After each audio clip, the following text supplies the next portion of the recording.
Transcendental Magic, written by Éliphas Lévi, narrated by Henry Schrader. Introduction. Behind the veil of all the hieratic and mystical allegories of ancient doctrines, behind the darkness and strange ordeals of all initiations, in the ruins of Nineveh or Thebes, on the crumbling stones of old temples, and on the blackened visage of the Assyrian or Egyptian Sphinx, in the monstrous or marvelous paintings which interpret to the faithful of India the inspired pages of the Vedas, in the cryptic emblems of our old books on alchemy, in the ceremonies practiced at reception by all secret societies, there are found indications of a doctrine which is everywhere the same and everywhere carefully concealed. Occult philosophy seems to have been the nurse or godmother of all intellectual forces, the key of all divine obscurities, and the absolute queen of society in those ages when it was reserved exclusively for the education of priests and of kings. It reigned in Persia with the Magi, who perished in the end, as perish all masters of the world because they abused their power. It endowed India with the most wonderful traditions, and with it an incredible wealth of poesy, grace, and terror in its emblems. It civilized Greece to the music of the lyre of Orpheus. It concealed the principles of all sciences, all progress of the human mind, in the daring calculations of Pythagoras. Fable abounded in its miracles, and history, attempting to estimate this unknown power, became confused with fable. It undermined or consolidated empires by its oracles, caused tyrants to tremble on their thrones, and governed all minds, either by curiosity or by fear. For this science, said the crowd, there is nothing impossible. It commands the elements, knows the language of the stars, and directs the planetary courses. When it speaks, the moon falls blood red from heaven. The dead rise in their graves and mutter ominous words as the night wind blows through their skulls. Mistress of love or of hate, occult science can dispense paradise or hell at its pleasure to human hearts. It disposes of all forms and confers beauty or ugliness. With the wand of Circe, it changes men into brutes and animals alternately into men. It disposes even of life and death, can confer wealth on its adepts by the transmutation of metals, and immortality by its quintessence or elixir, compounded of gold and light. Such was magic from Zoroaster to Manes, from Orpheus to Apollonius of Tyana, when positive Christianity, victorious at length over the brilliant dreams and titanic aspirations of the Alexandrian school, dared to launch its anathemas publicly against this philosophy, and thus forced it to become more occult and mysterious than ever. Moreover, strange and alarming rumors began to circulate concerning initiates or adepts. They were surrounded everywhere by an ominous influence, and they destroyed or distracted those who allowed themselves to be beguiled by their honeyed eloquence or by the sorcery of their learning. The women whom they loved became striges, and their children vanished at nocturnal meetings, while men whispered shudderingly and in secret of blood-stained orgies and abominable banquets. Bones had been found in the crypts of ancient temples, shrieks had been heard in the night, harvests withered and herds sickened when the magician passed by. Diseases which defied medical skill appeared at times in the world, and always, it was said, beneath the envenomed glance of the adepts. At length a universal cry of execration went up against magic. The mere name became a crime, and the common hatred was formulated in this sentence: "Magicians to the flames," as it was shouted some centuries earlier, "to the lions with the Christians." Now the multitude never conspires except against real powers. It does not know what is true, but it has the instinct of what is strong. It remained for the 18th century to deride both Christians and magic, while infatuated with the disquisitions of Rousseau and the illusions of Cagliostro. Science, notwithstanding, is at the basis of magic, as at the root of Christianity there is love. And in the gospel symbols we find the Word incarnate adored in his cradle by 3 magi, led thither by a star, the triad and the sign of the microcosm, and receiving their gifts of gold, frankincense, and myrrh, a second mysterious triplicity, under which emblem the highest secrets of the Kabbalah are allegorically contained. Christianity owes, therefore, no hatred to magic, but human ignorance has ever stood in fear of the unknown. The science was driven into hiding to escape the impassioned assaults of blind desire. It clothed itself with new hieroglyphics, falsified its intentions, denied its hopes. Then it was that the jargon of alchemy was created, an impenetrable illusion for the vulgar in their greed of gold, a living language only for the true disciple of Hermes. Extraordinary fact. Among the sacred records of the Christians, there are two texts which the infallible Church makes no claim to understand and has never attempted to expound. These are the prophecy of Ezekiel and the Apocalypse, two Kabbalistic keys reserved assuredly in heaven for the commentaries of Magi and Kings, books sealed as with 7 seals for faithful believers, yet perfectly plain to an initiated infidel of the occult sciences. There is also another work, but although it is popular in a sense and may be found everywhere, this is of all most occult and unknown, because it is the key of the rest. It is in public evidence without being known to the public. No one suspects its existence, and no one dreams of seeking it where it actually is. This book, which may be older than that of Enoch, has never been translated, but is still preserved unmutilated in primeval characters on detached leaves, like the tablets of the ancients. The fact has eluded notice, though a distinguished scholar has revealed, not indeed its secret, but its antiquity and singular preservation. Another scholar, but of a mind more fantastic than judicious, passed 30 years in the study of this masterpiece, and has merely suspected its plenary importance.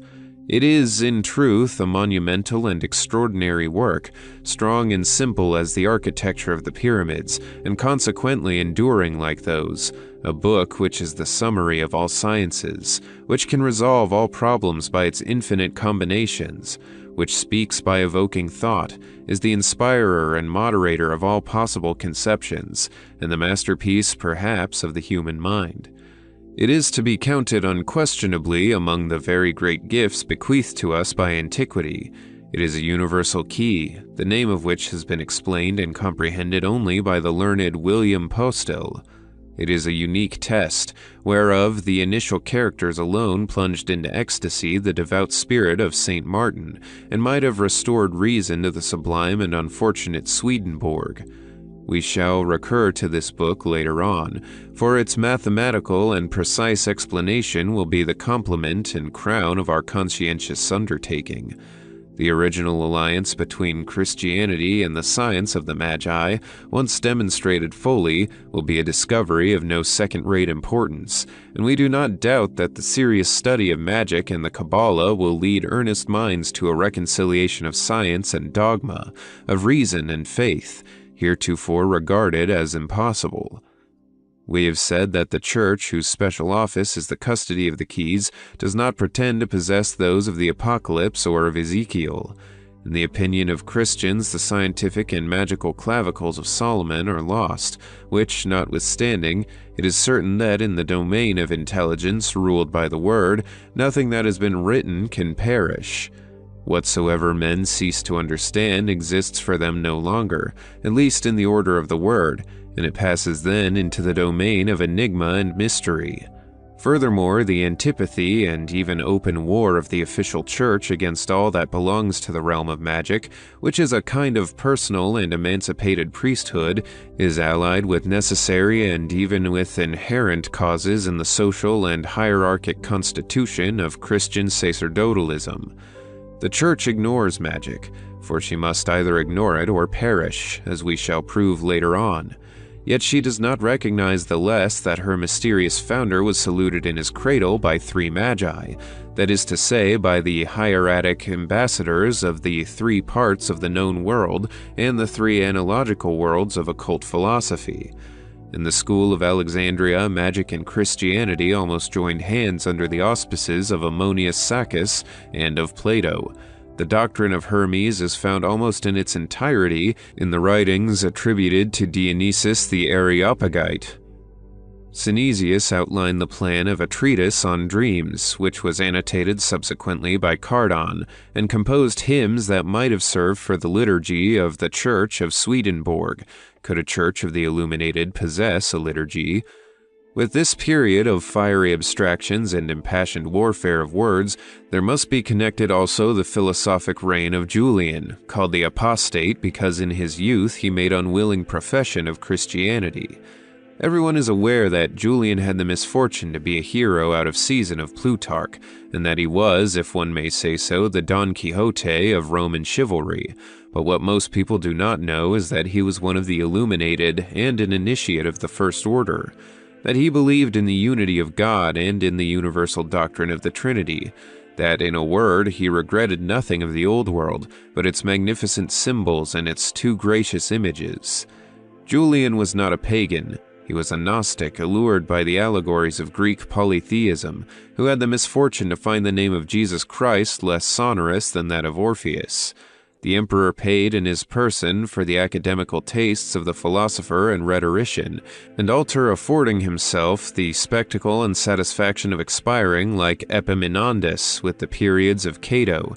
He had, in public opinion, by this time fully Christianized, but anathemas for his funeral oration and a scornful epithet for his ultimate memorial. Let us pass over the petty minds and small matters of the Boss Empire and proceed to the Middle Ages. Stay, take this book. Glance at the 7th page and then seat yourself on the mantle which I am spreading, and let each of us cover our eyes with one of its corners. Your head swims, does it not, and the earth seems to fly beneath your feet. Hold tightly and do not look right or left. The vertigo ceases. We are here. Stand up and open your eyes, but take care before all things to make no Christian sign and to pronounce no Christian words. We are in a landscape of Salvator Rosa, a troubled wilderness which seems resting after a storm. There's no moon in the sky, but you can distinguish little stars gleaming in the brushwood, and may hear about you the slow flight of great birds, which seem to whisper strange oracles as they pass. Let us approach silently that crossroad among the rocks. A harsh funereal trumpet winds suddenly, and black torches flare up on every side. A tumultuous throng is surging round a vacant throne. All watch and wait. Suddenly they cast themselves on the ground. A goat-headed prince bounds forward among them. He ascends the throne, turns, and assuming a stooping posture, presents to the assembly a human face, which everyone comes forward to salute and to kiss, their black taper in their hands. With a hoarse laugh he recovers an upright position, and then distributes gold, secret instructions, occult medicines, and poisons to his faithful bondsmen. Meanwhile, fires are lighted of fern and alder, piled up with human bones and the fat of executed criminals. Druidesses, crowned with wild parsley and vervain, immolate unbaptized children with golden knives and prepare horrible love feasts. Tables are spread, masked men seat themselves by half-nude females, and a bacchanalian orgy begins. There is nothing wanting but salt, the symbol of wisdom and immortality. Wine flows in streams, leaving stains like blood. Obscene advances and abandoned caresses begin. A little while, and the whole assembly is beside itself with drink and wantonness, with crimes and singing. They rise, a disordered throng, and form infernal dances. Then come all the legendary monsters, all phantoms of nightmare. Enormous toads play inverted flutes and thump with paws on flanks. Limping scarabaei mingle in the dance. Crabs play the castanets. Crocodiles beat time on their scales. Elephants and mammoths appear habited like cupids and footed in the ring. Finally, the giddy circles break up and scatter on all sides. Every yelling dancer drags away a disheveled female. Lamps and candles formed of human fat go out smoking in the darkness. Cries are heard here and there, mingled with peals of laughter, blasphemies and rattlings in the throat. Come, rouse yourself. Do not make the sign of the cross. See, I have brought you home.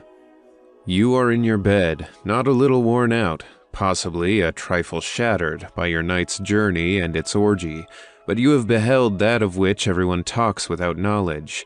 You have been initiated into secrets no less terrible than the grotto of Tryphonius. You have been present at the Sabbath. It remains for you now to preserve your wits, to have a wholesome dread of the law, and to keep at a respectful distance from the church and her faggots. Would you care, as a change, to behold something less fantastic, more real, and also more truly terrible? You shall assist at the execution of Jacques de Molay and his accomplices or his brethren in martyrdom. Be not misled, however. Confuse not the guilty and the innocent. Did the Templars really adore the Baphomet? Did they offer a shameful salutation to the buttocks of the goat of Mendes? What was actually this secret and potent association which imperiled both church and state, and was thus destroyed unheard? Judge nothing lightly. They are guilty of a great crime. They have exposed to profane eyes the sanctuary of antique initiation. They have gathered again and have shared the fruits of the tree of knowledge, so that they might become masters of the world. The judgment pronounced against them is higher and far older than the tribunal of pope or king. On that day that thou eatest thereof, thou shalt surely die, said God himself, as we read in the book of Genesis. What then is taking place in the world, and why do priests and potentates tremble? What secret power threatens tiaras and crowns? A few bedlamites are roaming from land to land, concealing, as they say, the philosophical stone under their ragged vesture. They can change earth into gold, and they are without food or lodging. Their brows are encircled by an aureole of glory and by a shadow of ignominy. One has discovered the universal science and goes vainly seeking death to escape the agonies of his triumph. He is the Majorcan Raymond Lully. Another heals imaginary diseases by fantastic remedies, belying beforehand that proverb which enforces the futility of a cautery on a wooden leg. He is the marvelous Paracelsus, always drunk and always lucid, like the heroes of Rabelais. Here is William Postal writing naively to the fathers of the Council of Trent, proclaiming that he has discovered the absolute doctrine, hidden from the foundation of the world, and is longing to share it with them. The council heeds not the maniac, does not vouchsafe to condemn him, but proceeds to examine the grave questions of efficacious grace and sufficing grace. He whom we behold perishing poor and abandoned is Cornelius Agrippa, less of a magician than any, though the vulgar persist in regarding him as a more potent sorcerer than all, because he was sometimes a cynic and mystifier. What secret do these men bear with them to their tomb? Why are they wondered at without being understood? Why are they condemned unheard? Why are they initiates of those terrific secret sciences of which the church and society are afraid? Why are they acquainted with things of which others know nothing? Why do they conceal what all men burn to know? Why are they invested with a dread and unknown power? The occult sciences, magic. These words will reveal all and give food for further thought. De omni re scribili et quibusdum alice. But what, as a fact, was this magic? What was the power of these men who were at once so proud and so persecuted? If they were really strong, why did they not overcome their enemies? But if they were impotent and foolish, why did people honor them by fearing them? Does magic exist? Is there an occult knowledge which is in truth a power and works wonders comparable to the miracles of authorized religions? To these two palmary questions we make answer by an affirmation and a book. The book shall justify the affirmation, and the affirmation is this: there was and there still is a potent and real magic. All that is said of it in legend is true after a certain manner, yet contrary to the common course of popular exaggeration, it falls below the truth. There is indeed a formidable secret, the revelation of which has once already transformed the world, as testified in Egyptian religious tradition, summarized symbolically by Moses at the beginning of Genesis. This secret constitutes the fatal science of good and evil, and the consequence of its revelation is death. Moses depicts it under the figure of a tree which stands in the midst of the terrestrial paradise, is in proximity to the tree of life, and is joined at the root thereto. At the foot of this tree is the source of the 4 mysterious rivers. It is guarded by the sword of fire and by the 4 symbolical forms of the biblical Sphinx, the cherubim of Ezekiel. Here I must pause, and I fear that already I have said too much. I testify and find that there is one sole, universal, and imperishable dogma, strong as supreme reason, simple like all that is great, intelligible like all that is universally and absolutely true, and this dogma is the parent of all others. There is also a science which confers on man powers apparently superhuman. They are enumerated thus in a Hebrew manuscript of the 16th century. Hereinafter follow the powers and privileges of him who holds in his right hand the clavicles of Solomon, and in his left the branch of the blossoming almond. Aleph. He beholds God face to face without dying, and converses familiarly with the 7 genii who command the entire celestial army. Beth. He is above all griefs and all fears. Gimel. He reigns with all heaven and is served by all hell. Daleth. He rules his own health and life and can influence equally those of others. He. He can neither be surprised by misfortune nor overwhelmed by disasters, nor can he be conquered by his enemies. Vow. He knows the reason of the past, present, and future. Zain. He possesses the secret of the resurrection of the dead and the key of immortality. Such are the 7 chief privileges, and those which rank next are these. Cheth, to find the philosophical stone. Teth, to possess the universal medicine. Iod, to know the laws of perpetual motion and to prove the quadrature of the circle. Kaf, to change into gold not only all metals but also the earth itself, and even the refuse of the earth. Lamed, to subdue the most ferocious animals and have power to pronounce those words which paralyze and charm serpents. Mem, to have the ars notoria which gives the universal science. Nun, to speak learnedly on all subjects without preparation and without study. These, finally, are the 7 least powers of the Magus. Samek, to know at a glance the deep things of the souls of men and the mysteries of the hearts of women. Ayin, to force nature to make him free at his pleasure. Pe, to foresee all future events which do not depend on a superior free will or an undiscernible cause. Tsade, to give at once and to all the most efficacious consolations and the most wholesome counsels. Kof, to triumph over adversities. Resh, to conquer love and hate. Shin, to have the secret of wealth, to be always its master and never its slave, to enjoy even poverty and never become abject or miserable. Tau. Let us add to these 3 septenaries that the wise man rules the elements, stills tempests, cures the diseased by his touch, and raises the dead. But certain things have been sealed by Solomon with his triple seal. It is enough that the initiates know, as for others, whether they deride, doubt, or believe, whether they threaten or fear, what matters it to science or to us? Such actually are the issues of occult philosophy, and we are in a position to meet the charge of insanity or the suspicion of imposture when we affirm that these privileges are real. To demonstrate this is the sole end of our work on occult philosophy. The philosophical stone, the universal medicine, the transmutation of metals, the quadrature of the circle, and the secret of perpetual motion are neither mystifications of science nor dreams of delusion. They are terms which must be understood in their proper sense. They formulate the varied applications of one and the same secret, the several aspects of a single operation which is defined in a more comprehensive manner under the name of the great work. Furthermore, there exists in nature a force which is immeasurably more powerful than steam, and a single man who is able to adapt and direct it might change thereby the face of the whole world.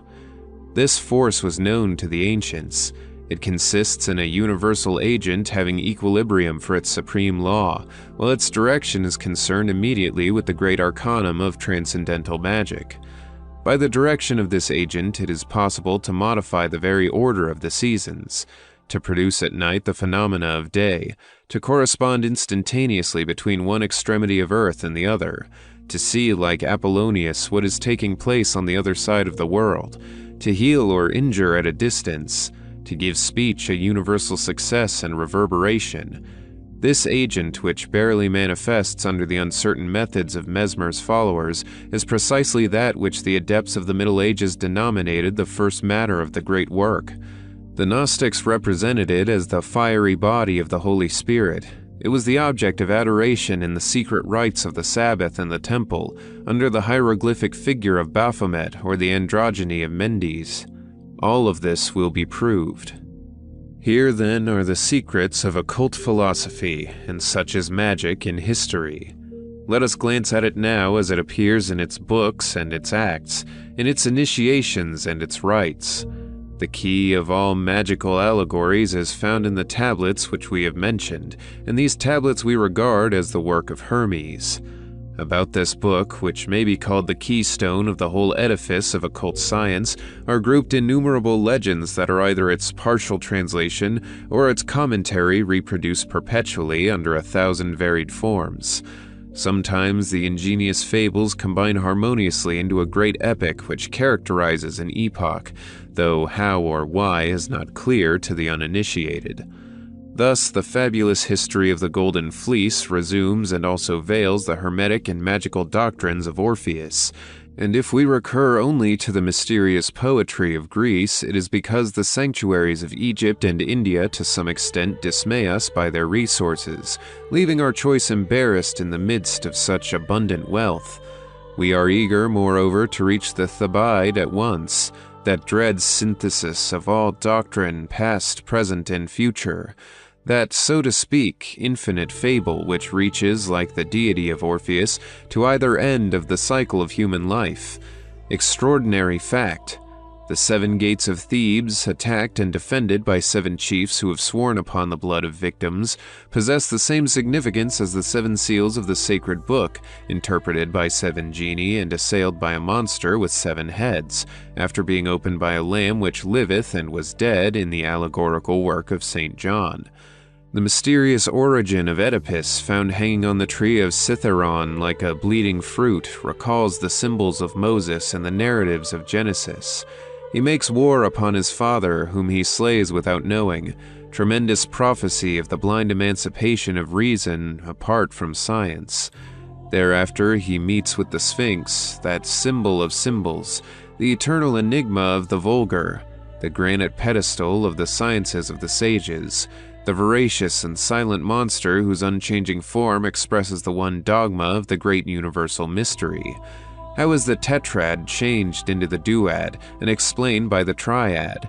In more common but more emblematic terms, what is that animal which in the morning has 4 feet, 2 at noon, and 3 in the evening? Philosophically speaking, how does the doctrine of elementary forces produce the dualism of Zoroaster, while it is summarized by the triad of Pythagoras and Plato? What is the ultimate reason of allegories and numbers, the final message of all symbolisms?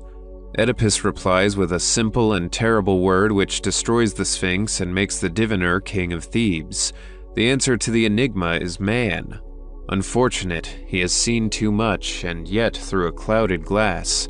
A little while, and he will expiate his ominous and imperfect clairvoyance by a voluntary blindness, and then vanish in the midst of a storm like all civilizations, which, each in its own day, shall divine an answer to the riddle of the Sphinx without grasping its whole import and mystery.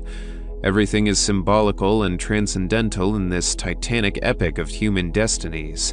The 2 antagonistic brothers formulate the second part of the grand mystery, completely divinely by the sacrifice of Antigone.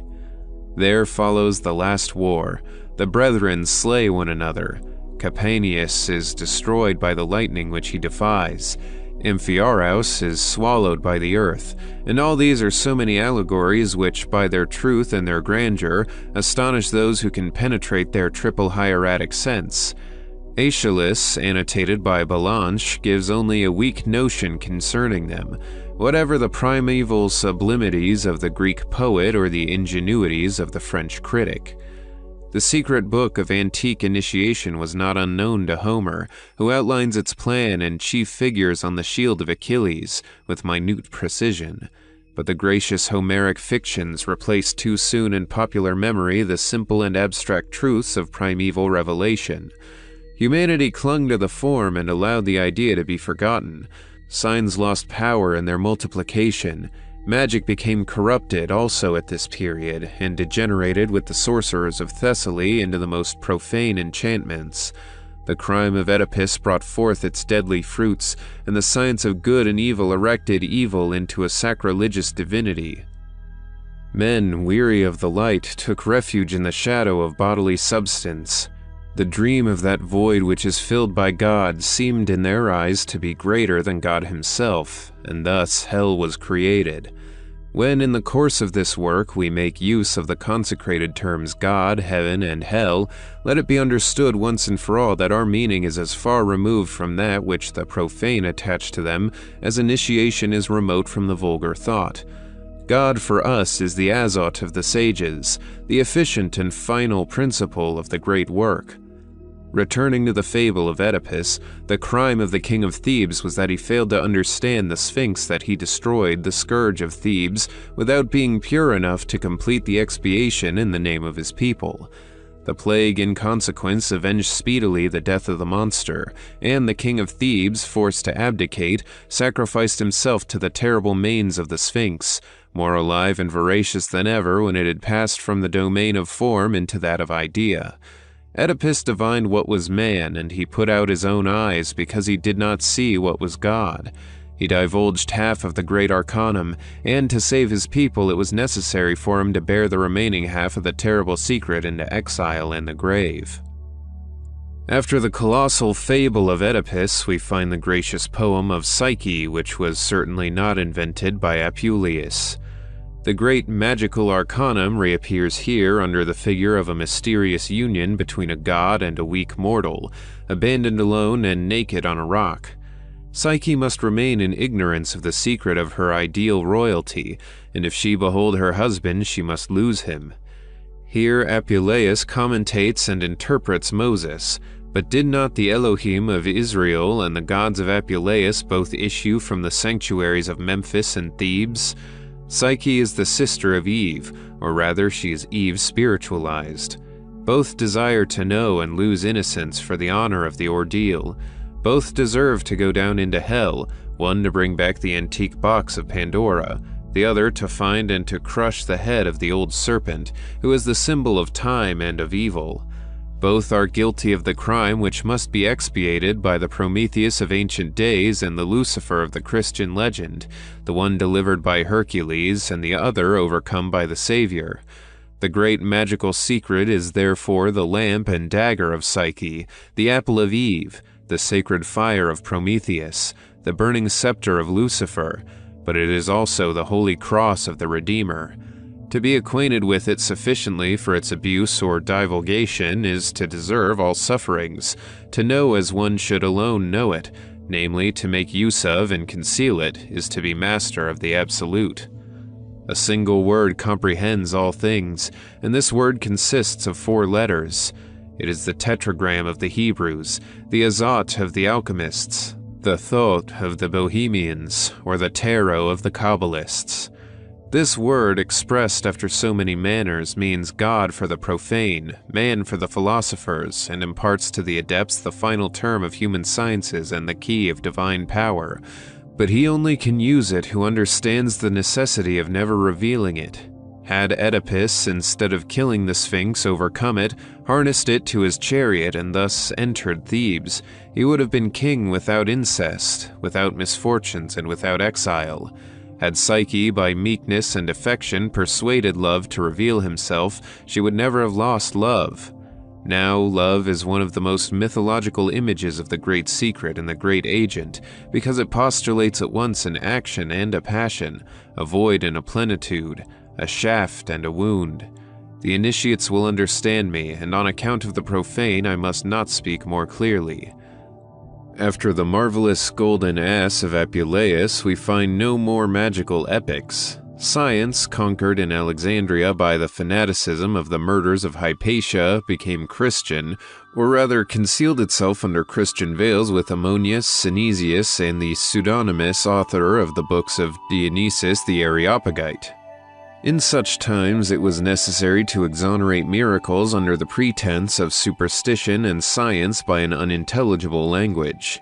Hieroglyphic writing was revived. Pantocles and characters were invented to summarize an entire doctrine by a sign, a whole sequence of tendencies and revelations in a word.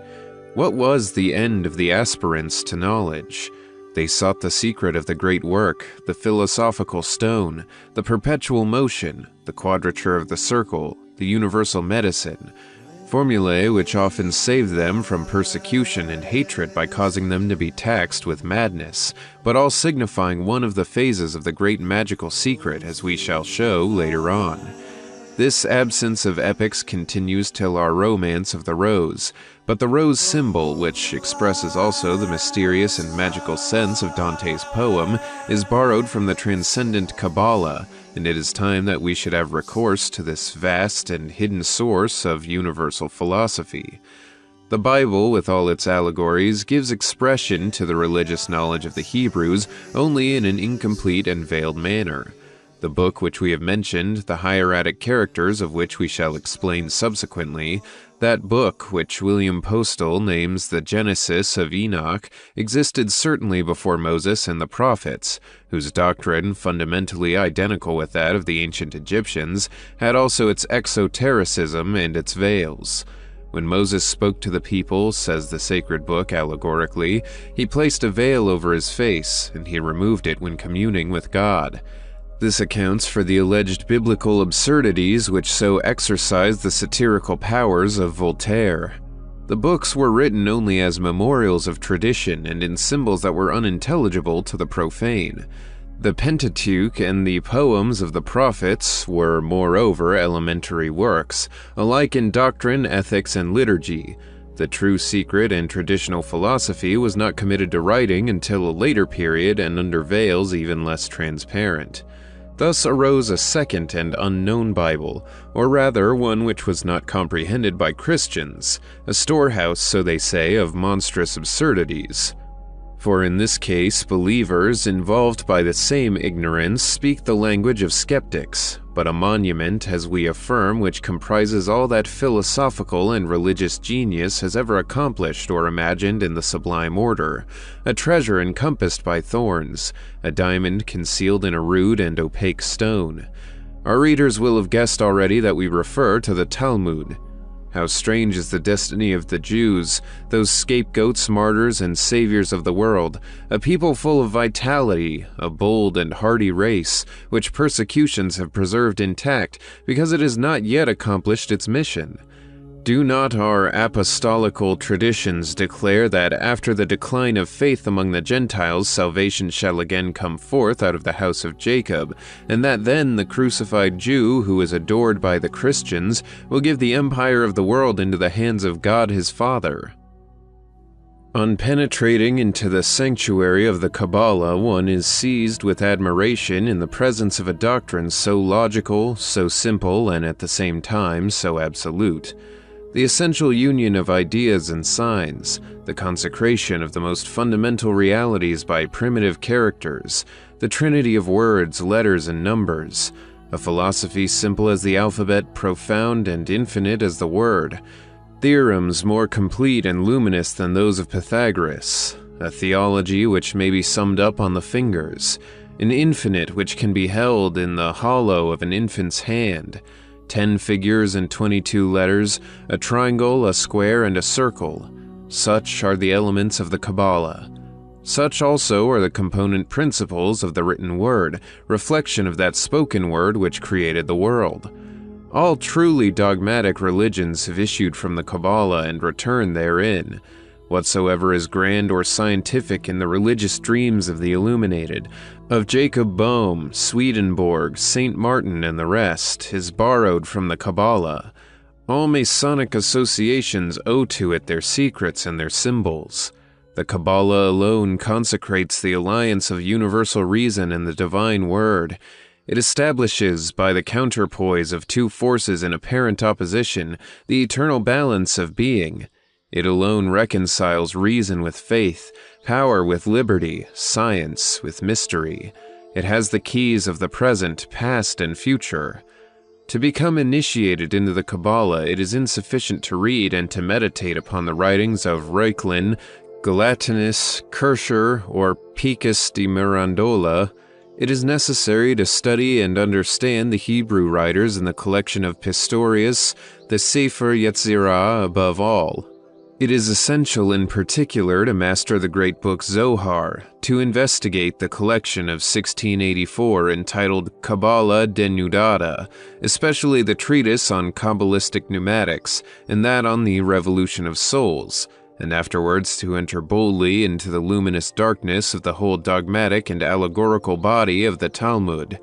We shall be then in a position to understand William Postel, and shall admit secretly that, apart from his very premature and over-generous dreams about the emancipation of women, this celebrated, learned, illuminated man could not have been so mad as is pretended by those who have not read him. We have sketched rapidly the history of occult philosophy. We have indicated its sources and analyzed in a few words its chief memorials. The present division of our work refers only to the science, but magic, or rather magical power, comprehends two things, a science and a force. Without the force, the science is nothing, or rather, it is a danger. To give knowledge to power alone, such is the supreme law of initiations. Hence did the great revealer say, "The kingdom of heaven suffereth violence, and the violent only shall carry it away." The door of truth is closed like the sanctuary of a virgin. He must be a man who would enter. All miracles are promised to faith, and what is faith except the audacity of will which does not hesitate in the darkness, but advances towards the light in spite of all ordeals and surmounting all obstacles? It is unnecessary to repeat here the history of ancient initiations. The more dangerous and terrible they were, the greater was their efficacy. Hence, in those days, the world had men to govern and instruct it. The sacerdotal art and the royal art consisted above all in ordeals of courage, discretion, and will. It was a novitiate similar to that of those priests who, under the name of Jesuits, are so unpopular at the present day, but would govern the world notwithstanding, had they a truly wise and intelligent chief. After passing our life in the search for the absolute in religion, science, and justice, after revolving in the circle of Faust, we have reached the primal doctrine in the first book of humanity. At this point we pause, having discovered the secret of human omnipotence and indefinite progress, the key of all symbolisms, the first and final doctrine. We have come to understand what was meant by that expression so often made use of in the Gospel, the kingdom of God. To provide a fixed point as a fulcrum for human activity is to solve the problem of Archimedes by realizing the use of his famous lever. This it is which was accomplished by the great initiators who have electrified the world, and they could not have done so except by means of the great and incommunicable secret. However, as a guarantee of its renewed youth, the symbolical phoenix never reappeared before the eyes of the world without having consumed solemnly the remains and evidences of its previous life. So also Moses saw to it that all those who had known Egypt and her mysteries should end their life in the desert. At Ephesus, St. Paul burnt all the books which treated of the occult sciences, and in fine, the French Revolution, daughter of the great Johannite Orient in the ashes of the Templars, spoliated the churches and blasphemed the allegories of the divine cultus.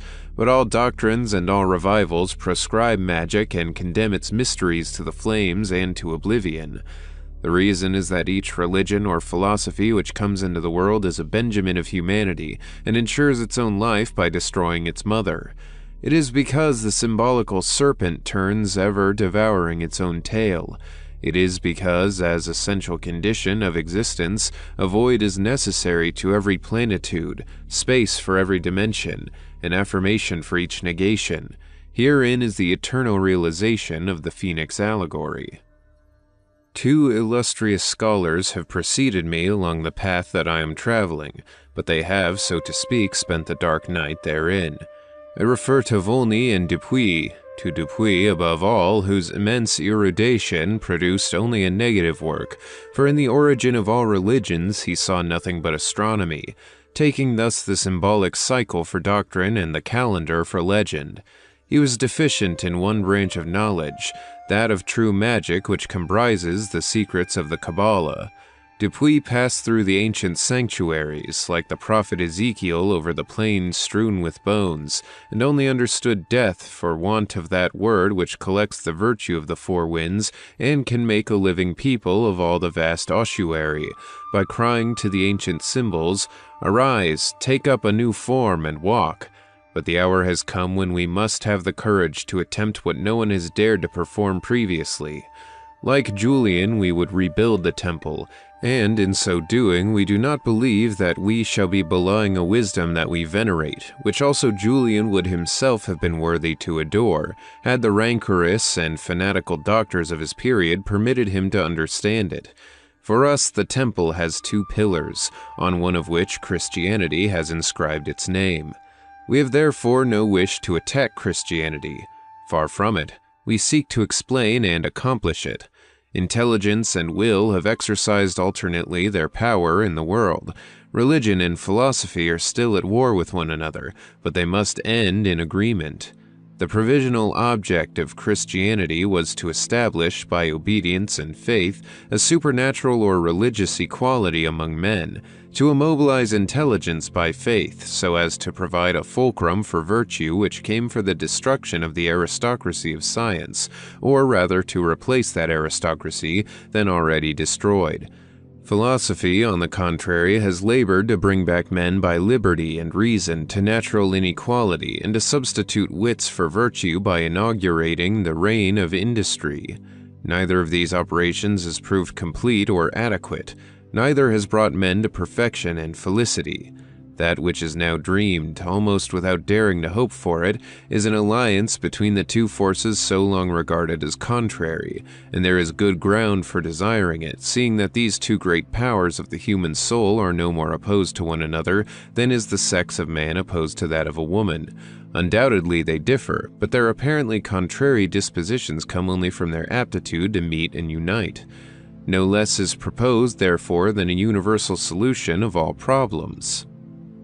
The answer is yes, unquestionably, since we are concerned with explaining the philosophical stone, perpetual motion, the secret of the great work, and of the universal medicine.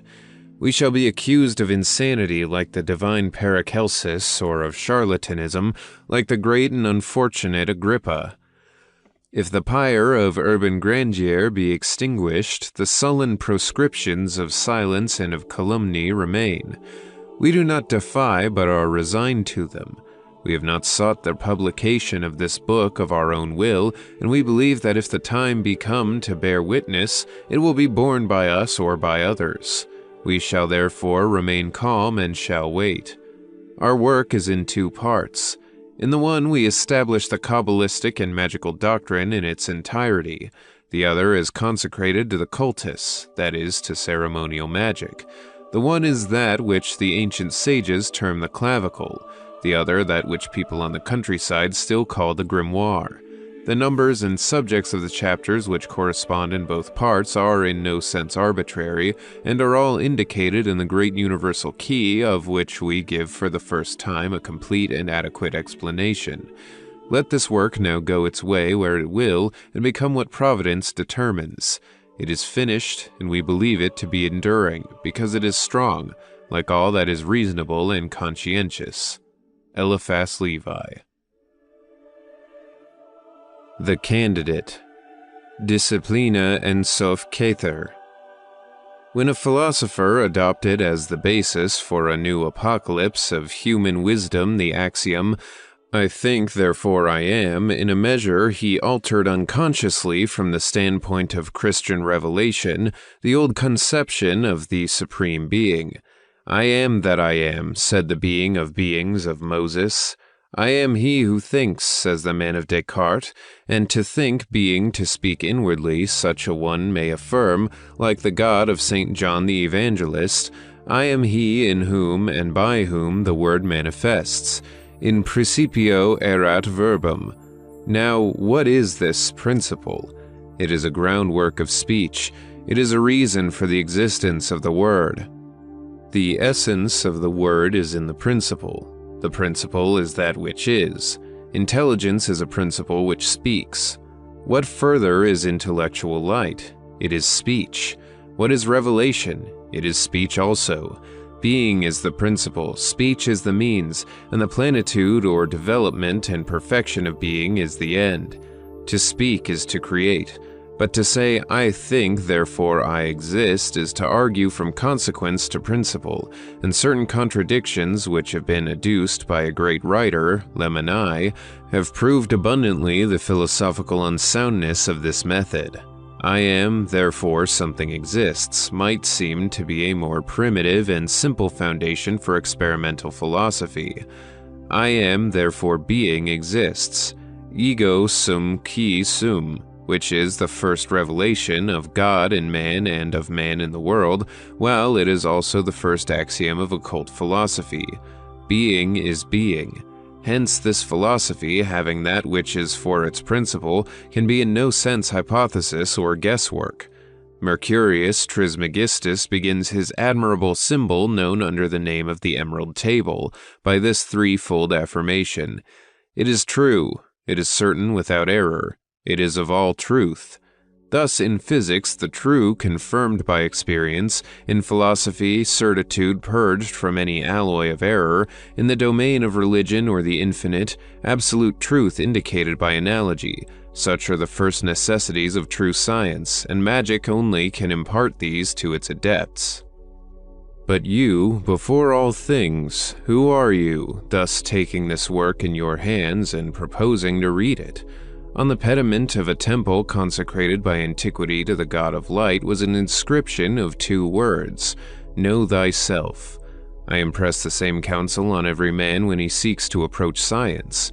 Magic, which the men of old denominated the sanctum regnum, the holy kingdom or kingdom of God, regnum Dei, exists only for kings and for priests. Are you priests? Are you kings? The priesthood of magic is not a vulgar priesthood, and its royalty enters not into competition with the princes of this world. The monarchs of science are the priests of truth, and their sovereignty is hidden from the multitude like their prayers and sacrifices. The kings of science are men who know the truth, and them the truth has made free, according to the specific promise given by the most mighty of all initiators. The man who is enslaved by his passions or worldly prejudices can be initiated in no wise. He must reform or he will never attain. Meanwhile, he cannot be an adept, for this word signifies a person who is achieved by will and by work. The man who loves his own opinions and fears to part with them, who suspects new truths, who is unprepared to doubt everything rather than admit anything on chance, should close this book. For him it is useless and dangerous. He will fail to understand it, and it will trouble him, while if he should divine the meaning, there will be a still greater source of disquietude. If you hold by anything in the world more than by reason, truth, and justice, if your will be uncertain and vacillating either in good or evil, if logic alarm you or the naked truth make you blush, if you are hurt when accepted errors are assailed, condemn this work straight away. Do not read it. Let it cease to exist for you, but at the same time do not cry it down as dangerous. The secrets which it records will be understood by an elect few and will be reserved by those who understand them. Show light to the birds of the night time, and you hide their light. It is the light which blinds them, and for them is darker than darkness. It follows that I shall speak clearly and make known everything with the firm conviction that initiates alone, or those who deserve initiation, will read all and understand in part. There is a true and a false science, a divine and an infernal magic. In other words, one which is delusive and tenebrous. It is our task to reveal the one and to unveil the other, to distinguish the magician from the sorcerer and the adept from the charlatan. The magician avails himself of a force which he knows. The sorcerer seeks to misuse that which he does not understand. If it be possible in a scientific work to employ a term so vulgar and so discredited, then the devil gives himself to the magician and the sorcerer gives himself to the devil. The magician is the sovereign pontiff of nature. The sorcerer is her profaner only. The sorcerer is in the same relation to the magician that a superstitious and fanatical person bears to a truly religious man. Before proceeding further, let us define magic in a sentence. Magic is the traditional science of the secrets of nature which has been transmitted to us from the Magi. By means of this science, the adept is invested with a species of relative omnipotence and can operate superhumanly, that is, after a manner which transcends the normal possibility of men. Thereby many illustrious hierophants, such as Mercurius Trismegistus, Osiris, Orpheus, Apollonius of Tyana, and others whom it might be dangerous or unwise to name, came after their death to be adored and invoked as gods. Thereby others also, according to that ebb and flow of opinion which is responsible for the caprices of success, became emissaries of Infernus or suspected adventurers, like the Emperor Julian, Apuleius, the enchanter Merlin, and that arch-sorcerer, as he was termed in his day, the illustrious and unfortunate Cornelius Agrippa. To maintain the sanctum regnum, in other words, the knowledge and power of the Magi, there are 4 indispensable conditions: an intelligence illuminated by study, an intrepidity which nothing can check, a will which cannot be broken, and a prudence which nothing can corrupt and nothing intoxicate. To know, to dare, to will, to keep silence. Such are the 4 words of the Magus, inscribed upon the 4 symbolical forms of the Sphinx. These maxims can be combined after 4 manners and explained 4 times by one another. On the first page of the Book of Hermes, the adept is depicted with a large hat, which, if turned down, would conceal his entire head. One hand is raised towards heaven, which he seems to command with his wand, while the other is placed upon his breast. Before him are the chief symbols or instruments of science, and he has others hidden in a juggler's wallet. His body and arms form the letter Aleph, the first of that alphabet which the Jews borrowed from the Egyptians. To this symbol we shall have occasion to recur later on. The Magus is truly that which the Hebrew Kabbalists term Microprosopis, otherwise the creator of the little world. The first of all magical sciences being the knowledge of oneself, so is one's own creation first of all works of science. It comprehends the others and is the beginning of the great work. The expression, however, requires explanation. Supreme reason being the sole invariable and consequently imperishable principle, and death as we call it being change, it follows that the intelligence which cleaves closely to this principle and in a matter identifies itself therewith, does hereby make itself unchangeable and as a result immortal. To cleave invariably to reason, it will be understood that it is necessary to attain independence of all those forces which by their fatal and inevitable operation produce the alternatives of life and death. To know how to suffer, to forbear and to die, such are the first secrets which place us beyond reach of affliction, the desires of the flesh and the fear of annihilation. The man who seeks and finds a glorious death has faith in immortality, and universal humanity believes in it with him and for him, raising altars and statues to his memory in token of eternal life. Man becomes king of the brutes only by subduing or taming them, otherwise he will be their victim or slave.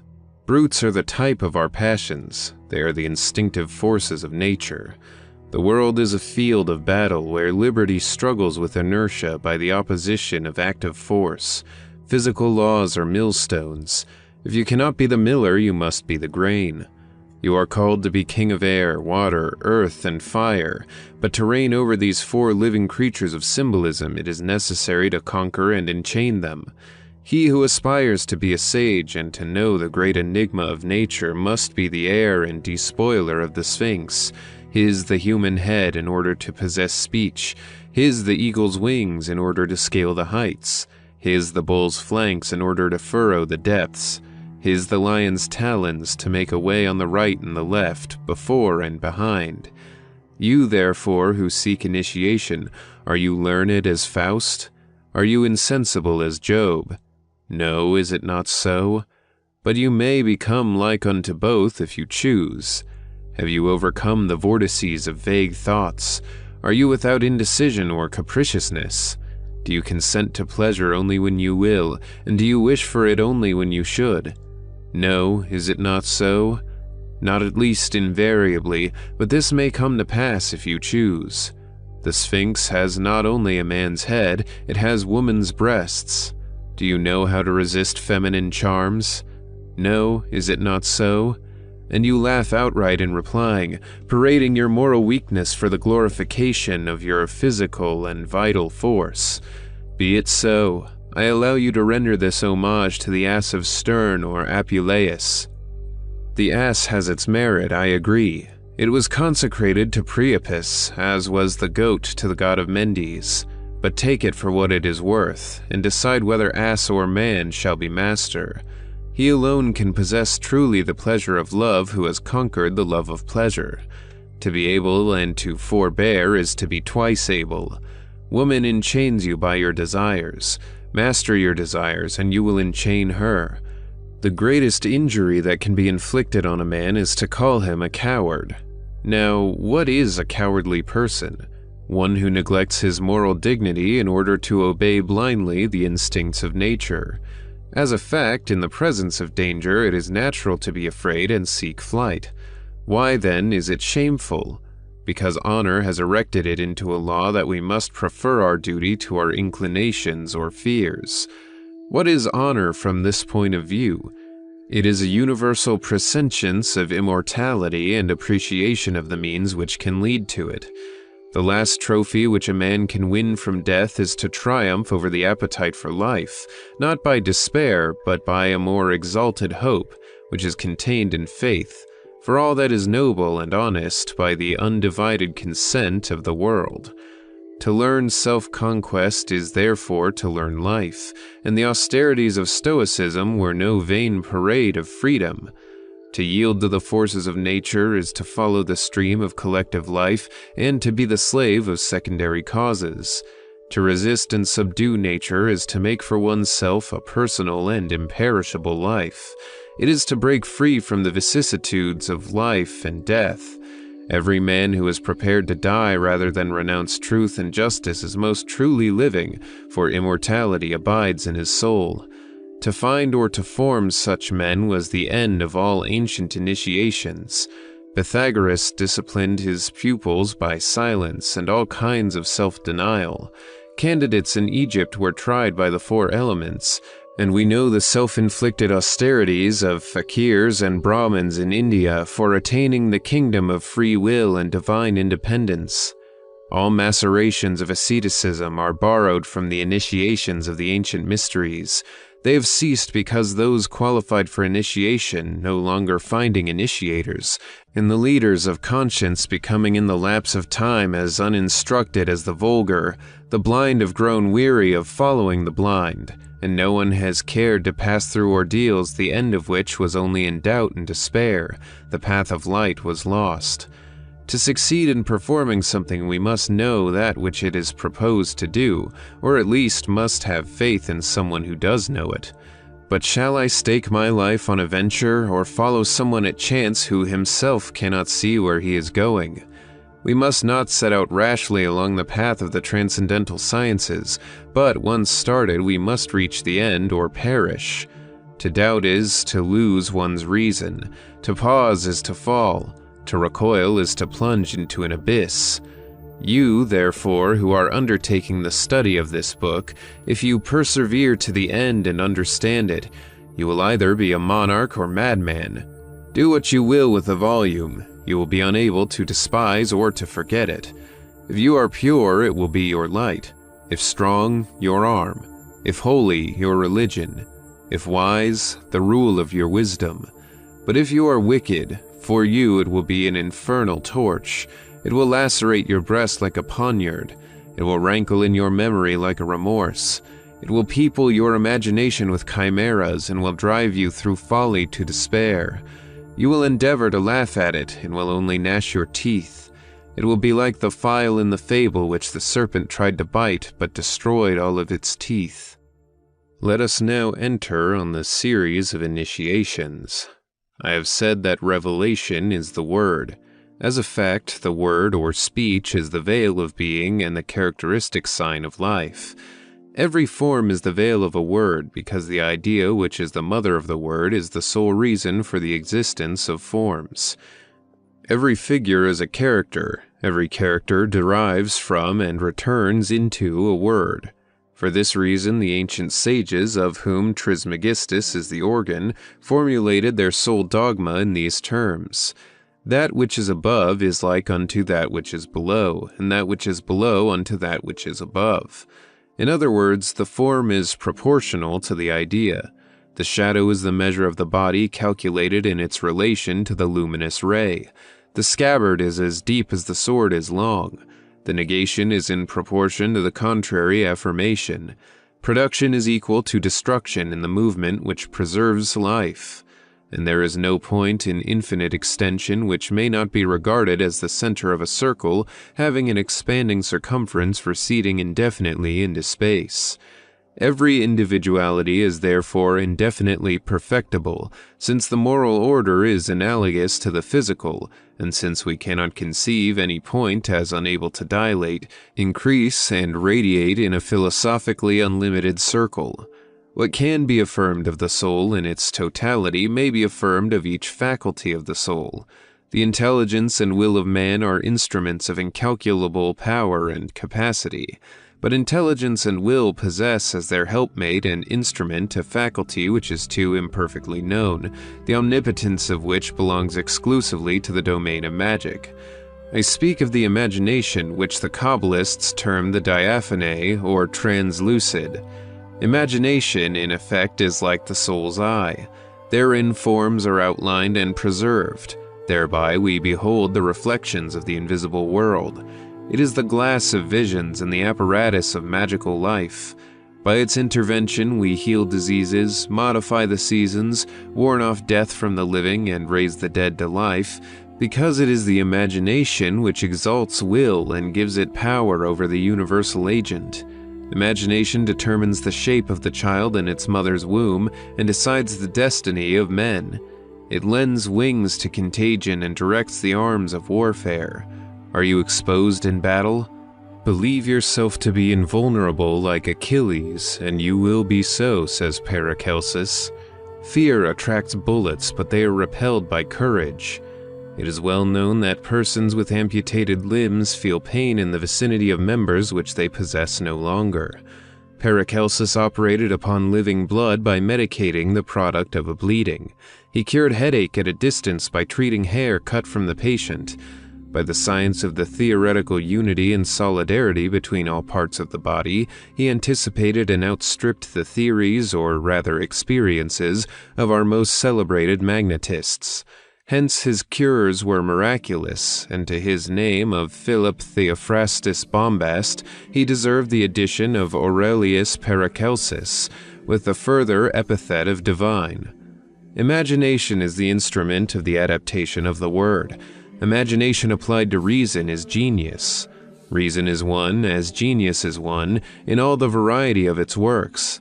There is one principle, there is one truth, there is one reason. There is one absolute and universal philosophy. Whatsoever is subsists in unity, considered as beginning, and returns into unity, considered as end. One is in one, that is to say, all is in all. Unity is the principle of numbers. It is also the principle of motion and consequently of life. The entire human body is recapitulated in the unity of a single organ, which is the brain. All religions are summed up in the unity of a single dogma, which is the affirmation of being and its equality with itself, and this constitutes its mathematical value. There is only one dogma in magic, and it is this: The visible is the manifestation of the invisible, or in other terms, the perfect word, in things appreciable and visible, bears an exact proportion to the things which are inappreciable by our senses and unseen by our eyes. The magus raises one hand towards heaven and points down with the other to earth, saying, "Above immensity, below immensity still. Immensity equals immensity." This is true in things seen as in things unseen. The first letter in the alphabet of the sacred language, Aleph, represents a man extending one hand towards heaven and the other to the earth. It is an expression of the active principle in everything. It is creation in heaven corresponding to the omnipotence of the word below. This letter is a pantacle in itself, that is, a character expressing the universal science. It is supplementary to the sacred signs of the macrocosm and microcosm. It explains the Masonic double triangle and five-pointed blazing star, for the word is one and revelation is one. By endowing man with reason, God gave him speech, and revelation, manifold in its forms, but one in its principle, consists entirely in the universal word, the interpreter of absolute reason. This is the significance of that term so much misconstrued, Catholicity, which in modern hieratic language means infallibility. The universal in reason is the absolute, and the absolute is the infallible. If absolute reason impelled universal society to believe irresistibly the utterance of a child, that child would be infallible by the ordination of God and of all humanity. Faith is nothing else but reasonable confidence in this unity of reason and in this universality of the word. To believe is to place confidence in that which as yet we do not know, when reason assures us beforehand of ultimately knowing or at least recognizing it. Absurd are the so-called philosophers who cry, "I will never believe in a thing which I do not know." Shallow reasoners, if you knew, would you need to believe? But must I believe on chance and apart from reason? Certainly not. Blind and haphazard belief is superstition and folly. We may have faith in causes which reason compels us to admit on the evidence of effects known and appreciated by science.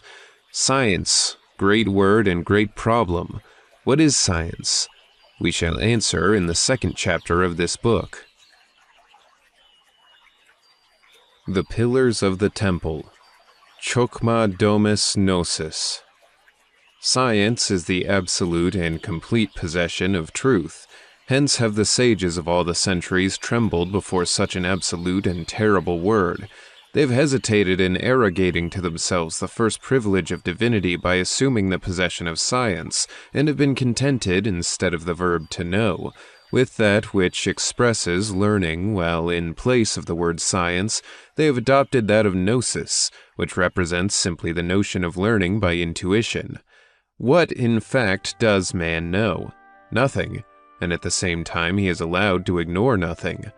Devoid of knowledge, he is called upon to know all. Now, knowledge supposes the duad, a being who knows and an object known. The duad is the generator of society and of law. It is also the number of the gnosis. The duad is unity multiplying itself in order to create, and hence in sacred symbolism Eve issues from the inmost bosom of Adam. Adam is the human tetragram, summoned up by the mysterious Jod, type of the Kabbalistic phallus. By adding to this Jod the triadic name of Eve, the name of Jehovah is formed, the divine tetragram, which is eminently the Kabbalistic and magical word, being that which the high priest in the temple pronounced Jodsheva. So unity, complete in the fruitfulness of the triad, forms therewith the tetrad, which is the key of all numbers, of all movements, and of all forms. By a revolution about its own center, the square produces a circle equal to itself, and this is the quadrature of the circle, the circular movement of four equal angles around the same point. That which is above equals that which is below, says Hermes. Here then is the duad serving as the measure of unity, and the relation of equality between above and below forms with these the triad. The creative principle is the ideal phallus. The created principle is the formal teis. The insertion of the vertical phallus into the horizontal teis forms the stauros of the Gnostics, or the philosophical cross of Masons. Thus, the intersection of 2 produces 4, which, by its movement, defines the circle with all degrees thereof. 1 is the principle, 2 is the word, A is the active, B is the passive. The monad is Boaz, the duad is Jachin. In the trigrams of Fohi, unity is the yang and the duad is the yin. Boaz and Jachin are the names of the 2 symbolical pillars before the principal entrance of Solomon's Kabbalistic temple. In the Kabbalah, these pillars explain all mysteries of antagonism, whether natural, political, or religious. They elucidate also the procreative struggle between man and woman, for according to the law of nature, the woman must resist the man, and he must entice or overcome her. The active principle seeks the passive principle, the plenum desires the void, the serpent's jaw attracts the serpent's tail, and in turning about upon himself, he at the same time flies and pursues himself. Woman is the creation of man, and universal creation is the bride of the first principle. When the Supreme Being became a creator, he erected a jod or a phallus, and to provide a place in the fullness of the uncreated light, it was necessary to hollow out a teis or trench of shadow equivalent to the dimension determined by his creative desire, and attributed by him to the ideal jod of the radiating light. Such is the mysterious language of the Kabbalists and the Talmud, and on account of vulgar ignorance and malignity, it is impossible for us to explain or simplify it further. What then is creation? It is the house of the creative word. What is the teis? It is the house of the phallus. What is the nature of the active principle? To diffuse. What is that of the passive? To gather in and to fructify. What is man? He who initiates, who toils, who furrows, who sows. What is woman? She who forms, unites, irrigates, and harvests. Man wages war, woman brings peace about.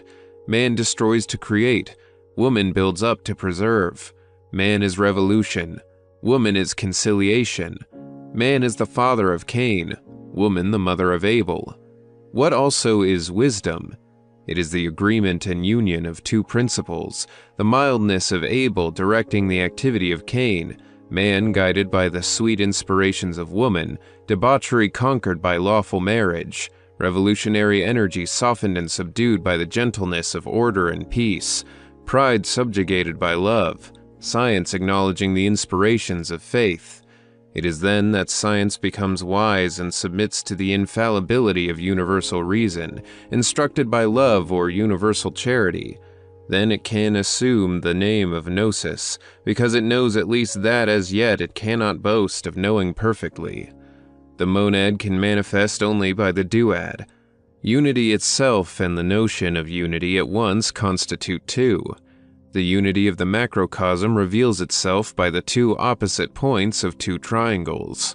Human unity fulfills itself to right and left. Primitive man is androgynous. All organs of the human body are disposed in pairs, excepting the nose, the tongue, the umbilicus, and the Kabbalistic jod. Divinity, one in its essence, has 2 essential conditions as the fundamental grounds of its being: necessity and liberty. The laws of supreme reason necessitate and rule liberty in God, who is of necessity wise and reasonable. To make light visible, God had only to postulate shadow. To manifest the truth, he permitted the possibility of doubt. The shadow bodies forth the light, and the possibility of error is essential for the temporal manifestation of truth. If the buckler of Satan did not intercept the spear of Michael, the might of the angel would be lost in the void or manifested by infinite destruction launched below from above. Did not the heel of Michael restrain Satan in his ascent, Satan would dethrone God, or rather he would lose himself in the abysses of the altitude. Hence Satan is needful to Michael as the pedestal to the statue, and Michael is necessary to Satan as the brake to the locomotive. In analogical and universal dynamics, one leans only on that which resists.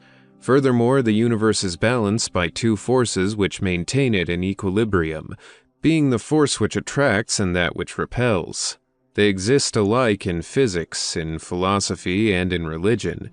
In physics they produce equilibrium, in philosophy criticism, in religion progressive revelation. The ancients represented this mystery by the conflict between Eros and Anteros, the struggle between Jacob and the angel, and by the equilibrium of the Golden Mountain, which gods on the one side and demons on the other encircle with the symbolic serpent of India. It is typified also by the caduceus of Hermanubis, by the two cherubim of the ark, by the twofold sphinx of the chariot of Osiris, and by the two seraphim, respectively black and white. Its scientific reality is demonstrated by the phenomena of polarity, as also by the universal law of sympathies and antipathies. The undiscerning disciples of Zoroaster divided the duad without referring it to unity, thus separating the pillars of the temple and endeavoring to have God. Conceive the absolute as two, and you must immediately conceive it as three to recover the unity principle. For this reason, the material elements analogous to the divine elements are understood firstly as four, explained as two, and exist ultimately as three. Revelation is the duad. Every word is double and supposes two. The ethic which results from revelation is founded on antagonism, and this results from the duad. Spirit and form attract and repel one another, like sign and idea, fiction and truth. Supreme reason necessitates dogma when communicating to finite intelligences, and dogma by its passage from the domain of ideas to that of forms participates in two worlds and has inevitably two senses testifying in succession, or simultaneously, that is, to the spirit and the flesh. So are there two forces in the moral region, one which attacks and one which restrains and expiates. They are represented in the mythos of Genesis by the typical personalities of Cain and Abel. Abel oppresses Cain by reason of his moral superiority. Cain, to get free, immortalizes his brother by slaying him and becomes the victim of his own crime. Cain could not suffer the life of Abel, and the blood of Abel suffers not the sleep of Cain. In the Gospel, the type of Cain is replaced by that of the prodigal son, whom his father forgives freely because he returns after having endured much. There is mercy and there is justice in God. To the just he dispenses justice, and to sinners mercy. In the soul of the world, which is the universal agent, there is a current of love and a current of wrath. This ambient and all-penetrating fluid, this ray loosened from the sun's splendor and fixed by the weight of the atmosphere and the power of central attraction, this body of the Holy Spirit which we term the universal agent, while it was typified by the ancients under the symbol of a serpent devouring its tail, this electromagnetic ether, this vital and luminous caloric is depicted in archaic monuments by the girdle of Isis, twice folded in a love knot round two poles, as well as by the serpent devouring its own tail, emblematic of prudence and of Saturn. Motion and life consist in the extreme tension of two forces. "I would thou wert cold or hot," said the Master. As a fact, a great sinner is more really alive than is a tepid, effeminate man, and the fullness of his return to virtue will be in proportion to the extent of his errors. She who is destined to crush the serpent's head is intelligence, which ever rises above the stream of blind forces. The Kabbalists call her the Virgin of the Sea, whose dripping feet the infernal dragon crawls forward to lick with his fiery tongues, and they fall asleep in delight. Hereof are the hieratic mysteries of the duad, but there is one, and the last of all, which must not be made known, the reason, according to Hermes Trismegistus, being the malcomprehension of the vulgar, who would ascribe to the necessities of science the immoral aspect of blind fatality. By the year of the unknown must the crowd be restrained, he observes in another place, and Christ also said, "Cast not your pearls before swine, lest trampling them under their feet, they turn and rend you."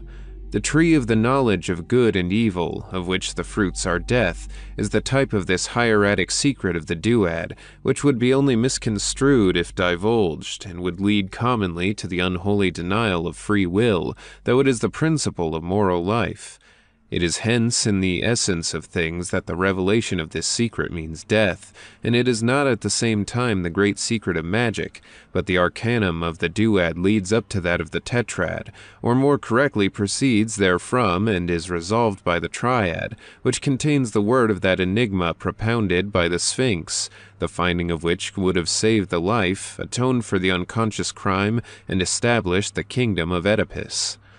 In the hieroglyphic work of Hermes, being the tarot or Book of Thoth, the duad is represented either by the horns of Isis, who has her head veiled and an open book concealed partially under her mantle, or otherwise by a sovereign lady, Juno, the Greek goddess, with one hand uplifted towards heaven and the other pointed to earth, as if formulating by this gesture the one and twofold dogma, which is the foundation of magic and begins the marvelous symbols of the Emerald Table of Hermes. In the Apocalypse of St. John, there is reference to two witnesses or martyrs on whom prophetic tradition confers the names of Elias and Enoch. Elias, man of faith, enthusiasm, miracle. Enoch, one with him who is called Hermes by the Egyptians, honored by the Phoenicians as Cadmus, author of the sacred alphabet and the universal key to the initiations of the Logos, father of the Kabbalah. He who, according to sacred allegories, did not die like other men, but was translated to heaven and will return at the end of time. Much the same parable is told of St. John himself, who recovered and explained in his Apocalypse the symbolism of the word of Enoch. This resurrection of St. John and Enoch, expected at the close of the ages of ignorance, will be the renovation of their doctrine by the comprehension of the Kabbalistic keys which unlock the temple of unity and of universal philosophy, too long occult and reserved solely for the elect, who perish at the hands of the world. But we have said that the reproduction of the monad by the duad leads of necessity to the conception and dogma of the triad, so we come now to this great number which is the fullness and perfect word of unity. The Triangle of Solomon. Plenitudo vocis bina physis. The perfect word is the triad because it supposes an intelligent principle, a speaking principle, and a principle spoken. The absolute, revealed by speech, endows this speech with a sense equivalent to itself, and in the understanding thereof creates its third self. So also the sun manifests by its light and proves or makes this manifestation efficacious by heat. The triad is delineated in space by the heavenly zenith, the infinite height, connected with east and west by two straight diverging lines. With this visible triangle reason compares another which is invisible, but is assumed to be equal in dimension.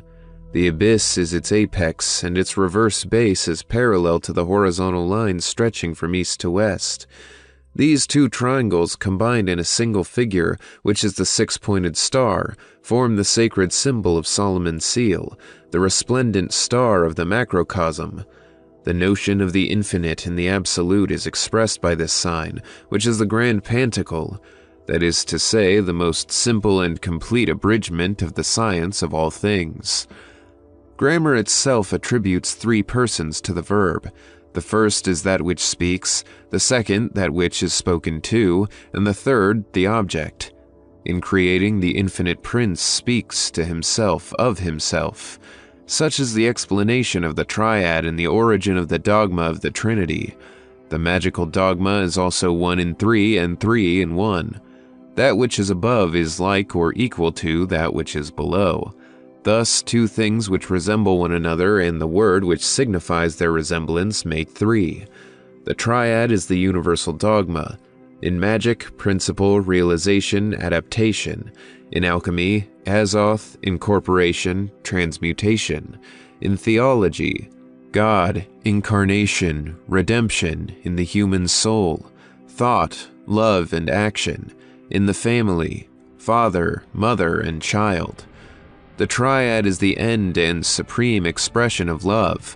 We seek one another as two only to become three. There are three intelligible worlds which correspond one with another by hierarchic analogy: the natural or physical, the spiritual or metaphysical, and the divine or religious worlds. From this principle follows the hierarchy of spirits, divided into 3 orders, and again subdivided by the triad in each of these. All these revelations are logical deductions from the first mathematical notions of being and number. Unity must multiply itself in order to become active. An indivisible, motionless, and sterile principle would be unity dead and incomprehensible. Were God only one, he would never be creator or father. Were he two, there would be antagonism or division in the infinite, which would mean the division also or death of all possible things. He is, therefore, 3 for the creation by himself, and in his image of the infinite multitude of beings and numbers. So is he truly one in himself and triple in our conception, which also leads us to behold him as triple in himself, and one in our intelligence and our love. This is a mystery for the faithful and a logical necessity for the initiate into absolute and real sciences. The word manifested by a life is realization or incarnation. The life of the word accomplishing its cyclic movement is adaptation or redemption. This triple dogma was known in all sanctuaries illuminated by the tradition of the sages. Do you wish to ascertain which is the true religion?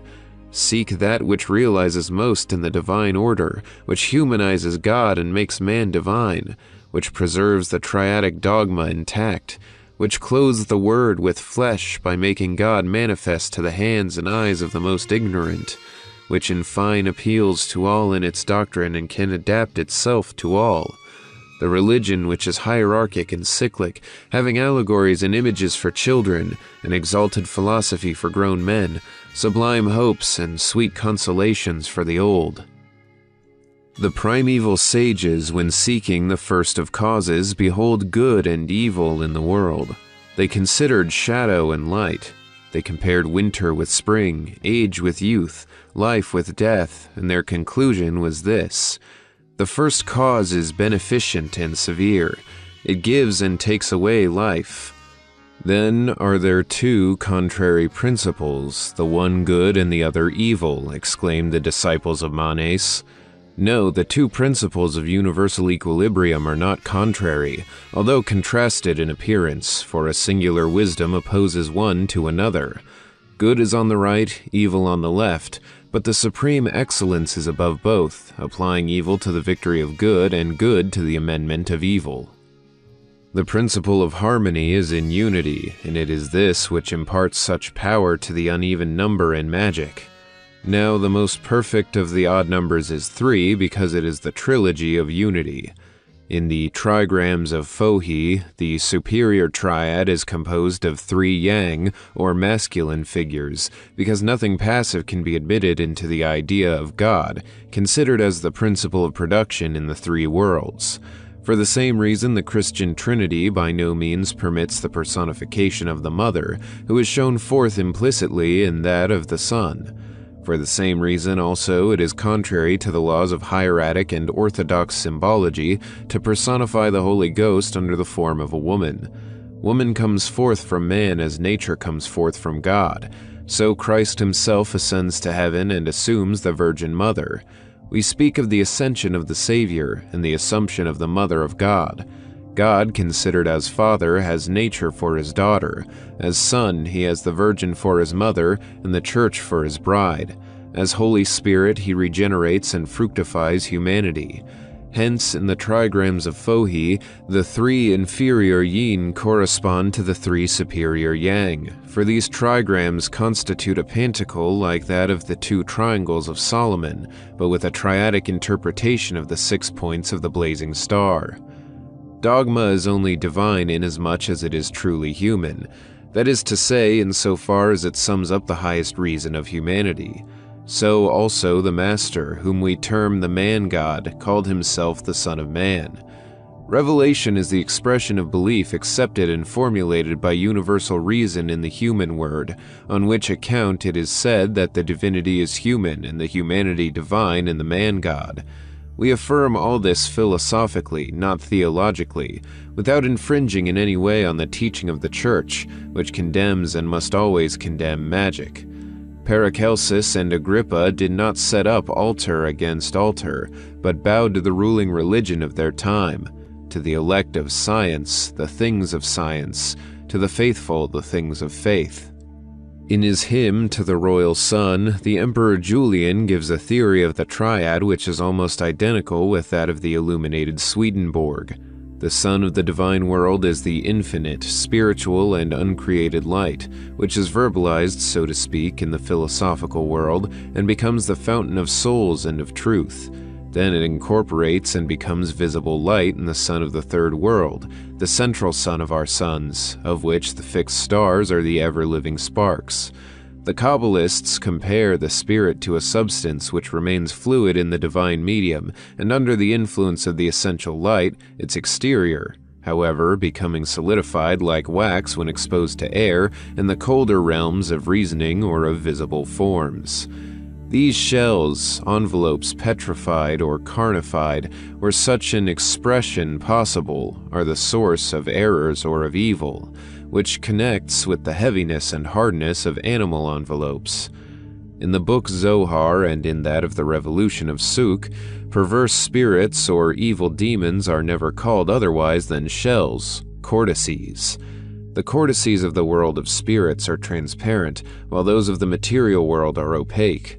Bodies are only temporary shells whence souls have to be liberated, but those who in this life obey the flesh build up an interior body or fluidic shell, which after death becomes their prison house and torment, until the time arrives when they succeed in dissolving it in the warmth of the divine light, towards which, however, the burden of their grossness hinders them from ascending. Indeed, they can do so only after infinite struggles, and by the mediation of the just who stretch forth their hands towards them. During the whole period of the process, they are devoured by the interior activity of the captive spirit, as in a burning furnace. Those who attain the pyre of expiation burn themselves thereon, like Hercules upon Mount Oeta, and so are delivered from their sufferings. But the courage of the majority fails before this ordeal, which seems to them a second death more appalling than the first, and so they remain in hell, which is rightly and actually eternal. But souls are never precipitated nor even retained despite themselves therein. The three worlds correspond together by means of the 32 paths of light, which are as steps of a sacred ladder. Every true thought corresponds to a divine grace in heaven and a good work on earth. Every grace of God manifests a truth and produces one or many acts reciprocally. Every act effects a truth or falsehood in the heavens, a grace or punishment. When a man pronounces the tetragram, say the Kabbalists, the 9 celestial realms sustain a shock, and then all the spirits cry out one upon another, "Who is it thus disturbing the kingdom of heaven?" Then does the earth communicate unto the first sphere the sins of that rash being who takes the eternal name in vain, and the accusing word is transmitted from circle to circle, from star to star, and from hierarchy to hierarchy. Every utterance possesses 3 senses, every act has a triple range, every form a triple idea, for the Absolute corresponds from world to world by its forms. Every determination of human will modifies nature, concerns philosophy, and is written in heaven. There are consequently 2 fatalities, one resulting from the uncreated will in harmony with its proper wisdom, the other from created wills in accordance with the necessity of secondary causes in their correspondence with the first cause. There is hence nothing indifferent in life, and our seeming most simple resolutions do often determine an incalculable series of benefits or evils, above all in the affinities of our diaphany with the great magical agent, as we shall explain elsewhere. The triad being the fundamental principle of the whole Kabbalah, or sacred tradition of our fathers, was necessarily the fundamental dogma of Christianity, the apparent dualism of which it explains by the intervention of a harmonious and all-powerful unity. Christ did not put his teaching into writing, and only revealed it in secret to his favored disciple, the one Kabbalist, and he a great Kabbalist among the apostles. So is the Apocalypse the book of the Gnosis, or secret doctrine of the first Christians, and the key of this doctrine is indicated by an occult versicle of the Lord's Prayer, which the Vulgate leaves untranslated, while in the Greek Rite, which preserves the traditions of St. John, the priests only are permitted to pronounce it. This versicle, completely Kabbalistic, is found in the Greek text of the Gospel according to St. Matthew, and in several Hebrew copies as follows. The sacred word Malkuth, substituted for Kether, which is its Kabbalistic correspondent, in the equipoise of Geburah and Chesed, repeating itself in the circles of heavens called eons by the Gnostics, provided the keystone of the whole Christian temple in this occult versicle. It has been retained by Protestants in their New Testament, but they have failed to discern its lofty and wonderful meaning, which would have unveiled to them all the mysteries of the Apocalypse. There is, however, a tradition in the Church that the manifestation of these mysteries is reserved till the last times. Malkuth, based upon Geburah and Chesed, is the temple of Solomon, having Jachin and Boaz for its pillars. It is Adamite dogma, founded for the one part on the resignation of Abel, and for the other on the labors and self-reproach of Cain. It is the equilibrium of being established on necessity and liberty, stability and motion. It is the demonstration of the universal lever sought in vain by Archimedes, a scholar whose talents were employed in the culture of obscurity, who died without seeking to be understood, resolved this supreme equation, discovered by him in the Kabbalah, and was in dread of its source transpiring if he expressed himself more clearly. We have seen one of his disciples and admirers most indignant, perhaps in good faith, at the suggestion that his master was a Kabbalist, but we can state, notwithstanding to the glory of the same learned man, that his researches have shortened appreciably our work on the occult sciences, and that the key of the transcendent Kabbalah above all indicated in the arcane versicle cited above has been applied skillfully to an absolute reform of all sciences in the books of Hohen Ronsky. The secret virtue of the Gospels is therefore contained in 3 words, and these 3 words have established 3 dogmas and 3 hierarchies. All science reposes upon 3 principles as the syllogism upon 3 terms. There are also 3 distinct classes, or 3 original and natural ranks, among men, who are called to advance from the lower to the higher. The Jews term these 3 series or degrees in the progress of spirits, Asaya, Yetzirah, and Briah. The Gnostics, who were Christian Kabbalists, called them Heil, Psyche, and Gnosis. By the Jews, the supreme circle was named Atziluth, and by the Gnostics, Pleroma. In the tetragram, the triad, taken at the beginning of the word, expresses the divine copulation. Taken at the end, it expressed the female and maternity. Eve has a name of 3 letters, but the primitive Adam is signified simply by the letter Jod, whence Jehovah should be pronounced Java, and this point leads us to the great and supreme mystery of magic embodied in the tetrad. The tetragram. Geburah Chesed Porta Libarum Elementa. In nature, there are 2 forces producing equilibrium, and these 3 constitute a single law. Here, then, is the triad resumed in unity, and by adding the conception of unity to that of the triad, we are brought to the tetrad, the first square and perfect number, the source of all numerical combinations and the principle of all forms. Affirmation, negation, discussion, solution. Such are the 4 philosophical operations of the human mind. Discussion conciliates negation with affirmation by rendering them necessary to each other. In the same way, the philosophical triad, emanating from the antagonism of the duad, is completed by the tetrad, the 4-square basis of all truth. According to consecrated dogma, there are 3 persons in God, and these 3 constitute one only deity. 3 and 1 provide the conception of 4 because unity is required to explain the 3.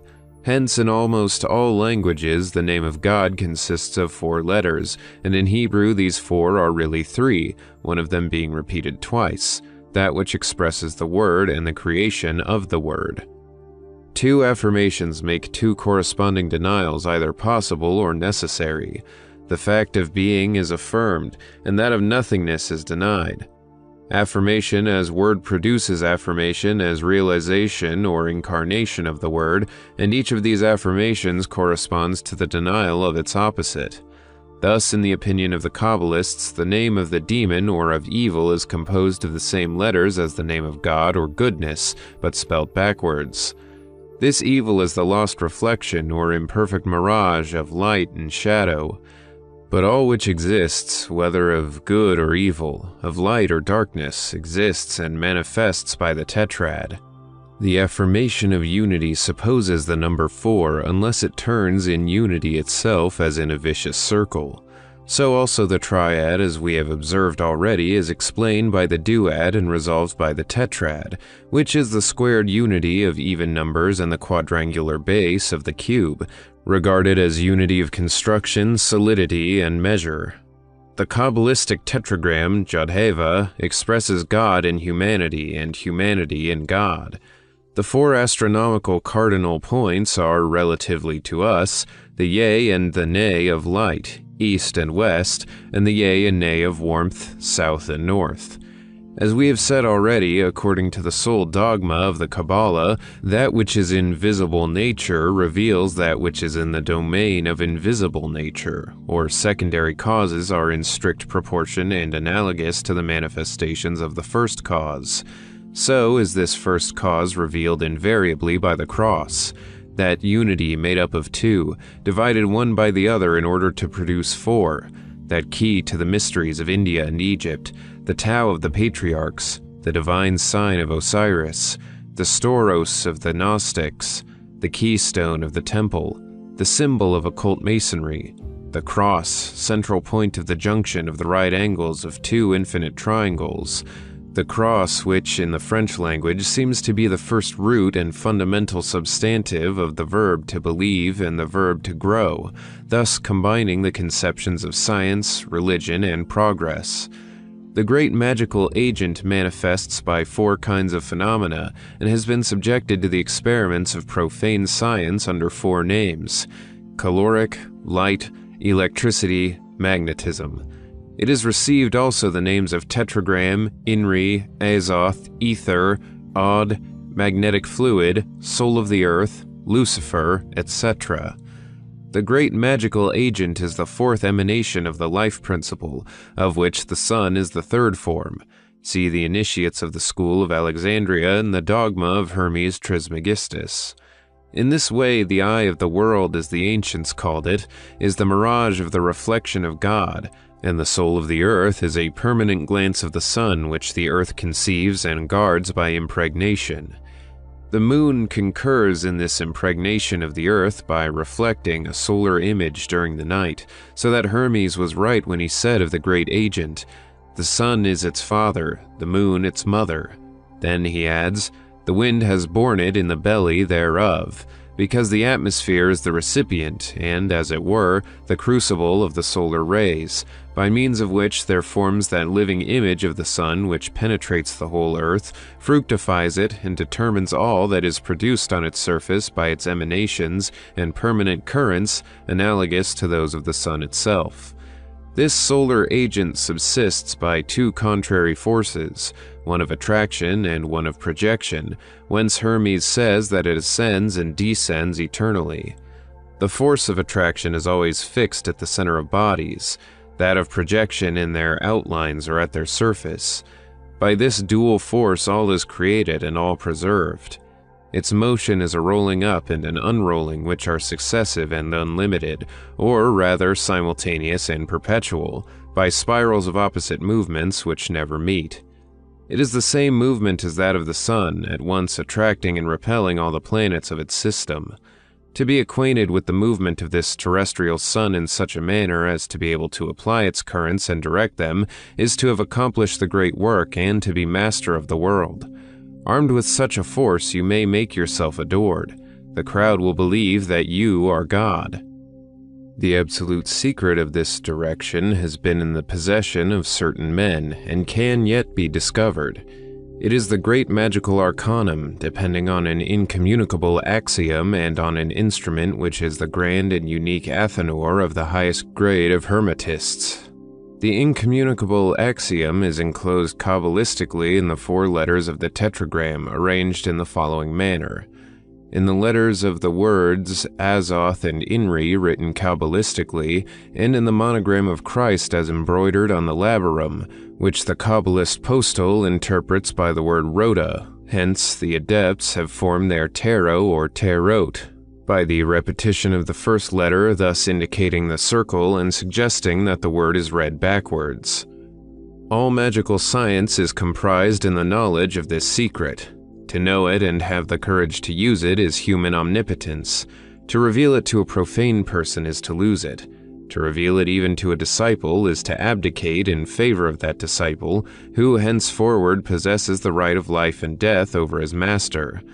I am speaking from the magical standpoint, and will certainly slay him for fear of dying himself. But this has nothing in common with deeds qualified as murder in criminal legislation. The practical philosophy, which is the basis and point of departure for our laws, does not recognize the facts of bewitchment and of occult influences. We touch here upon extraordinary revelations and are prepared for the unbelief and derision of incredulous fanaticism. Voltairean religion has also its fanatics, Pate the great shades who must now be lurking sullenly in the vaults of the Pantheon, while Catholicism, strong ever in its practices and prestige, chants the office overhead. The perfect word, that which is adequate to the thought which it expresses, always contains virtually or supposes a tetrad, the idea with its 3 necessary and correlated forms, then the image of the thing expressed, with the 3 terms of the judgment which qualifies it. When I say being exists, I affirm implicitly that the void is non-existent.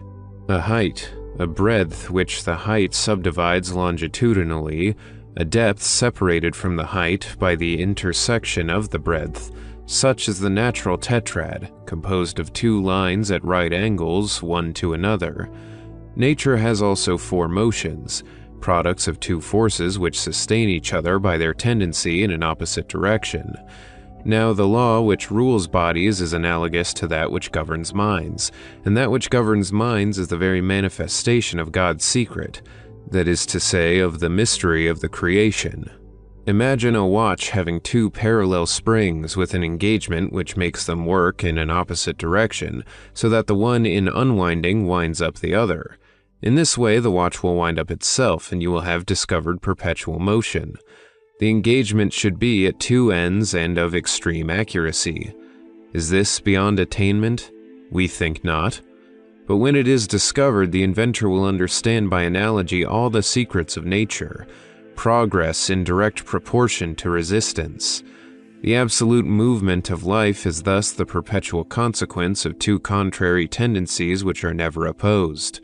When one seems to yield to the other, it is like a spring which is winding up, and you may expect a reaction, the moment and characteristics of which it is quite possible to foresee and determine.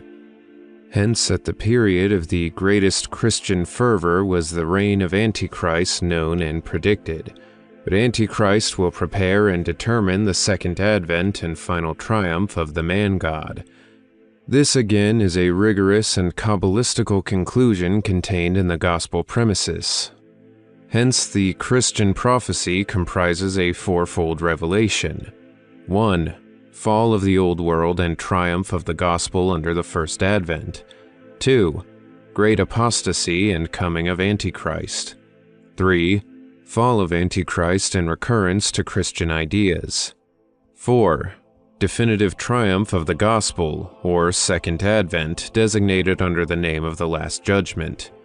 This 4-fold prophecy contains, as will be seen, 2 affirmations and 2 negations, the idea of 2 ruins or universal deaths and of 2 resurrections, for to every conception which appears upon the social horizon in east and a west, a zenith and a nadir may be ascribed without fear of error.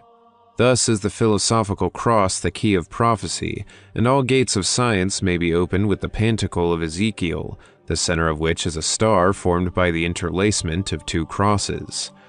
Does not human life present itself also under these four phases or successive transformations: birth, life, death, immortality? And remark here that the immortality of the soul, necessitated as a completement of the tetrad, is Kabbalistically proved by analogy, which is the sole dogma of truly universal religion, as it is the key of science and the universal law of nature. As a fact, death can be no more an absolute end than birth is a real beginning. Birth proves the pre-existence of the human being, since nothing is produced from nothing, and death proves immortality, since being can no more cease from being than nothingness can cease to be nothingness. Being and nothingness are two absolutely irreconcilable ideas, with this difference that the idea of nothingness, which is altogether negative, issues from the very idea of being, whence even nothingness cannot be understood as an absolute negation, whilst the notion of being can never be put in comparison with that of nothingness, and still less can it come forth therefrom. To say that the world has been produced out of nothing is to advance a monstrous absurdity. All that is proceeds from what has been, and consequently nothing that is can evermore cease to be. The succession of forms is produced by the alternatives of movement. They are the phenomena of life which replace without destroying one another. All things change, nothing perishes. The sun does not die when it vanishes from the horizon. Even the most fluidic forms are immortal, subsisting always in the permanence of their raison d'être, which is the combination of light with the aggregated potencies of the molecules of the first substance. Hence they are preserved in the astral fluid, and can be evoked and reproduced according to the will of the sage, as we shall see when treating of second sight and the evocation of memories in necromancy or other magical works. We shall return also to the great magical agent in the 4th chapter of the ritual, where we shall complete our indications of the characteristics of the great arcanum, and of the means of recovering this tremendous power. Here let us add a few words on the 4 magical elements and elementary spirits. The magical elements are, in alchemy, salt, sulfur, mercury, and azoth. In Kabbalah, the macroprosopis, the microprosopis, and the 2 mothers. In hieroglyphics, the man, eagle, lion, and bull. In old physics, according to vulgar names and notions, air, water, earth, and fire. But in magical science we know that water is not ordinary water, fire is not simply fire, etc. These expressions conceal a more recondite meaning. Modern science has decomposed the 4 elements of the ancients and reduced them to a number of so-called simple bodies. That which is simple, however, is the primitive substance properly so called. There is thus only one material element which manifests always by the tetrad in its forms. We shall therefore preserve the wise distinction of elementary appearances admitted by the ancients, and shall recognize air, fire, earth, and water as the 4 positive and visible elements of magic. The subtle and the gross, the swift and slow solvent, or the instruments of heat and cold, constitute in occult physics the 2 positive and negative principles of the tetrad, and should be thus tabulated. Thus, air and earth represent the male principle. Fire and water are referable to the female principle, since the philosophical cross of pentacles, as affirmed already, is a primitive and elementary hieroglyph of the lingam of the gymnosophists. To these 4 elementary forms correspond the 4 following philosophical ideas: spirit, matter, motion, rest. As a fact, all science is comprised in the understanding of these 4 things, which alchemy has reduced to 3. The absolute, the fixed, and the volatile, referred by the Kabbalah to the essential idea of God, who is absolute reason, necessity, and liberty, a threefold notion expressed in the occult books of the Hebrews. Under the names of Kether, Chokmah, and Bina for the divine world, of Tifereth, Chesed, and Geburah in the moral world, and of Jesod, Hod, and Netzah in the physical world, which, together with the moral, is contained in the idea of the kingdom or Malkuth. We shall explain in the 10th chapter this theogony as rational as it is sublime. Now, created spirits, being called to emancipation by trial, are placed from their birth between these four forces, two positive and two negative, and have it in their power to affirm or deny good, to choose life or death. To discover the fixed point, that is, the moral center of the cross, is the first problem which is given them to resolve. Their initial conquest must be that of their own liberty. They begin by being drawn, some to the north, others to the south, some to the right, others to the left, and insofar as they are not free, they cannot have the use of reason, nor can they take flesh otherwise than in animal forms. These unemancipated spirits, slaves of the four elements, are those which the Kabbalists call elementary daimons, and they people the elements which correspond to their state of servitude. Sylphs, undines, gnomes, and salamanders really exist, therefore, some wandering and seeking incarnation, others incarnate and living on this earth. These are vicious and imperfect men. We shall return to this subject in the 15th chapter, which treats of enchantments and demons. That is also an occult tradition by which the ancients were led to admit the existence of four ages in the world, only it was not made known to the vulgar that these ages are successive and are renewed, like the 4 seasons of the year.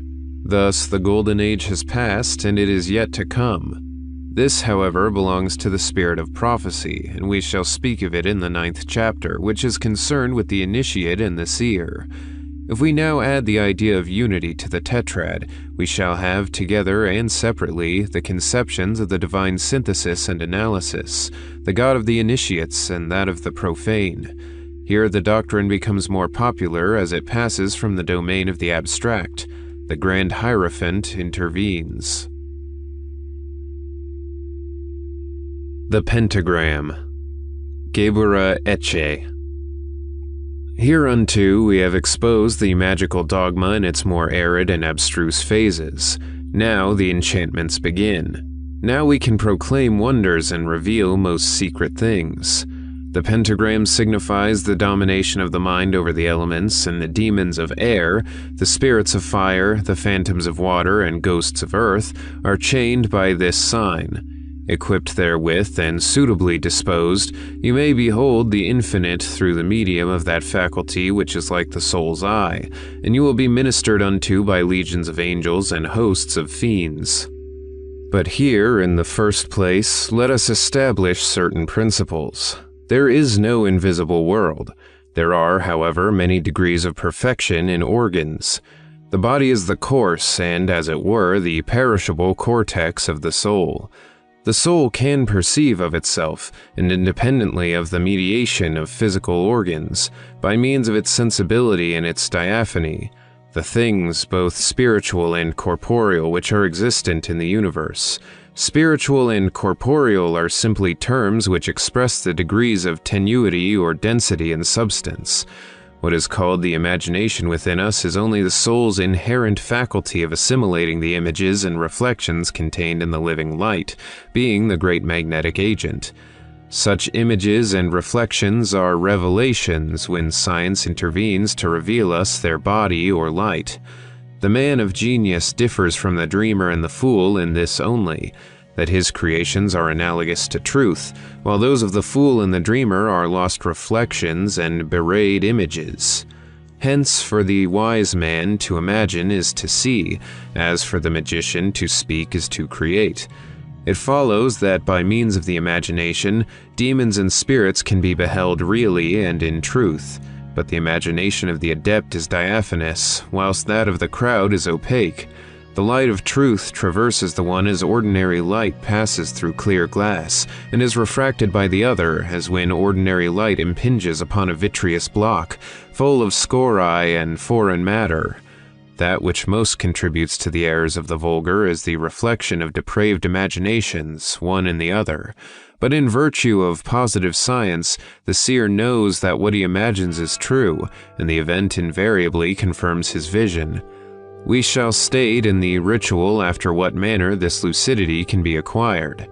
It is by means of this light that static visionaries place themselves in communication with all worlds, as so frequently occurred to Swedenborg, who notwithstanding was imperfectly lucid, seeing that he did not distinguish reflections from rays, and often intermingled chimerical fancies with his most admirable dreams.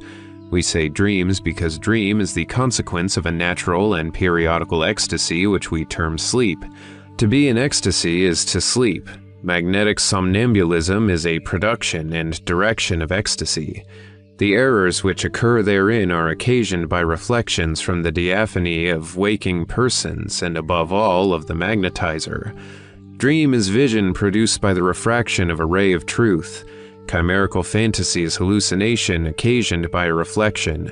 The temptation of St. Anthony with its nightmares and its monsters represents the confusion of reflections with direct rays.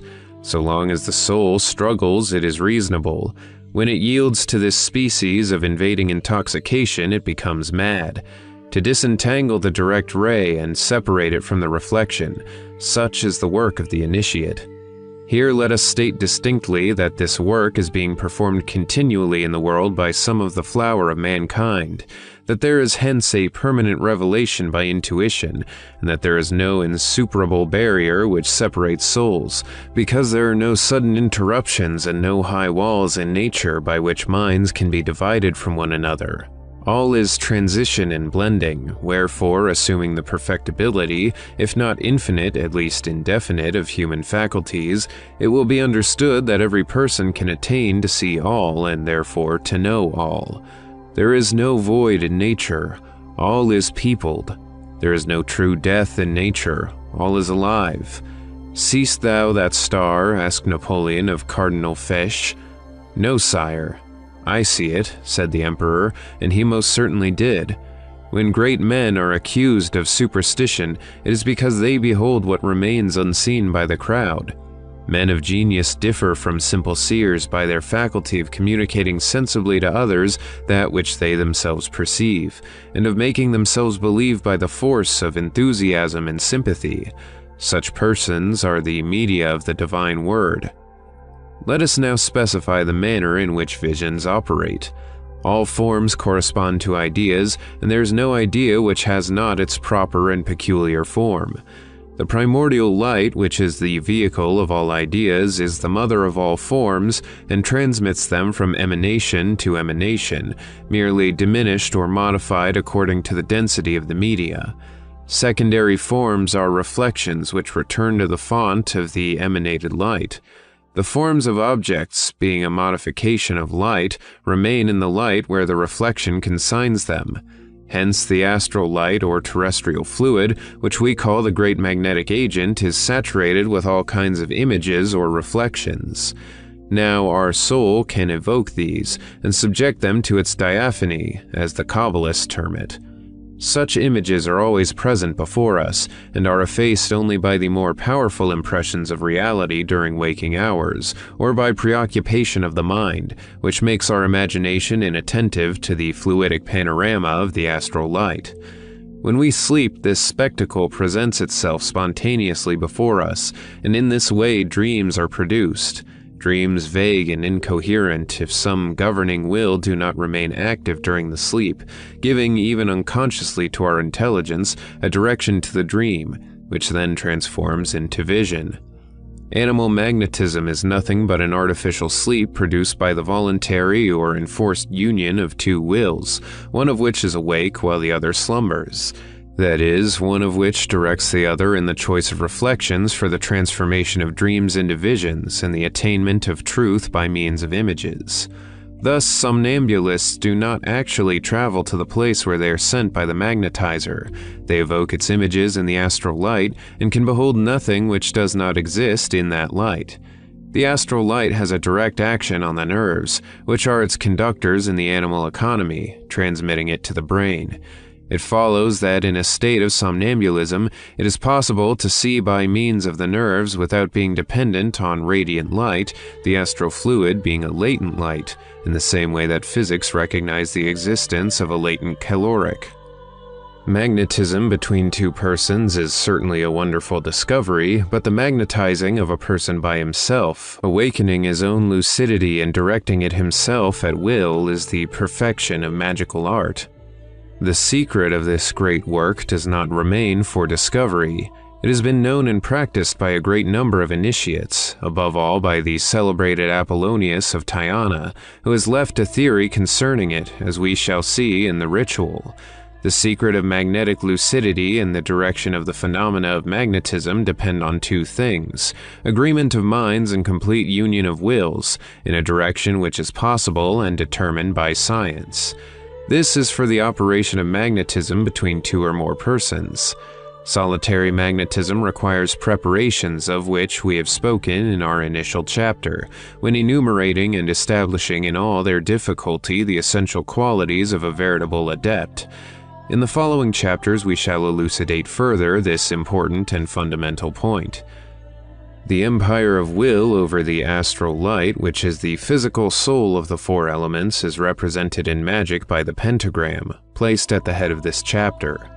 The elementary spirits are subservient to this sign when employed with understanding, and by placing it in the circle or on the table of evocations, they can be rendered tractable, which is magically called their imprisonment. Let us explain this marvel briefly. All created beings communicate with one another by signs, and all adhere to a certain number of truths expressed by determinate forms. The perfection of forms increases in proportion to the emancipation of spirits, and those that are not overweighted by the chains of matter recognize by intuition out of hand whether a sign is the expression of a real power or of a precipitate will.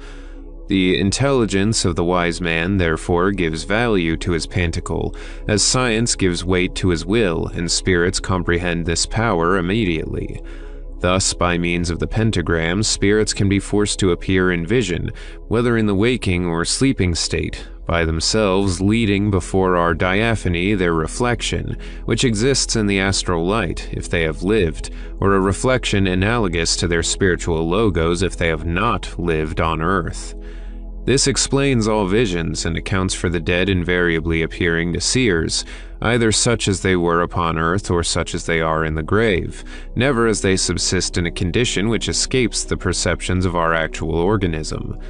Pregnant women are influenced more than others by the astral light, which concurs in the formation of the child and offers them incessant reminiscences of the forms that abound therein.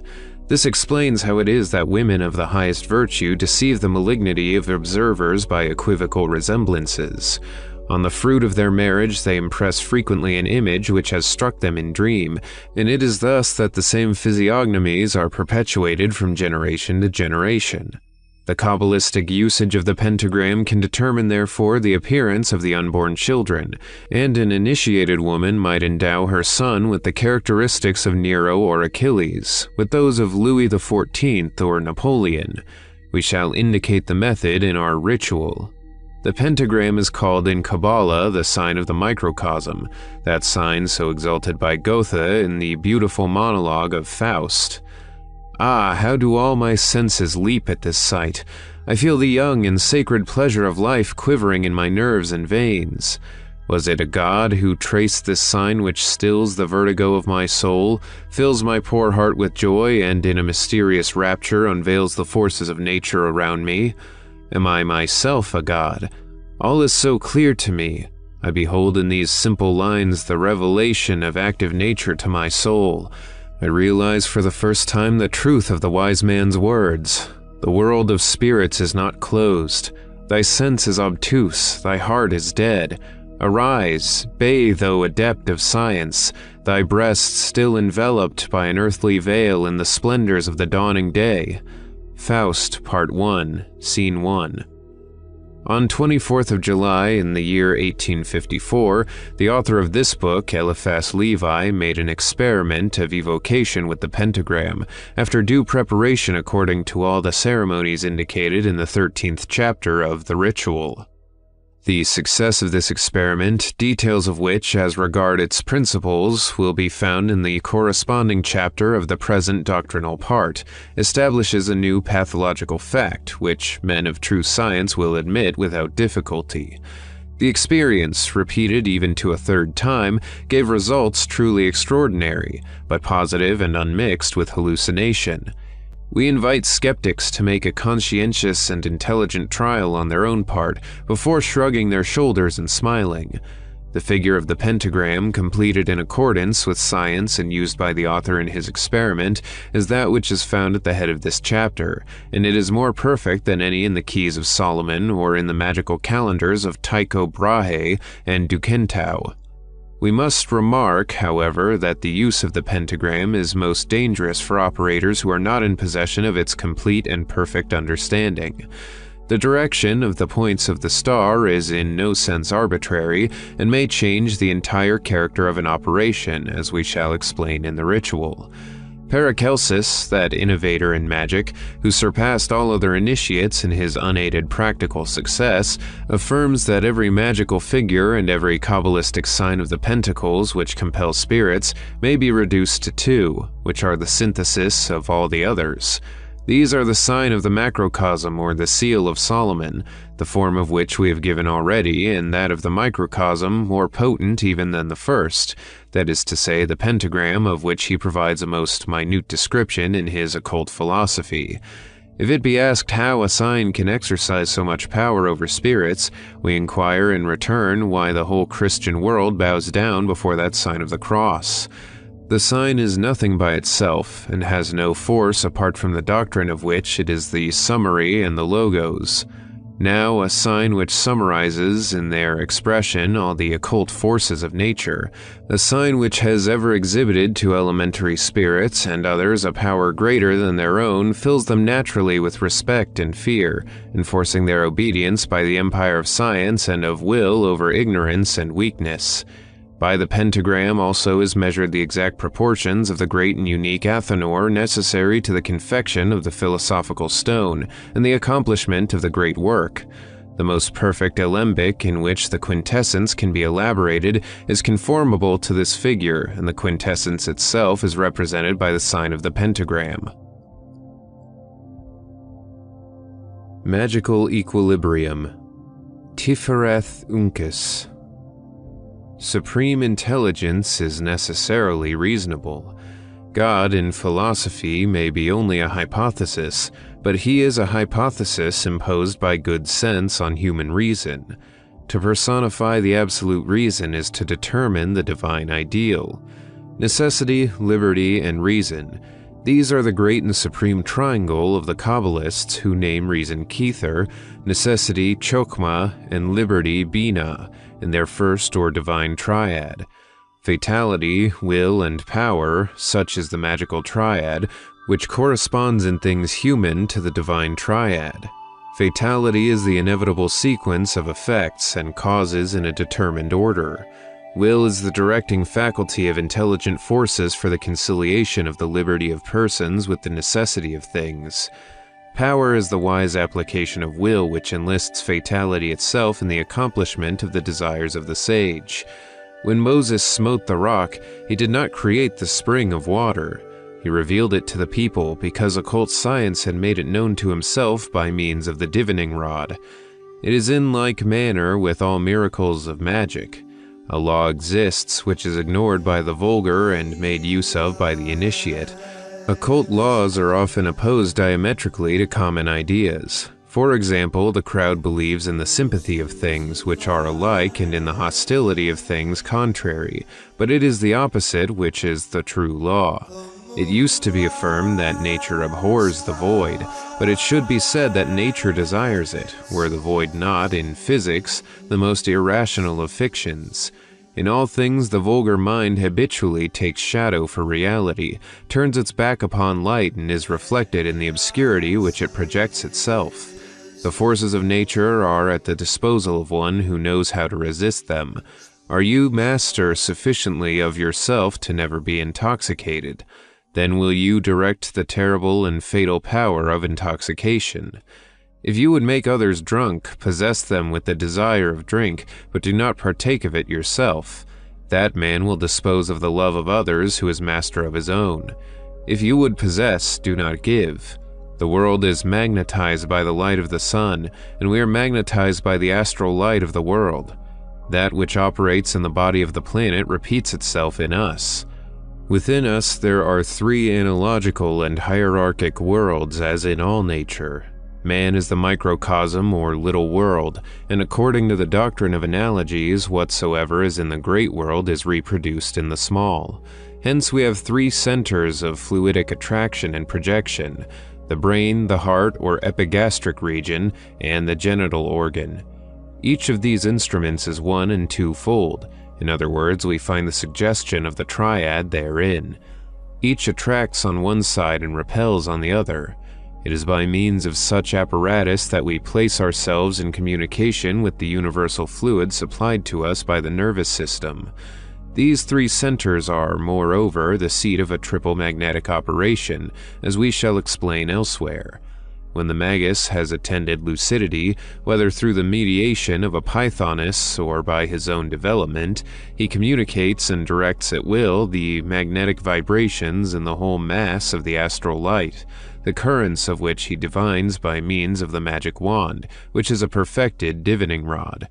By the aid of these vibrations, he influences the nervous system of persons made subject to his action, accelerates or suspends the currents of life, soothes or tortures, heals or hurts, in fine, slays or brings to life.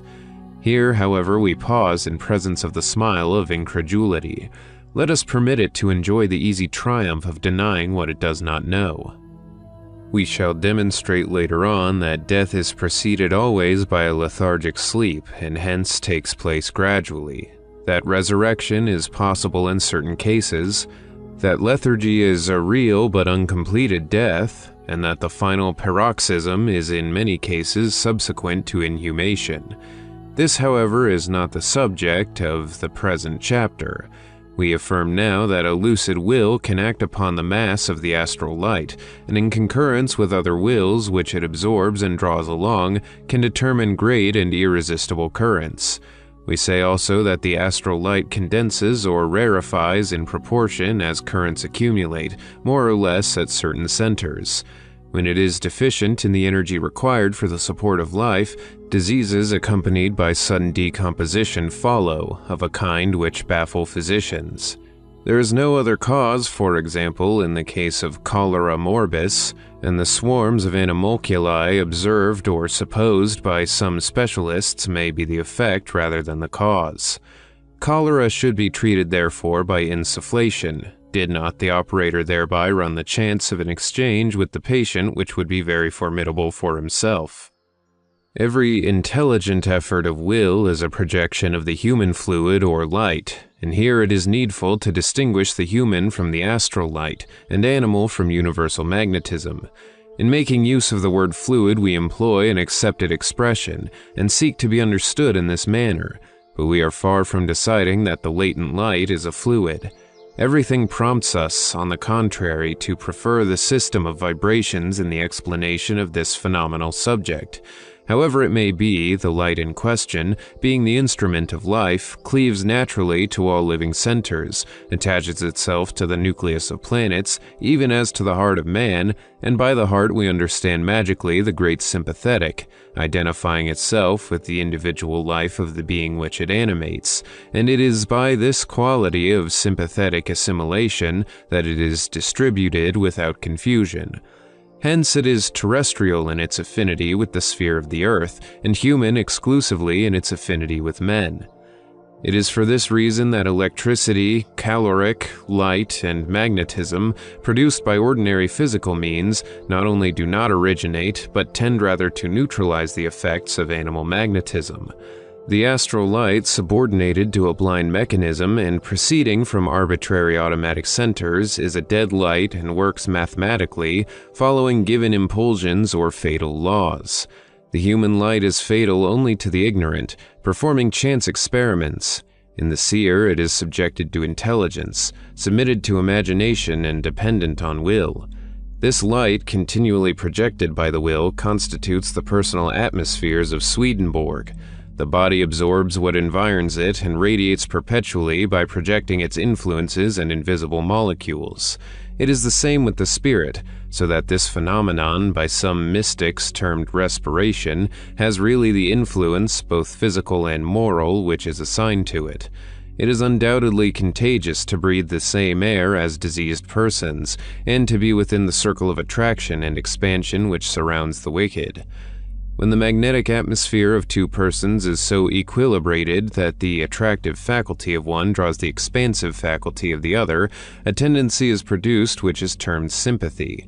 Then imagination, calling up to it all the rays or reflections analogous to that which it experiences, makes a poem of the desires which captivate will, and if the persons differ in sex, it occasions in them, or more commonly in the weaker of the two, a complete intoxication of the astral light, which is termed passion par excellence, or love. Love is one of the great instruments of magical power, but it is categorically forbidden to the magus, at least as an intoxication or passion. Woe to the Samson of the Kabbalah if he permit himself to be put asleep by Delilah. The Hercules of science, who exchanges his royal scepter for the distaff of Omphale, will soon experience the vengeance of Deianira, and nothing will be left for him but the pyre of Mount Oeta, in order to escape the devouring folds of the coat of Nasus. Sexual love is ever an illusion, for it is the result of an imaginary mirage. The astral light is the universal seducer, typified by the serpent of Genesis. This subtle agent, ever active, ever vigorous, ever fruitful in alluring dreams and sensuous images, this force which of itself is blind and subordinated to every will, whether for good or evil, this ever-renewing circulus of unbridled life, which produces vertigo in the imprudent, this corporeal spirit, this fiery body, this impalpable omnipresent ether, this monstrous seduction of nature. How shall we define it comprehensively, and how characterize its action? To some extent indifferent in itself, it lends itself to good as to evil. It transmits light and propagates darkness. It may be called equally Lucifer and Lucifuge. It is a serpent, but it is also an oriole. It is a fire, but it may belong equally to the torments of Infernus or the sacrifice of incense offered up to heaven. To dispose of it, we must, like the predestined woman, set our foot upon its head. In the elementary world, water corresponds to the Kabbalistic woman and fire to the serpent. To subdue the serpent, that is, to govern the circle of the astral light, we must place ourselves outside its currents. In other words, we must isolate ourselves. For this reason, Apollonius of Tyana wrapped himself completely in a mantle of fine wool, setting his feet thereon and drawing it over his head. Then he bent his back in semicircular fashion and closed his eyes after performing certain rites, probably magnetic passes and sacramental words, designed to fix imagination and determine the action of will. The woolen mantle is of great use in magic, and was the common conveyance of sorcerers on their way to the Sabbath, which proves that the sorcerers did not really go to the Sabbath, but the Sabbath came to the sorcerers when isolated in their mantle, and brought before their translucid images analogous to their magical preoccupations, combined with reflections of all kindred acts accomplished previously in the world. This torrent of universal life is represented also in religious doctrines by the expiatory fire of hell.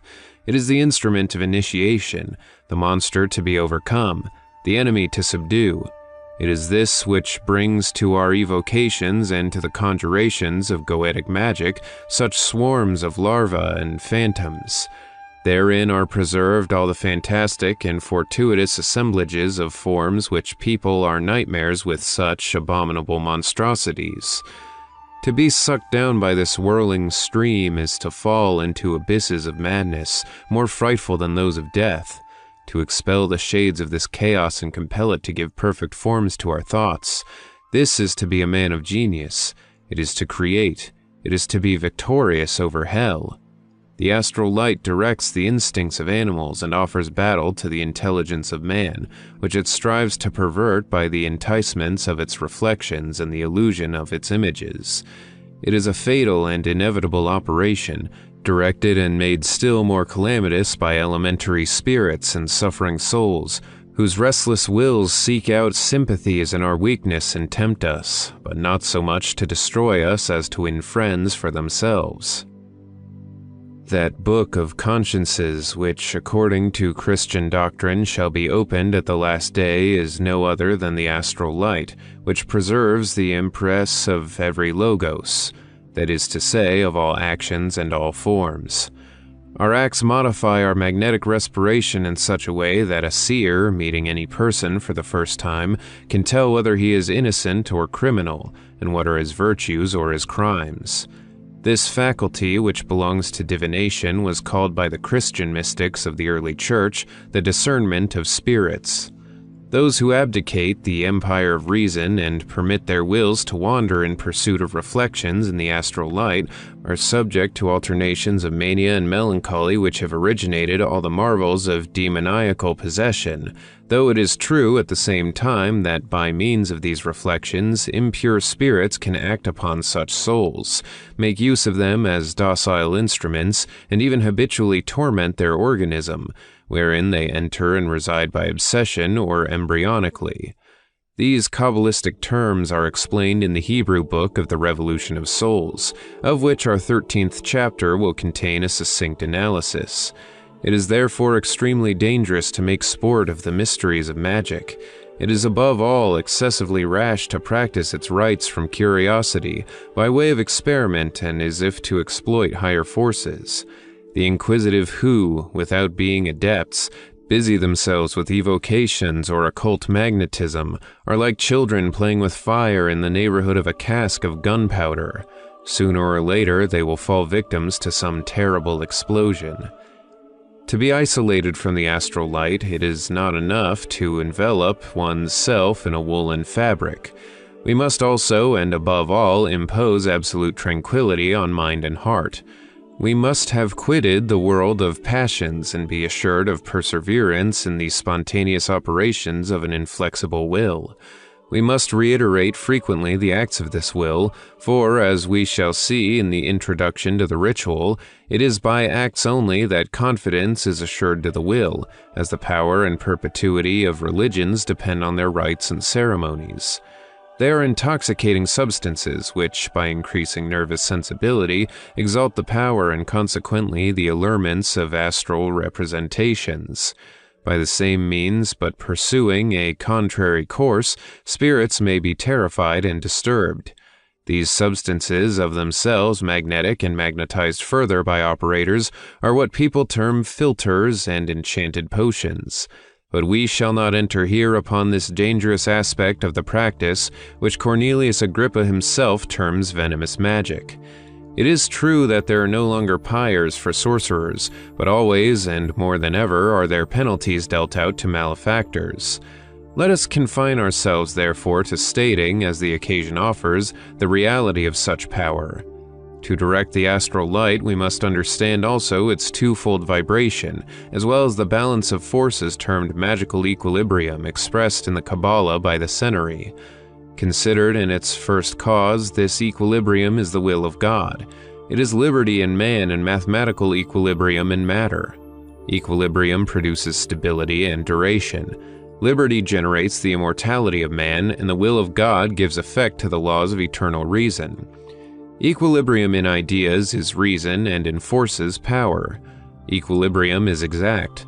Fulfill its law and it is there. Violate it, however slightly, and it is destroyed. For this reason, nothing is useless or lost. Every utterance and every movement are for or against equilibrium, for or against truth, which is composed of for and against conciliated, or at least equilibrated. We shall state in the introduction to the ritual how magical equilibrium should be produced, and why it is necessary to the success of all operations. Omnipotence is the most absolute liberty. Now, absolute liberty cannot exist apart from perfect equilibrium. Magical equilibrium is hence one of the first conditions of success in the operations of science, and must be sought even in occult chemistry, in learning to combine contraries without neutralizing them by one another. Magical equilibrium explains the great and primeval mystery of the existence and relative necessity of evil. This relative necessity gives, in black magic, the measure of the power of demons or impure spirits, to whom virtues practiced upon earth are a source of increased rage and apparently of increased power. At the epochs when saints and angels work miracles openly, sorcerers and fiends in their turn operate marvels and prodigies. Rivalry often creates success. We lean upon that which resists. The Fiery Sword, Netza Gladius. The septenary is the sacred number in all theogonies and in all symbols, because it is composed of the triad and the tetrad. The number 7 represents magical power in all its fullness. It is the mind reinforced by all elementary potencies. It is the soul served by nature.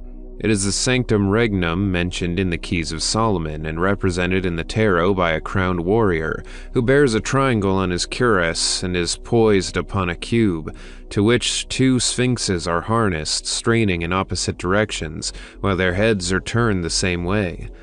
This warrior is armed with a fiery sword and holds in his left hand a scepter surmounted by a triangle and a sphere. The cube is the philosophical stone. The sphinxes are the 2 forces of the great agent, corresponding to Jachin and Boaz, the 2 pillars of the temple. The cuirass is the knowledge of divine things, which renders the wise man invulnerable to human assaults. The scepter is the magic wand. The fiery sword is the symbol of victory over the deadly sins, 7 in number, like the virtues, the conceptions of both being typified by the ancients under the figures of the 7 planets then known. Thus faith, that aspiration towards the infinite, that noble self-reliance sustained by confidence in all virtues, the faith which in weak natures may degenerate into pride, was represented by the sun.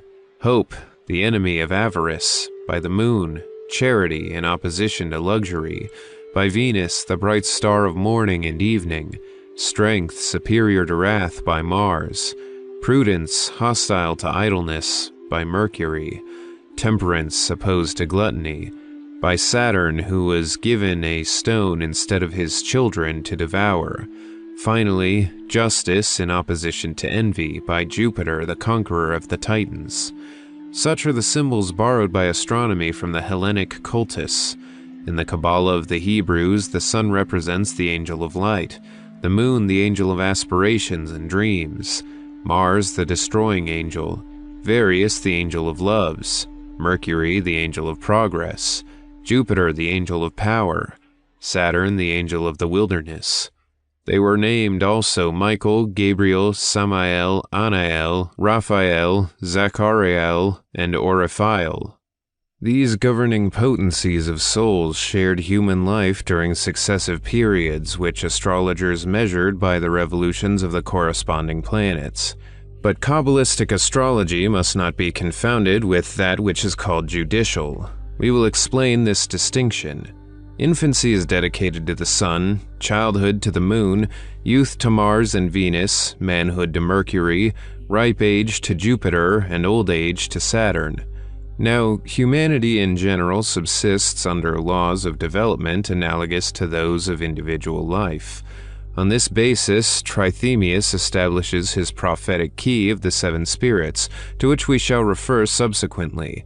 By means thereof, observing the analogical proportions of successive events, it is possible to predict important future occurrences with certitude, and to fix beforehand from age to age the destinies of nations and the world.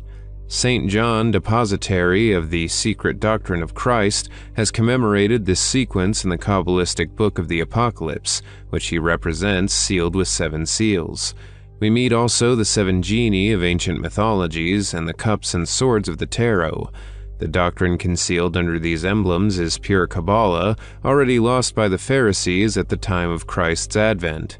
The scenes which succeeded one another in this wonderful prophetic epic are so many pentacles, the keys of which are the ternary, the quaternary, the septenary, and the duodenary.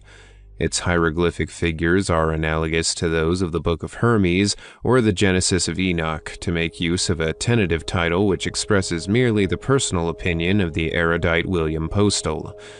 The cherub, or symbolic bull, which Moses placed at the gate of the Edenic world, bearing a fiery sword, is a sphinx, having a bull's body and a human head. It is the antique Assyrian sphinx, and the combat and victory of Mithras were its hieroglyphic analysis. Now this armed sphinx represents the law of mystery, which watches at the door of initiation to warn away the profane. Voltaire, who knew nothing of all this, was highly diverted at the notion of a bull brandishing a sword. What would he have said had he visited the ruins of Memphis and Thebes, and what would the echo of past ages which slumbers in the tombs of Ramesses have replied to those light sarcasms so much relished in France? The mosaic cherub represents also the great magical mystery, of which the elements are expressed by the septenary, without, however, giving the final word. This verbum in an arabile of the sages of the Alexandrian school. This word which Hebrew Kabbalists write and interpret by thus expressing the triplicity of the secondary principle, the dualism of means, the equal unity of the first and final principle, the alliance between the triad and the tetrad in a word composed of 4 letters, which forms 7 by means of a triple and double repetition. This word is pronounced Ararita. The virtue of the septenary is absolute in magic, for this number is decisive in all things. Hence all religions have consecrated it in their rites. The 7th year was a jubilee among the Jews. The 7th day is set apart for rest and prayer. There are 7 sacraments, etc. The 7 colors of the prism and the 7 musical notes correspond also to the 7 planets of the ancients, that is, to the 7 chords of the human lyre. The spiritual heaven has never changed, and astrology has been more invariable than astronomy. The 7 planets are, in fact, the hieroglyphic symbols of the keyboard of our affections. To compose talismans of the sun, moon, or Saturn is to attach the will magnetically to signs corresponding to the chief powers of the soul. To consecrate something to Mercury or Venus is to magnetize that object according to a direct intention, whether pleasure, science, or profit be the end in view. The analogous metals, animals, plants, and perfumes are auxiliaries to this end. The 7 magical animals are A, among birds, corresponding to the divine world, the swan, the owl, the vulture, the dove, the stork, the eagle, and the pewit.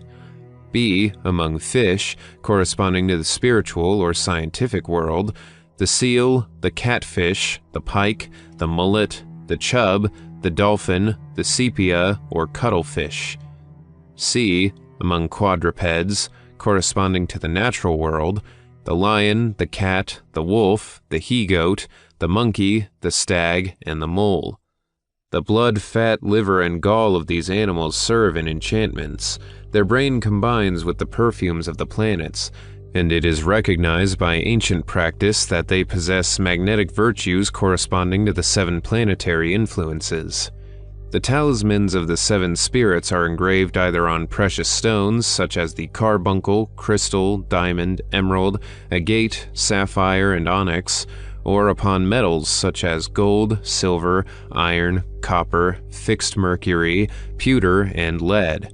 The Kabbalistic signs of the 7 spirits are, for the sun, a serpent with the head of a lion, for the moon, a globe divided by 2 crescents, for Mars, a dragon biting the hilt of a sword, for Venus, a lingam, for Mercury, the hermetic caduceus and the cynocephalus, for Jupiter, the blazing pentagram in the talons or beak of an eagle, for Saturn, a lame and aged man, or a serpent curled about the sunstone. All these symbols are found on engraved stones of the ancients, and especially on those talismans of the Gnostic epochs which are known by the name of Abraxas. In the collection of the talismans of Paracelsus, Jupiter is represented by a priest in ecclesiastical garb, while in the tarot he appears as a grand hierophant crowned with a triple tiara, holding a 3-barred cross in his hands, forming the magical triangle and representing at once the scepter and key of the 3 worlds. By collating all that has been said about the unity of the triad and tetrad, we shall find all that remains to be told concerning the septenary, that grand and complete magical unity composed of 4 and 3. Realization. Haud vivens. Causes manifest by effects, and effects are proportioned to causes. The divine word, the one word, the tetragram is self-affirmed by tetratic creation. Human fecundity proves divine fecundity. The jod of the divine name is the eternal virility of the first principle. Man understands that he was made in the image of God when he attains comprehension of God by increasing to infinity the idea which he forms of himself. When realizing God as the infinite man, man says unto himself, I am the finite God. Magic differs from mysticism because it judges nothing a priori until after it is established a posteriori, the actual base of its judgments. That is to say, after having apprehended the cause by the effects contained in the energy of the cause itself, by means of the universal law of analogy. Hence, in the occult sciences, all is real, and theories are established only on the foundations of experience. Realities alone constitute the proportions of the ideal, and the magus admits nothing as certain in the domain of ideas save that which is demonstrated by realization. In other words, what is true in the cause manifests in the effect. What is not realized does not exist. The realization of speech is the logos, properly so called. A thought is realized in becoming speech. It is realized also by signs, sounds, and representations of signs. Here is the first degree of realization. Then it is imprinted on the astral light by means of the signs of writing or speech. It influences other minds by reflections upon them. It is refracted by crossing the diaphany of other men. It assumes new forms and proportions. It is translated into acts and modifies the world. This is the last degree of realization. Men who are born into a world modified by an idea bear away with them the mark thereof, and it is thus that the Word is made flesh. The mark of the disobedience of Adam, preserved in the astral light, could be effaced only by the stronger mark of the obedience of the Savior, and thus the original sin and redemption of the world can be explained in a natural and magical sense. The astral light, or soul of the world, was the instrument of Adam's omnipotence. It became afterwards that of his punishment, being corrupted and troubled by his sin, which intermingled an impure reflection with those primitive images which compose the book of universal science for his still virgin imagination. The astral light, depicted in ancient symbols by the serpent devouring its tail, represents alternately malice and prudence, time and eternity, tempter and redeemer. For this light, being the vehicle of life, is an auxiliary alike of good and evil, and may be taken not only for the fiery form of Satan, but for the body of the Holy Ghost. It is the instrument of warfare in angelic battles, and feeds indifferently both the flames of hell and the lightnings of St. Michael. It may be compared to a horse having a nature analogous to the chameleon, ever reflecting the armor of his rider.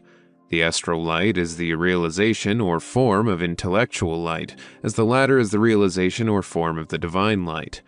The great initiator of Christianity, seeing that the astral light was overcharged with the impure reflections of Roman debauchery, sought to separate his disciples from the circumambient sphere of reflections and to concentrate them only on the interior light, so that, through the medium of a common faith and enthusiasm, they might communicate together by new magnetic chains, which he termed grace, and thus overcome the dissolute currents, to which he gave the names of the devil and Satan, signifying their putrefaction.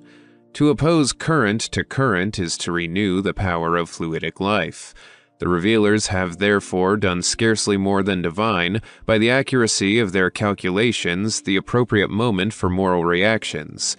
The law of realization produces what we call magnetic breathing. Places and objects become impregnated therewith, and this imparts to them an influence in conformity with our dominant desires, with those above all which are confirmed and realized by acts. As a fact, the universal agent or latent astral light ever seeks equilibrium. It fills the void and draws in the plenitude, which makes vice contagious, like certain physical maladies, and works powerfully in the proselytism of virtue. Hence it is that cohabitation with antipathetic beings is a torment. Hence it is that relics, whether of saints or of great criminals, produce extraordinary results in sudden conversion and perversion.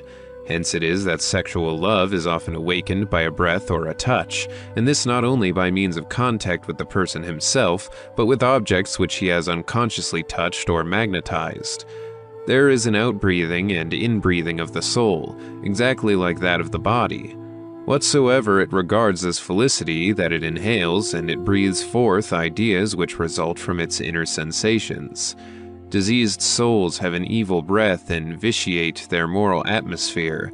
That is, they combine impure reflections with the astral light which permeates them, and establish unwholesome currents therein.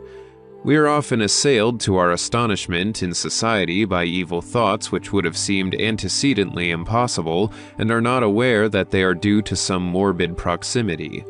This secret is of high importance, for it leads to the unveiling of consciences, one of the most incontestable and terrible powers of magical art. Magnetic respiration produces about the soul a radiation of which it is the center, and thus surrounds it with the reflection of its own works, creating for it a heaven or hell. There are no isolated acts, and it is impossible that there should be secret acts. Whatsoever we will truly, that is, everything which we confirm by our acts, remains registered in the astral light, where our reflections are preserved. These reflections influence our thought continually by the mediation of the diaphany, and it is in this sense that we become and remain the children of our works.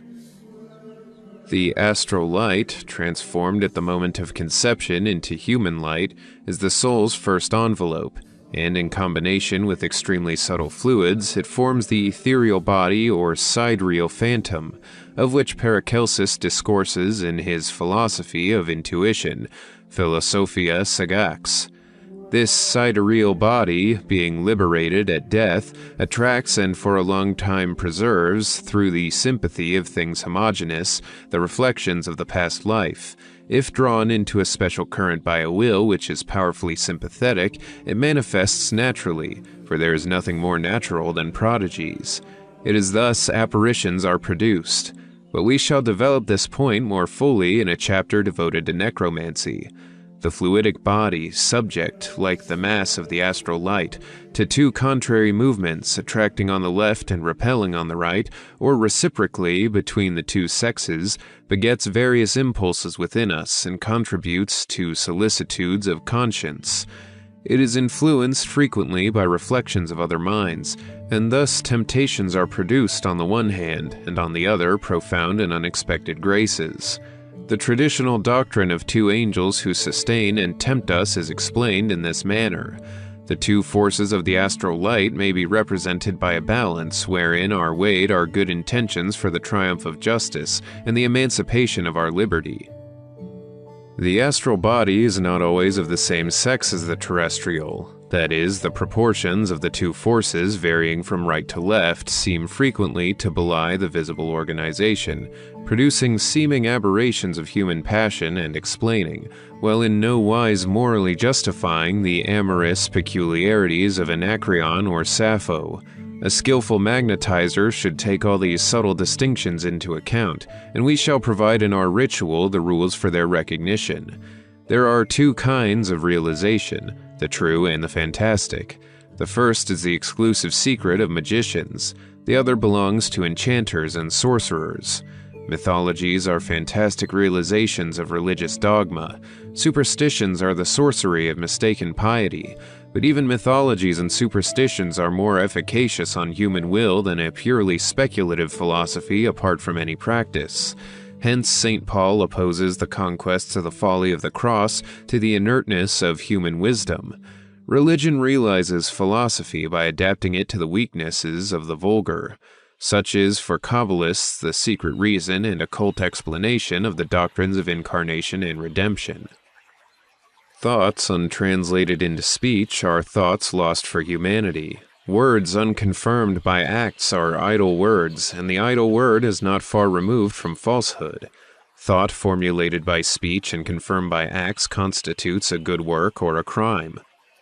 Hence, whether in vice or virtue, there is no utterance for which we are not responsible. Above all, there are no indifferent acts. Curses and blessings produce their consequence invariably, and every action, whatsoever its nature, whether inspired by love or hate, has effects analogous to its motive, its extent, and its direction.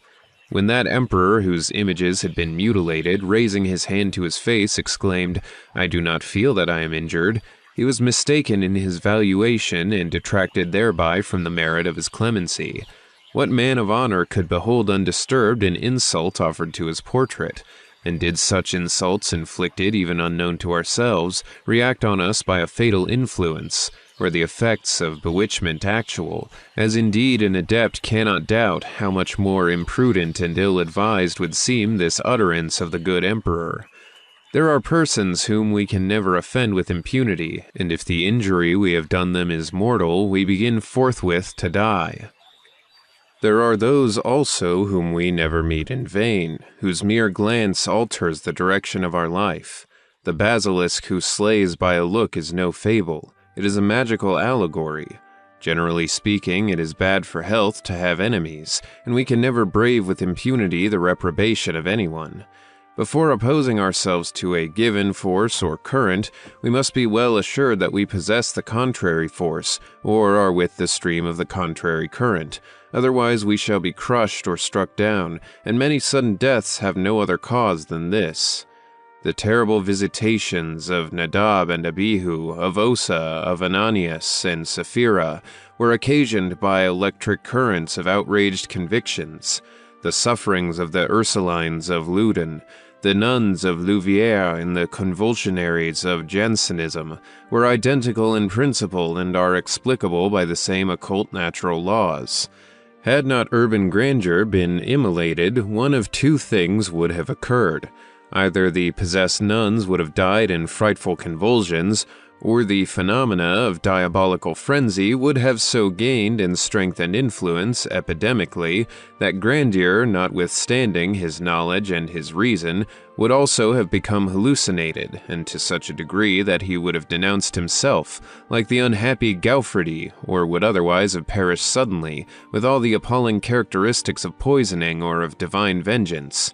In the 18th century, the unfortunate poet Gilbert fell a victim to his audacity in braving the current of opinion and even of philosophical fanaticism which characterized his epoch.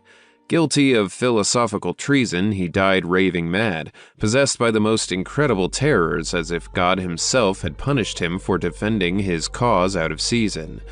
As a fact, he perished by reason of a law of nature of which, assuredly, he knew nothing. He set himself against an electric current and was struck down as by lightning.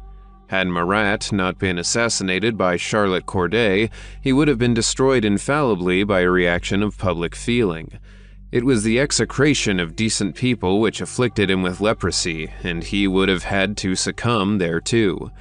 The reprobation excited by the massacre of St. Bartholomew was the sole cause of the atrocious disease and death of Charles IX, while had not Henry IV been sustained by an immense popularity, which he owed to the projecting power of sympathetic force of his astral life, he would scarcely have outlived his conversion, but would have perished under the contempt of Protestants, combined with the suspicion and ill will of Catholics.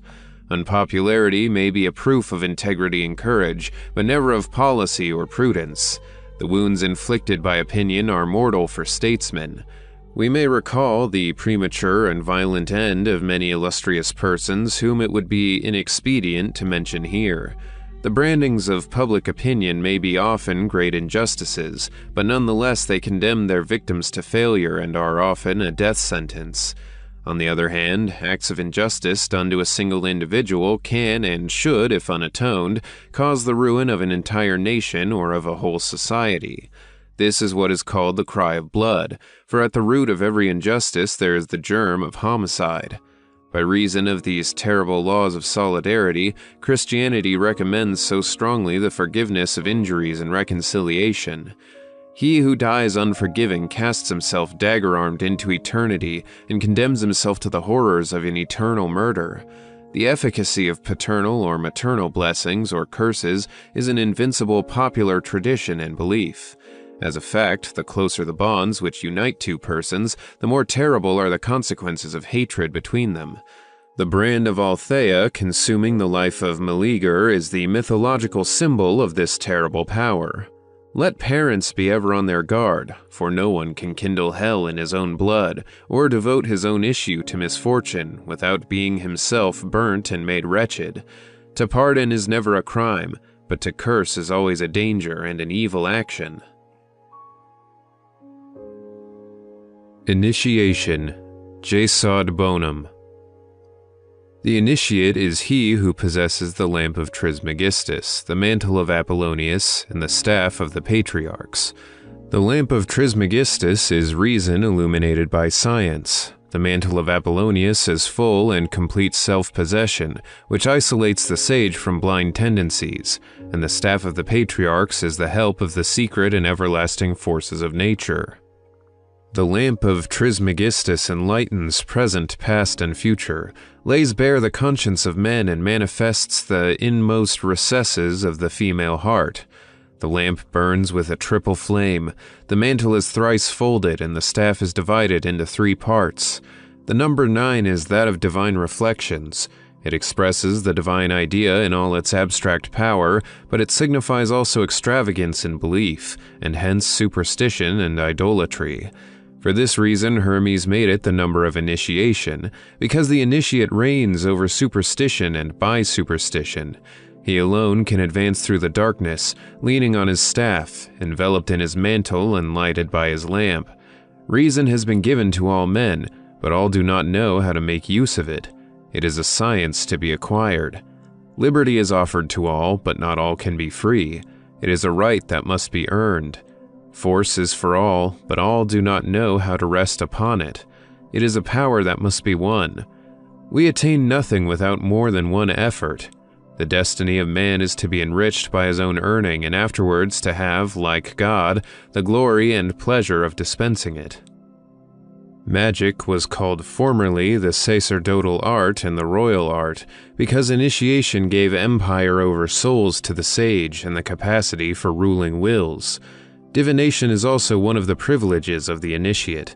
Now, divination is simply the knowledge of effects contained in causes and science applied to the facts of the universal dogma of analogy. Human acts are not written in the astral light alone. Their traces are left upon the face. They modify mien and carriage. They change the tone of the voice.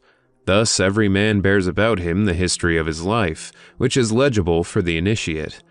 Now the future is ever the consequence of the past, and unexpected circumstances do not appreciably alter results reasonably calculated.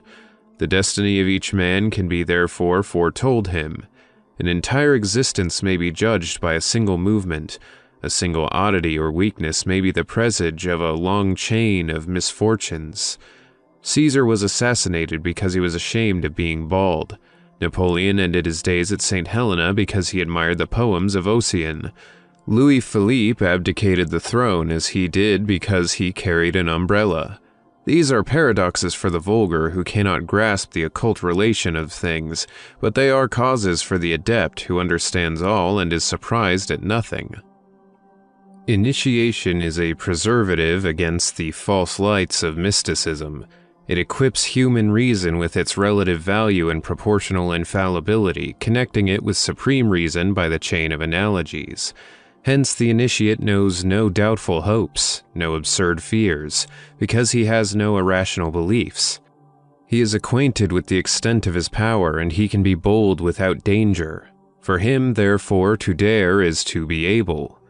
Here, then, is a new interpretation of his attributes. His lamp represents learning, the mantle which enwraps him, his discretion, while his staff is the emblem of his strength and boldness.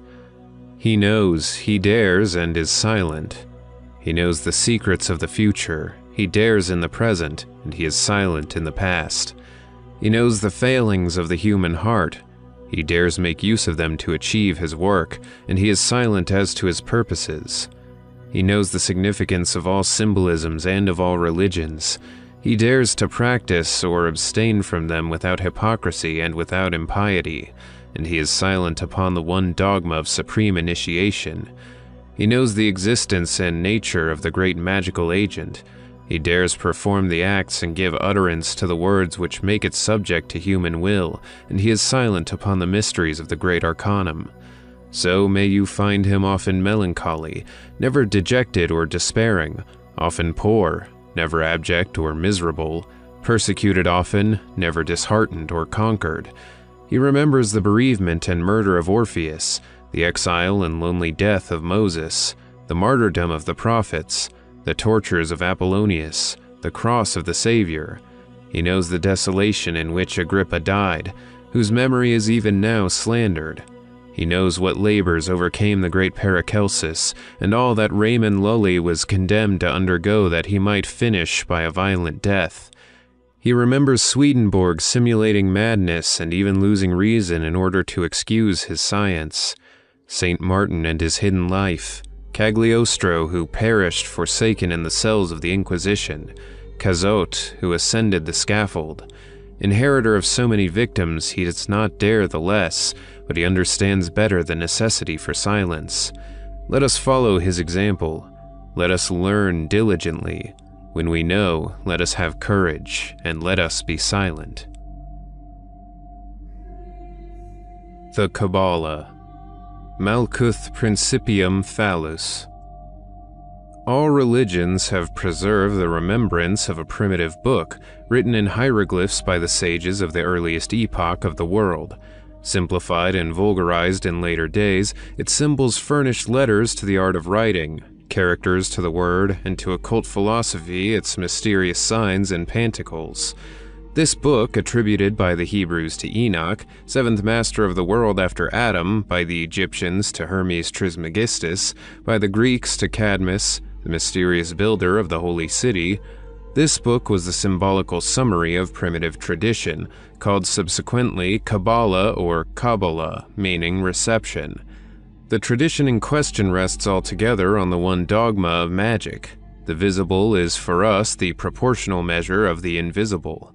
Now the ancients, observing that equilibrium is the universal law in physics and is consequent on the apparent opposition of two forces, argued from physical to metaphysical equilibrium and maintained that in God, that is, in the first living and active cause, there must be recognized two properties which are necessary one to another: stability and motion, necessity and liberty, rational order and volitional autonomy, justice and love, whence also severity and mercy.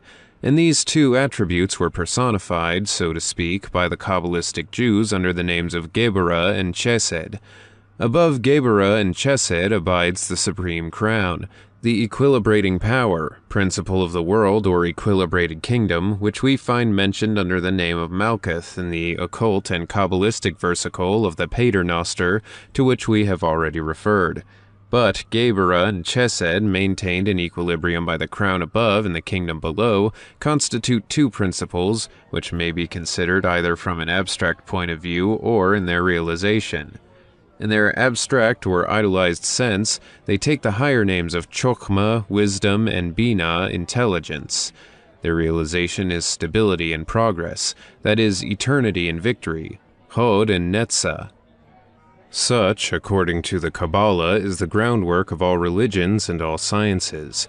A triple triangle and a circle, the notion of the triad explained by the balance multiplied by itself in the domains of the ideal, then the realization of this conception in forms. Now the ancients attached the first notions of this simple and impressive theology to the very idea of numbers, and qualified the figure of the first decade after the following manner. 1. Kether, the crown, the equilibrating power. 2. Chokhmah, wisdom, equilibrated in its unchangeable order by the initiative of intelligence. 3. Bina, active intelligence, equilibrated by wisdom.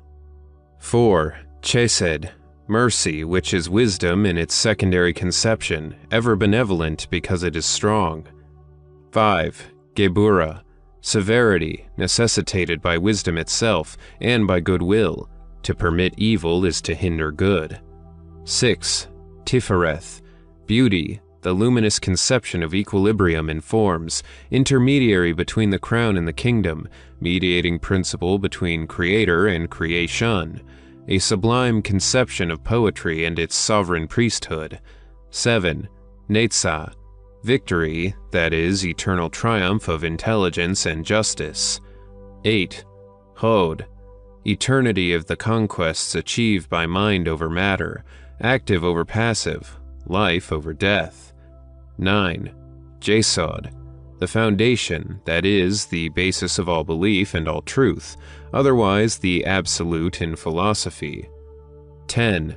Malkuth, the kingdom, meaning the universe, entire creation, the work and mirror of God, the proof of supreme reason, the formal consequence which compels us to have recourse to virtual premises, the enigma which has God for its answer, that is to say, supreme and absolute reason. These 10 primary notions attached to the first 10 characters of the primitive alphabet, signifying both principles and numbers, are called the 10 Sephiroth by the masters in Kabbalah. The sacred tetragram drawn in the following manner indicates the number, source, and correspondence of divine names.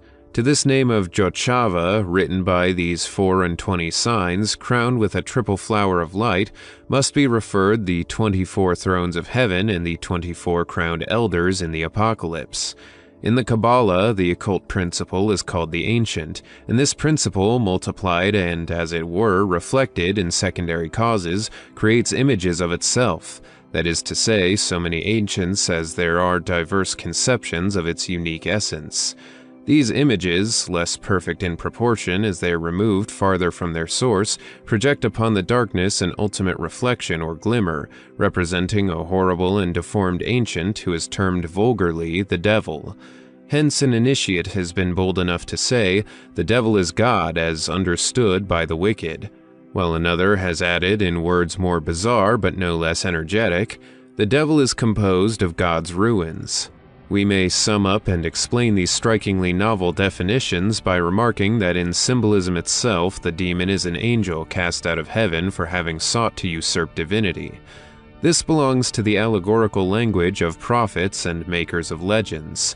Philosophically speaking, the devil is a human idea of divinity, which has been surpassed and dispossessed of human by the progress of science and reason. Among primitive Oriental peoples, Moloch, Adramelech, Baal were personifications of the one God, dishonored by barbarous attributes. The god of the Jansenists creating hell for the majority of human beings and delighting in the eternal tortures of those he was unwilling to save is a conception even more barbarous than that of Moloch. Hence, the god of the Jansenists is already a veritable Satan, fallen from heaven in the sight of every wise and enlightened Christian. In the multiplication of the divine names, the Kabbalists have connected them all, either with the unity of the tetragram, the figure of the triad, or the Sephirotic scale of the decad. They arrange the scale of the divine names and numbers in a triangle which may be presented in Roman characters as follows. The sum of all these divine names, formed from the one tetragram but outside the tetragram itself, is a basis of the Hebrew ritual and constitutes the occult force which the Kabbalistic rabbins invoke under the title of Shemhamphoros. We have now to concern ourselves with the tarot from the Kabbalistic point of view, and have already indicated the occult source of the name. This hieroglyphic book is composed of a Kabbalistic alphabet and of a wheel or circle of 4 decades, distinguished by 4 symbolical and typical figures, each having for its radius a scale of 4 progressive figures which represent humanity: man, woman, youth, child master, mistress, knight, esquire. The 22 figures of the alphabet represent, in the first place, the 13 dogmas, and secondly, the 9 beliefs authorized by that Jewish religion which is so strong and so firmly established on highest reason. Here follows the religious and Kabbalistic key of the tarot, formulated in technical verses after the mode of the ancient lawgivers. A conscious, active cause in all we see, and number proves the living unity. No bound hath he who doth the whole contain, but all preceding fills life's vast domain. Soul-worthy worship, he, the only Lord, doth his true doctrine to clean hearts accord. But since faith's works a single pontiff need, one law have we, and at one altar plead. Eternal God for aye their base upholds, Heaven and man's day alike his rule unfolds. In mercy rich, in retribution strong, his people's king he will upraise ere long. The tomb gives entrance to the promised land. Death only ends, life's vistas still expand. These doctrines sacred, pure, and steadfast shine, and thus we close our numbers scale divine. Good angels all things temper and assuage, while evil spirits burst with wrath and rage. God doth the lightning rule, the flame subdue. His word controls both vesper and her dew. He makes the moon our watchman through the night, and by his sun renews the world in light. When dust to dust returns, his breath can call life from the tomb, which is the fate of all. His crown illuminates the mercy seat, and glorifies the cherubs at his feet.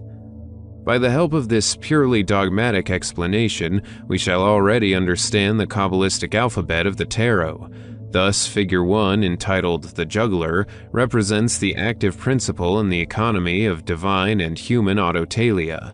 Figure 2, vulgarly called Pope Joan, represents dogmatic unity based upon numbers, and is the personification of the Kabbalah or the Gnosis. Figure 3 represents divine spirituality under the emblem of a winged woman, holding in one hand the apocalyptic eagle, and in the other the world suspended from the end of her scepter. The other emblems are equally clear and can be explained as easily as the first.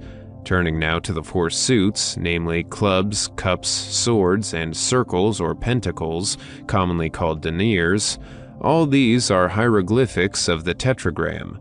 Thus, the club is the Egyptian phallus or Hebrew jod, the cup is the teis or primitive he, the sword is the conjunction of both or the lingam, represented in Hebrew preceding the captivity by vow, while the circle or pentacle, image of the world, is the he final of the divine name. Now let us take a tarot and combine all its emblems one by one into the wheel or rota of William Postel. Let us group the four aces, the four twos, and so on together. We shall then have 10 packs of cards giving the hieroglyphic interpretation of the triangle of divine names on the scale of the denarii, as previously tabulated. By referring each number to its corresponding sephira, we may then read them off as follows. 4 signs present the name of every name. 1 Kether, the 4 aces. 4 brilliant beams adorn his crown of flame. 2 Chokmah, the 4 twos. 4 rivers ever from his wisdom flow. 3 Bina, the 4 threes. 4 proofs of his intelligence we know. 4 Chesed, the 4 fours. 4 benefactions from his mercy come. 5 Geburah, the 4 fives. 4 times 4 sins avenged his justice sum. 6 Tifereth, the 4 sixes. 4 rays unclouded make his beauty known. 7 Netzah, the 4 sevens. 4 times his conquest shall in song be shown. 8 Hod, the 4 eights. 4 times he triumphs on the timeless plain. 9 Jesod, the 4 nines. Foundations 4 his great white throne maintain. 10 Malkuth, the 4 tens. 1 fourfold kingdom owns his endless sway, as from his crown there streams a fourfold ray. By this simple arrangement, the Kabbalistic meaning of each card is exhibited. For example, the 5 of clubs signifies rigorously Geburah of Jod, that is, the justice of the Creator or the wrath of man. The 7 of cups signifies the victory of mercy or the triumph of woman. The 8 of swords signifies conflict or eternal equilibrium, and so of the others. We can thus understand how the ancient pontiffs proceeded to make the oracle speak. The chance dealing of the laminae produced invariably a fresh Kabbalistic meaning, exactly true in its combinations, which alone were fortuitous. And seeing that the faith of the ancients attributed nothing to chance, they read the answers of providence in the oracles of the tarot, which were called theraph or teraphim by the Hebrews, as the erudite Kabbalist Gaffarel, one of the magicians employed by Cardinal Richelieu, was the first to perceive. As to the court cards, a final couplet will suffice to explain them. King, Queen, Knight, Esquire, the married pair, the youth, the child, the race, thy path by these to unity retrace. At the end of the ritual we shall provide further details, together with full documents concerning the marvelous Book of the Tarot, of all books the most primitive, the key of prophecies and dogmas, in a word, the inspiration of inspired works, a fact which has remained unperceived, not only by the science of Court de Ghibelline, but by the extraordinary intuitions of Etela or Aliette. The 10 Sephiroth and the 22 Tarots form what the Kabbalists term the 32 paths of absolute science. With regard to particular sciences, they distinguish them into 50 chapters, which they call the 50 gates. Among Orientals, the word gate signifies government or authority. The rabbins also divided the Kabbalah into Bereshith, or universal Genesis, and Merkava, or the chariot of Ezekiel. Then, by means of a dual interpretation of the Kabbalistic alphabets, they formed 2 sciences called Gematria and Temura, and so composed the notary art, which is fundamentally the complete science of the tarot signs and their complex and varied application to the divination of all secrets, whether of philosophy, nature, or the future itself. We shall recur to this work in the 20th chapter of our ritual. The Magic Chain, Manus Force. The great magical agent, by us termed the astral light, by others the soul of the earth, and designated by old chemists under the names of azoth and magnesia, this occult, unique, and indubitable force is the key of all empire, the secret of all power. It is the winged dragon of Medea, the serpent of the Edenic mystery. It is the universal glass of visions, the bond of sympathies, the source of love, prophecy, and glory. To know how to make use of this agent is to be the trustee of God's own power. All real, effective magic, all occult force is there, and its demonstration is the sole end of all genuine books of science. To have control of the great magical agent, there are 2 operations necessary: to concentrate and project, or, in other words, to fix and to move. Fixity has been provided as the basis and guarantee of movement by the author of all things. The magus must go to work in like manner. It is said that enthusiasm is contagious, and why? Because it cannot be produced in the absence of rooted faith. Faith produces faith. To believe is to have a reason for willing. To will with reason is to will with power. I do not say with an infinite, but with an indefinite power. What operates in the intellectual and moral world obtains still more in the physical, and when Archimedes was in want of a lever to move the world, he was seeking simply the great magical arcanum. One arm of the androgyny figure of Henry Kunrath bore the word coagula and the other solve. To collect and diffuse are nature's 2 words. But after what manner can we accomplish these operations on the astral light or soul of the world? Concentration is by isolation, and distribution by the magical chain. Isolation consists in absolute independence of thought, complete liberty of the heart, and perfect continence of the senses. Every man who is obsessed by prejudices and fears, every passionate person who is slave of his passions, is incapable of concentrating or coagulating, according to the expression of Kunrath, the astral light or soul of the earth. All true adepts have been independent even amidst torture, sober and chaste unto death. The explanation of such anomaly is this: in order to dispose of a force, you must not be surprised by this force in a way that it may dispose of you. But then will exclaim those who seek only in magic for a method of inordinately satisfying the lusts of nature, of what avail is power which must not be used for our own satisfaction? Unhappy creatures who ask, if I told you, how should you understand?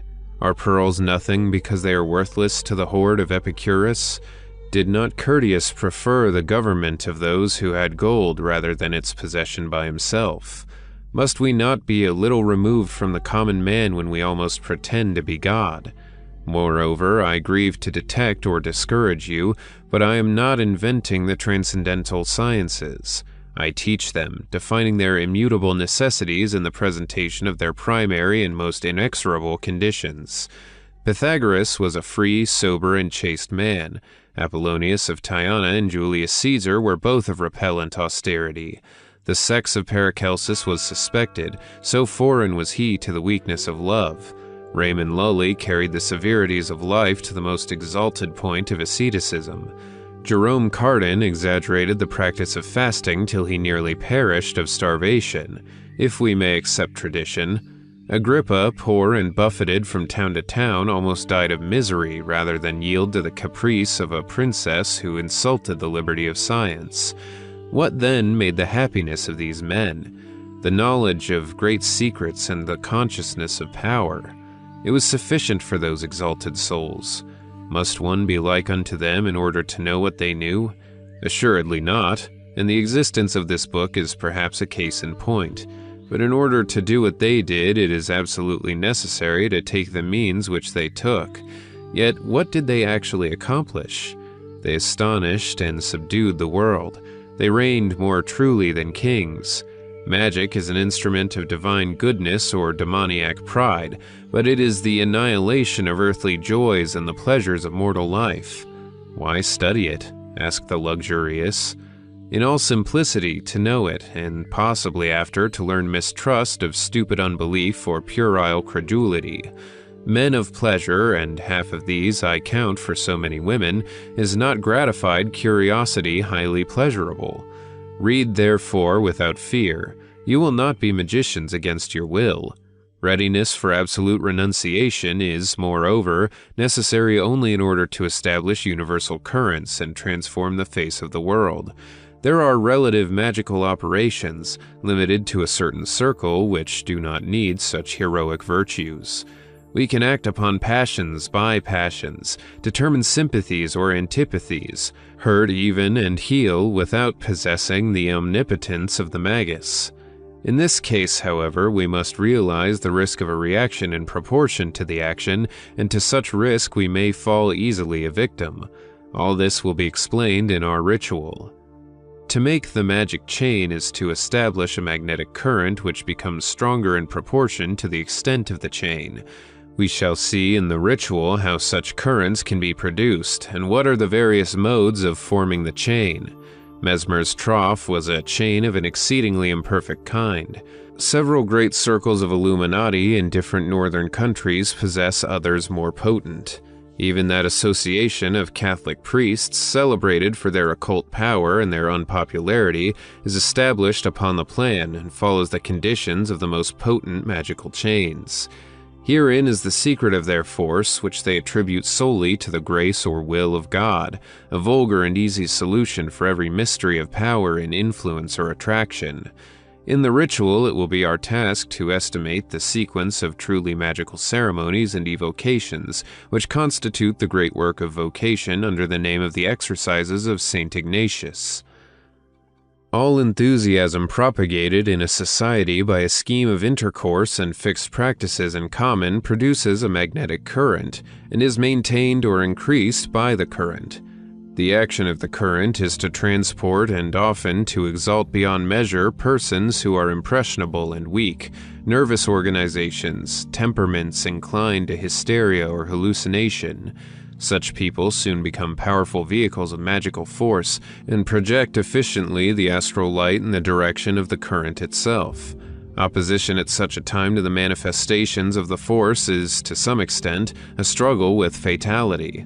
When the youthful Pharisee Saul, or Skull, threw himself with all the fanaticism and all the obstinacy of a sectarian across the line of advancing Christianity, he placed himself unconsciously at the mercy of a power against which he thought to prevail, and he was struck down by a formidable magnetic flash, doubtless the more instantaneous by reason of the combined effect of cerebral congestion and sunstroke. The conversion of the young Israelite Alphanus of Ratisbon is a contemporary fact which is absolutely of the same nature. We are acquainted with a sect of enthusiasts whom it is common to deride at a distance and to join, despite oneself, as soon as they are approached, even with a hostile intention. I will go further and affirm that magical circles and magnetic currents establish themselves and have an influence, according to fatal flaws, upon those on whom they can act. Each one of us is drawn within a sphere of relations which constitutes his world, and to the influence of which he is made subject. The lawgiver of the French Revolution, that man whom the most spiritual nation in the whole world acknowledged as the incarnation of human reason, Jean-Jacques Rousseau, was drawn into the most lamentable action of his life, the desertion of his children, by the magnetic influence of a libertine circle and a magical current of table d'hôte. He describes it simply and ingenuously in his Confessions, but it is a fact which has remained unobserved. Great circles very often make great men, and vice versa. There are no unrecognized geniuses. There are eccentric men, and the term would seem to have been invented by an adept. The man who is eccentric in his genius is one who attempts to form a circle by combating the central attractive force of established chains and currents. It is his destiny to be broken or to succeed. Now, what is the twofold condition of success in such a case? A central point of stability and a persistent circular action of initiative.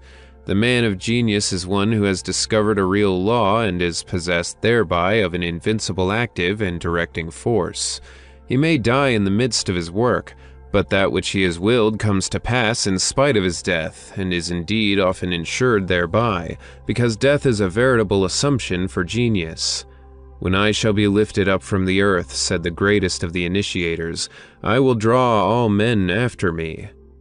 The law of magnetic currents is that of the movement of the astral light itself, which is always double and augments in a contrary direction. A great action invariably paves the way for a reaction of equal magnitude, and the secret of phenomenal success consists entirely in the foreknowledge of reactions. Thus did Chateaubriand, penetrated with disgust at the Saturnalia of the Revolution, foresee and prepare the immense vogue of his genius of Christianity. To oppose oneself to a current at the beginning of its career is to court being destroyed by that current, like the great and unfortunate Emperor Julian. To oppose oneself to a current which has run its course is to take the lead of a contrary current. The great man is he who comes seasonably and knows how to innovate opportunely. In the days of the apostles, Voltaire would have found no echo for his utterances, and might have been merely an ingenious parasite at the banquets of Trimalcion. Now, at the epoch wherein we live, everything is ripe for a fresh outburst of evangelical zeal and Christian self-devotion, precisely by reason of the prevailing general disillusion, egoistic positivism, and public cynicism of the coarsest interests. The success of certain books and the mystical tendencies of minds are unequivocal symptoms of this widespread disposition. We restore and we build churches only to realize more keenly that we are void of belief, only to long the more for it. Once again does the whole world await its Messiah, and he will not delay his advent. Let a man, for example, come forward who by rank or by fortune is placed in an exalted position, a pope, a king, even a Jewish millionaire, and let this man sacrifice publicly and solemnly all his material interests for the weal of humanity. Let him make himself the savior of the poor, the promulgator and even the victim of doctrines of renunciation and charity, and he will draw round him an immense following. He will accomplish a complete moral revolution in the world. But the high place is before all things necessary for such a personage, because in these days of meanness and trickery, any message issuing from the lower ranks is suspected of interested ambition and imposture. Ye then who are nothing, ye who possess nothing, aspire not to be apostles or messiahs. If you have faith and would act in accordance therewith, get possession in the first place of the means of action, which are the influence of rank and the prestige of fortune. In olden times gold was manufactured by science. Nowadays science must be renewed by gold. We have fixed the volatile, and we must now volatilize the fixed. In other words, we have materialized spirit, and we must now spiritualize matter. The most sublime utterance passes unheeded if it goes forth without the guarantee of a name, that is to say, of a success which represents a material value. What is the worth of a manuscript? That of the author's signature among the booksellers. The established reputation known as Alexandre Dumas et Siey represents one of the literary guarantees of our time, but the House of Dumas is in repute only for the romances which are its exclusive productions.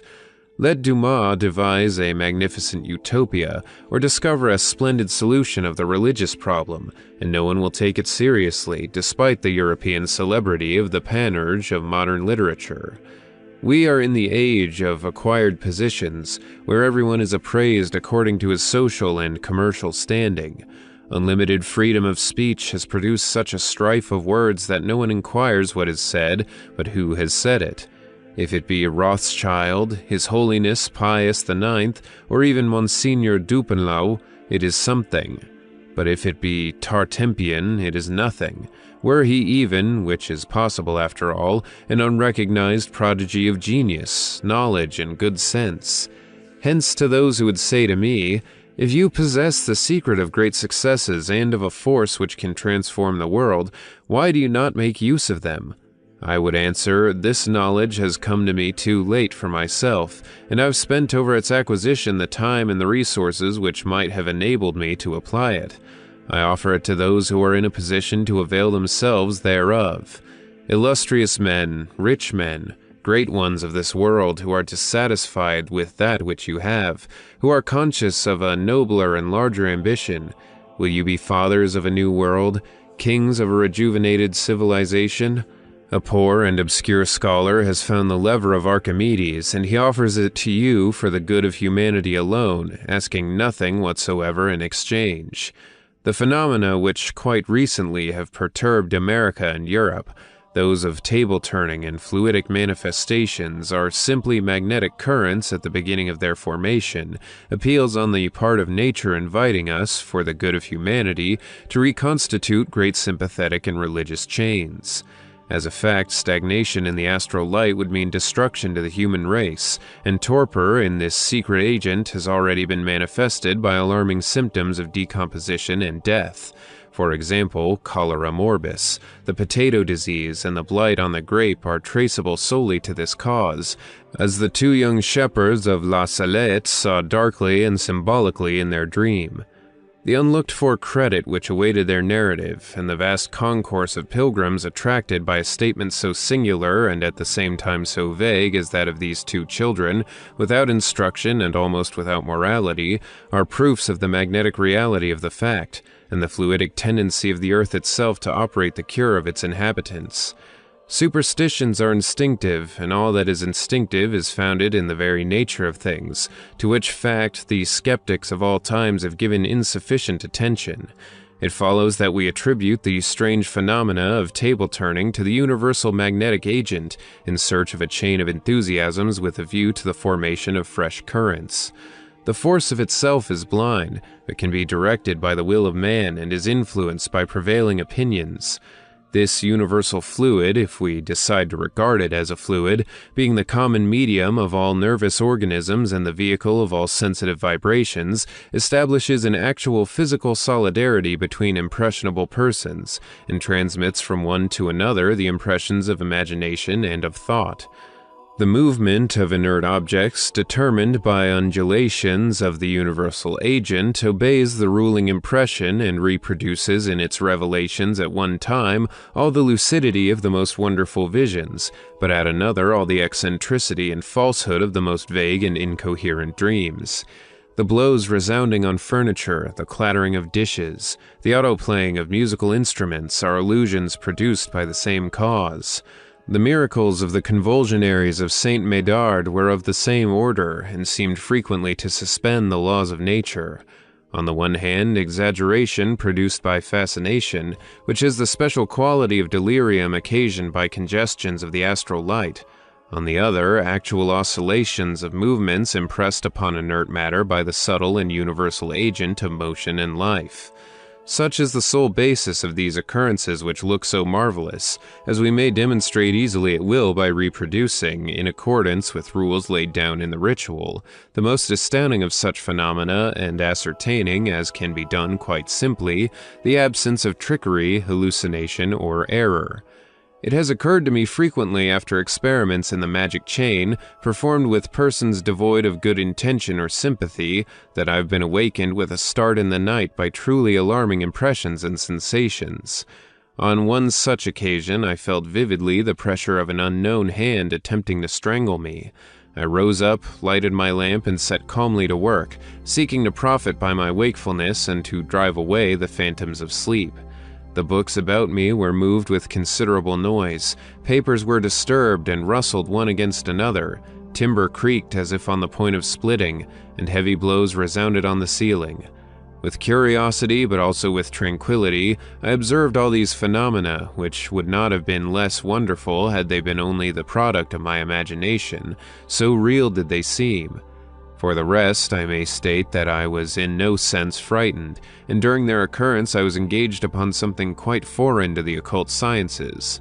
By the repetition of similar phenomena, I was led to attempt an experience of evocation, assisted by the magical ceremonies of the ancients, when I obtained truly astounding results which will be set forth in the 13th chapter of this work. The Great Work. Dicite crux. The great work is, before all things, the creation of man by himself, that is to say, the full and entire conquest of his faculties and his future. It is especially the perfect emancipation of his will, assuring him universal dominion over Azoth and the domain of Magnesia, in other words, full power over the universal magical agent. This agent, disguised by the ancient philosophers under the name of the first matter, determines the forms of modifiable substance, and we can really arrive by means of it at metallic transmutation and the universal medicine. This is not a hypothesis. It is a scientific fact, already established and rigorously demonstrable. Nicholas Flamel and Raymond Lully, both of them poor, indubitably distributed immense riches. Agrippa never proceeded beyond the first part of the great work, and he perished in the attempt, struggling to possess himself and to fix his independence. Now, there are two hermetic operations, the one spiritual, the other material, and these are mutually dependent. For the rest, all hermetic science is contained in the doctrine of Hermes, which is said to have been originally inscribed upon an emerald tablet. Its first articles have already been expounded, and those follow which are concerned with the operation of the great work. Thou shalt separate the earth from the fire, the subtle from the gross, gently with great industry. It rises from earth to heaven, and again it descends from heaven to earth, and it receives the power of things above and of things below. By this means shalt thou obtain the glory of the whole world, and all darkness shall depart from thee. It is the strong power of every power, for it will overcome all that is subtle and penetrate all that is solid. Thus was the world created. To separate the subtle from the gross, in the first operation, which is wholly inward, is to liberate the soul from all prejudice and all vice, which is accomplished by the use of philosophical salt, that is to say, wisdom, of mercury, that is, personal skill and application, finally of sulfur, representing vital energy and fire of will. By these are we enabled to change into spiritual gold things which are of all least precious, even the refuse of the earth. In this sense we must interpret the parables of the choir of philosophers, Bernard Trevisan, Basil Valentine, Mary the Egyptian, and other prophets of alchemy. But in their works, as in the great work, we must separate skillfully the subtle from the gross, the mystical from the positive, allegory from theory. If we would read them with profit and understanding, we must take them first of all as allegorical in their entirety, and then descend from allegories to realities by the way of the correspondences or analogies indicated in the one dogma.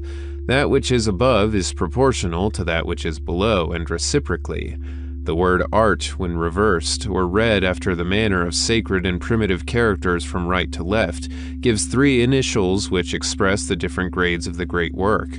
T signifies triad, theory, and travail.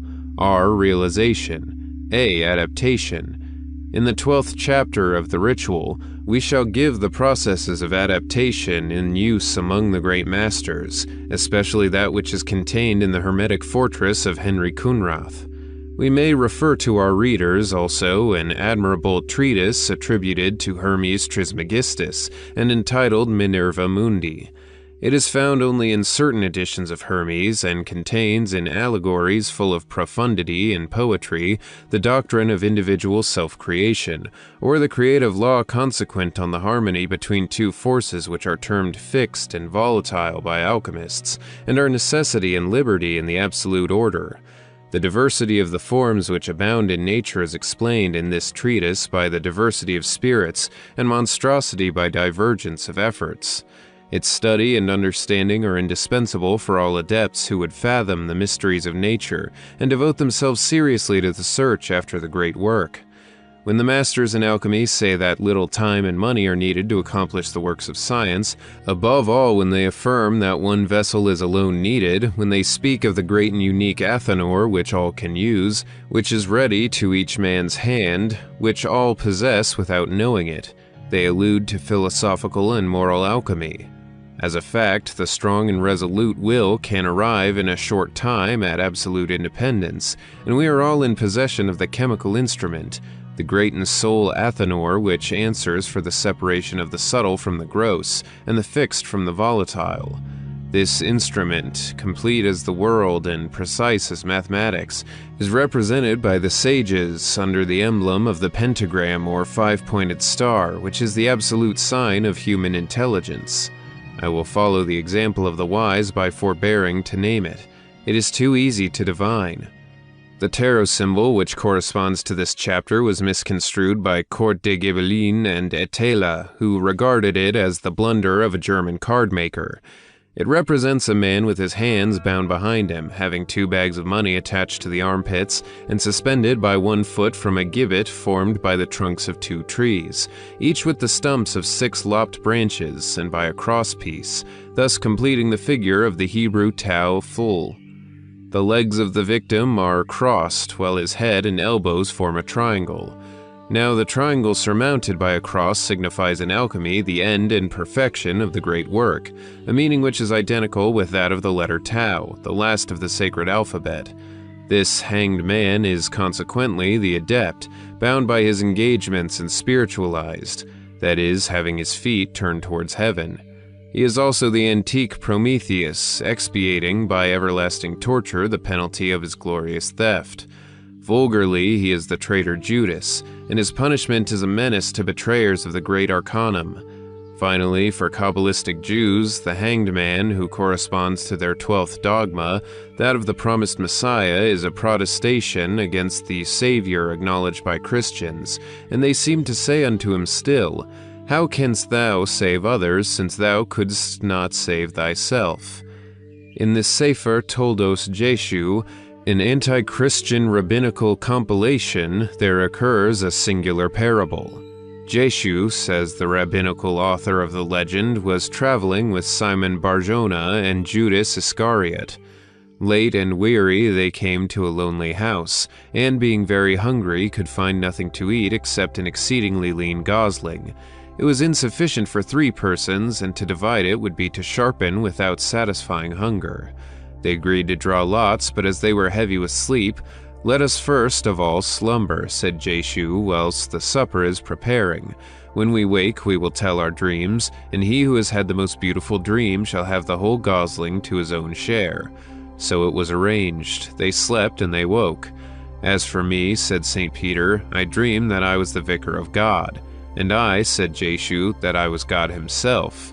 "For me," said Judas hypocritically, "I dreamed that, being in somnambulism, I rose, went softly downstairs, took the gosling from the spit, and ate it." Thereupon they also went down, but the gosling had vanished altogether. Judas had a waking dream. This anecdote is given not in the text of the Sefer Toldos Jeshu itself, but in the rabbinical commentaries on that work. The legend is a protest of Jewish positivism against Christian mysticism. As a fact, while the faithful surrendered themselves to magnificent dreams, the proscribed Israelite, Judas of the Christian civilization, worked, sold, intrigued, became rich, possessed himself of this life's realities, till he became in a position to advance the means of existence to those very forms of worship which had so long outlawed him. The ancient worshippers of the Ark remain true to the cultus of the strongbox. The exchange is now their temple, and thence they govern the Christian world. The laugh is indeed with Judas, who can congratulate himself upon not having slept like St. Peter. In archaic writings preceding the captivity, the Hebrew Tau was cruciform, which confirms further our interpretation of the 12th symbol of the Kabbalistic tarot. The cross, which produces 4 triangles, is also the sacred sign of the duodenary, and on this account it was called the Key of Heaven by the Egyptians. So Attila, confused by his protracted researches for the conciliation of the analogical necessities of this symbol with his own personal opinion, in which he was influenced by the erudite Court de Ghibelline, placed in the hand of his upright hanged man by him interpreted as Prudence, a hermetic caduceus formed by 2 serpents and a Greek tau. Seeing that he understood the necessity of the tau or cross on the 12th leaf of the Book of Thoth, he should have seen also the manifold and magnificent meaning of the hermetic hanged man, the Prometheus of science, the living man who touches earth by his thought alone, whose firm ground is heaven, the free and immolated adept, the revealer menaced with death, the conjuration of Judaism against Christ, which seems to be an involuntary admission of the secret divinity of the crucified, and lastly, the sign of the work accomplished, the cycle terminated, the intermediary Tau, which resumes for the first time, before the final denary, the signs of the sacred alphabet. Necromancy. Ex ipsis mors. We have said that the images of persons and things are preserved in the astral light. Therein also can be evoked the forms of those who are in our world no longer, and by this means are accomplished those mysteries of necromancy which are so contested and at the same time so real. The Kabbalists who have discoursed concerning the world of spirits have described simply what they have seen in their evocations. Éliphas Lévi Zahid, who writes this book, has evoked and he has seen. Let us state in the first place that the masters have written on their visions or intuitions in that which they term the light of glory. We read in the Hebrew book concerning the revolution of souls that there are 3 classes of souls: the daughters of Adam, the daughters of angels, and the daughters of sin. According to the same work, there are also 3 kinds of spirits: captive, wandering, and free. Souls are sent forth in couples. At the same time, certain souls of men are born widowed, for their spouses are held captive by Lilith and Nerna, queens of the Styges. They are souls condemned to expiate the temerity of a celibate's vow. Hence, when a man renounces the love of women from his infancy, he makes the bride who was destined for him a slave to the demons of debauch. Souls grow and multiply in heaven, as bodies do upon earth. Immaculate souls are the daughters of the kisses of angels. Nothing can enter heaven save that which comes from heaven. Hence, after death, the divine spirit, which animated man, ascends by itself above and leaves 2 corpses below, one upon earth, the other in the atmosphere, one terrestrial and elementary, the other aerial and sidereal, one already inert, the other still animated by the universal movement of the soul of the world, yet destined to die slowly, absorbed by the astral forces which produced it. The terrestrial body is visible, the other is unseen by the eyes of earthly and living bodies, nor can it be beheld except by the application of the astral light to the translucid, which conveys its impressions to the nervous system and thus influences the organ of sight, so that it perceives the forms which are preserved and the words which are written in the book of vital light. When a man has lived well, the astral body evaporates like a pure incense ascending towards the superior regions. But should he have lived in sin, his astral body, which holds him prisoner, still seeks the object of its passions and wishes to return to life. It torments the dreams of young girls, bathes in the stream of spilt blood, and floats about the places where the pleasures of its life elapsed. It watches over treasures which it possessed and buried. It expends itself in painful efforts to make fresh material organs and so live again. But the stars draw it up and absorb it. It feels its intelligence weaken. Its memory gradually vanishes. All its being dissolves. Its former vices rise up before it, assume monstrous shapes, and pursue it. They attack and devour it. The unfortunate creature thus loses successively all the members which have ministered to his iniquities. Then he dies a second time and forever, because he loses his personality and his memory. Souls which are destined to live but are not yet purified completely remain captive for a longer or shorter period in the astral body, wherein they are burned by the odic light, which seeks to absorb and dissolve them. It is in order to escape from this body that suffering souls sometimes enter the organisms of the living and dwell therein in that state which Kabbalists term embryonic. Now it is in these aerial bodies, which are evoked by necromancy, we enter into communion with larvae, with dead or perishing substances by this operation. The beings in question, for the most part, cannot speak, except by a ringing in our ears produced by the nervous shock to which I have referred, and commonly they can reason only by reflecting our thoughts and our reveries. To behold these strange forms, we must put ourselves in an abnormal condition akin to sleep or death. In other words, we must magnetize ourselves and enter into a kind of lucid and waking somnambulism. Then necromancy has real results, and the evocations of magic can produce actual visions. We have said that in the great magical agent, which is the astral light, there are preserved all impressions of things, all images formed either by rays or reflections. In this same light our dreams come to us. It is this which befools the insane and misguides their dormant judgment in pursuit of the most bizarre phantoms. To ensure vision without illusion in such light, a powerful will must help us to isolate reflections and attract rays only. To dream awake is to see in the astral light, and the orgies of the Sabbath described by so many sorcerers in their criminal trials came to them solely in this manner. The preparations and the substances used to obtain this result were often horrible, as we shall see in the ritual, but the result itself was never doubtful. They saw, they heard, they handled the most abominable, most fantastic, most impossible things. We shall return to this subject in our 15th chapter. At the present moment we are concerned only with the evocation of the dead. In the spring of the year 1854, I had undertaken a journey to London, that I might escape from internal disquietude and devote myself, without interruption, to science. I had letters of introduction to persons of eminence who were anxious for revelations from the supernatural world. I made the acquaintance of several and discovered in them, amidst much that was courteous, a depth of indifference or trifling. They asked me forthwith to work wonders as if I were a charlatan, and I was somewhat discouraged, for, to speak frankly, far from being inclined to initiate others into the mysteries of ceremonial magic, I had shrunk all along from its illusions and weariness. Moreover, such ceremonies necessitated an equipment which would be expensive and hard to collect. I buried myself therefore in the study of the transcendent Kabbalah, and troubled no further about English adepts, when, returning one day to my hotel, I found a note awaiting me.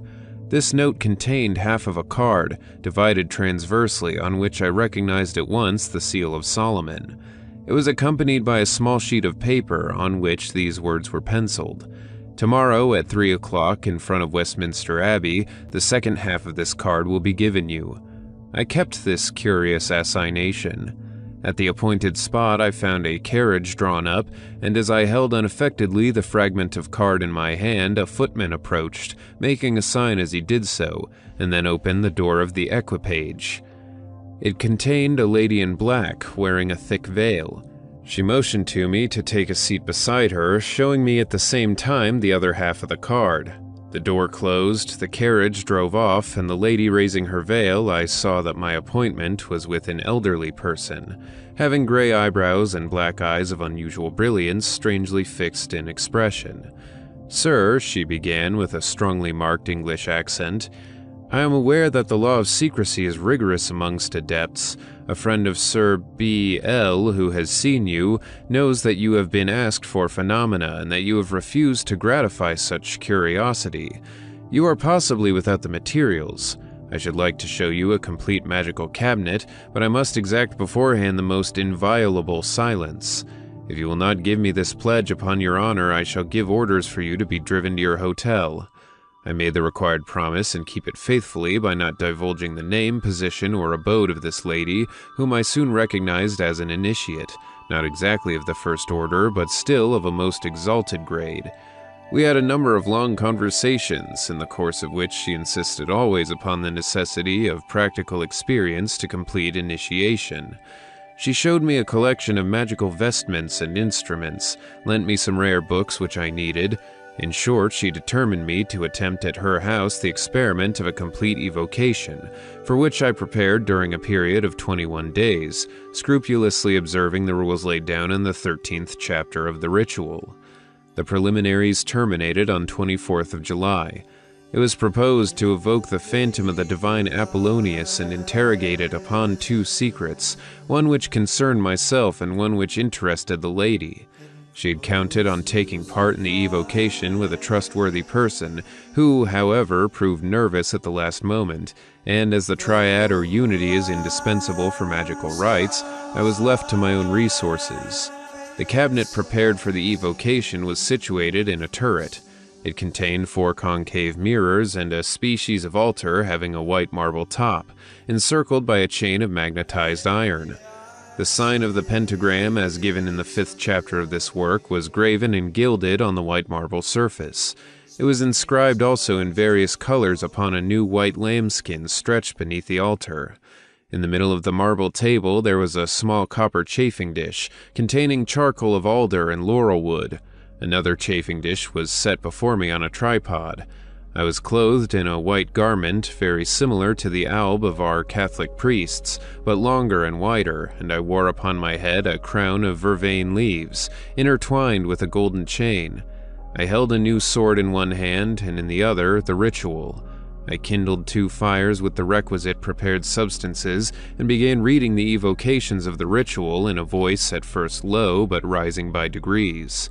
The smoke spread, the flame caused the objects upon which it fell to waver, and then it went out, the smoke still floating white and slow about the marble altar. I seemed to feel a quaking of the earth, my ears tingled, my heart beat quickly. I heaped more twigs and perfumes on the chafing dishes, and as the flame again burst up, I beheld distinctly before the altar the figure of a man more than normal size, which dissolved and vanished away. I recommenced the evocations and placed myself within a circle which I had drawn previously between the tripod and the altar. Thereupon the mirror which was behind the altar seemed to brighten in its depth. A wan form was outlined therein, which increased and seemed to approach by degrees. 3 times, with closed eyes, I invoked Apollonius.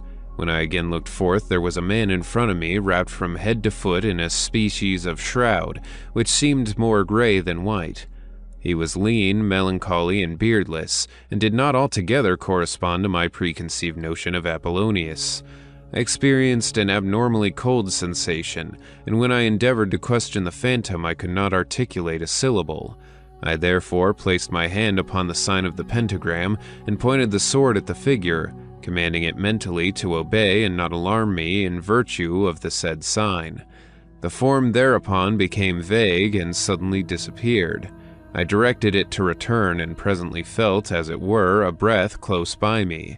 Something touched my hand which was holding the sword, and the arm became immediately benumbed as far as the elbow.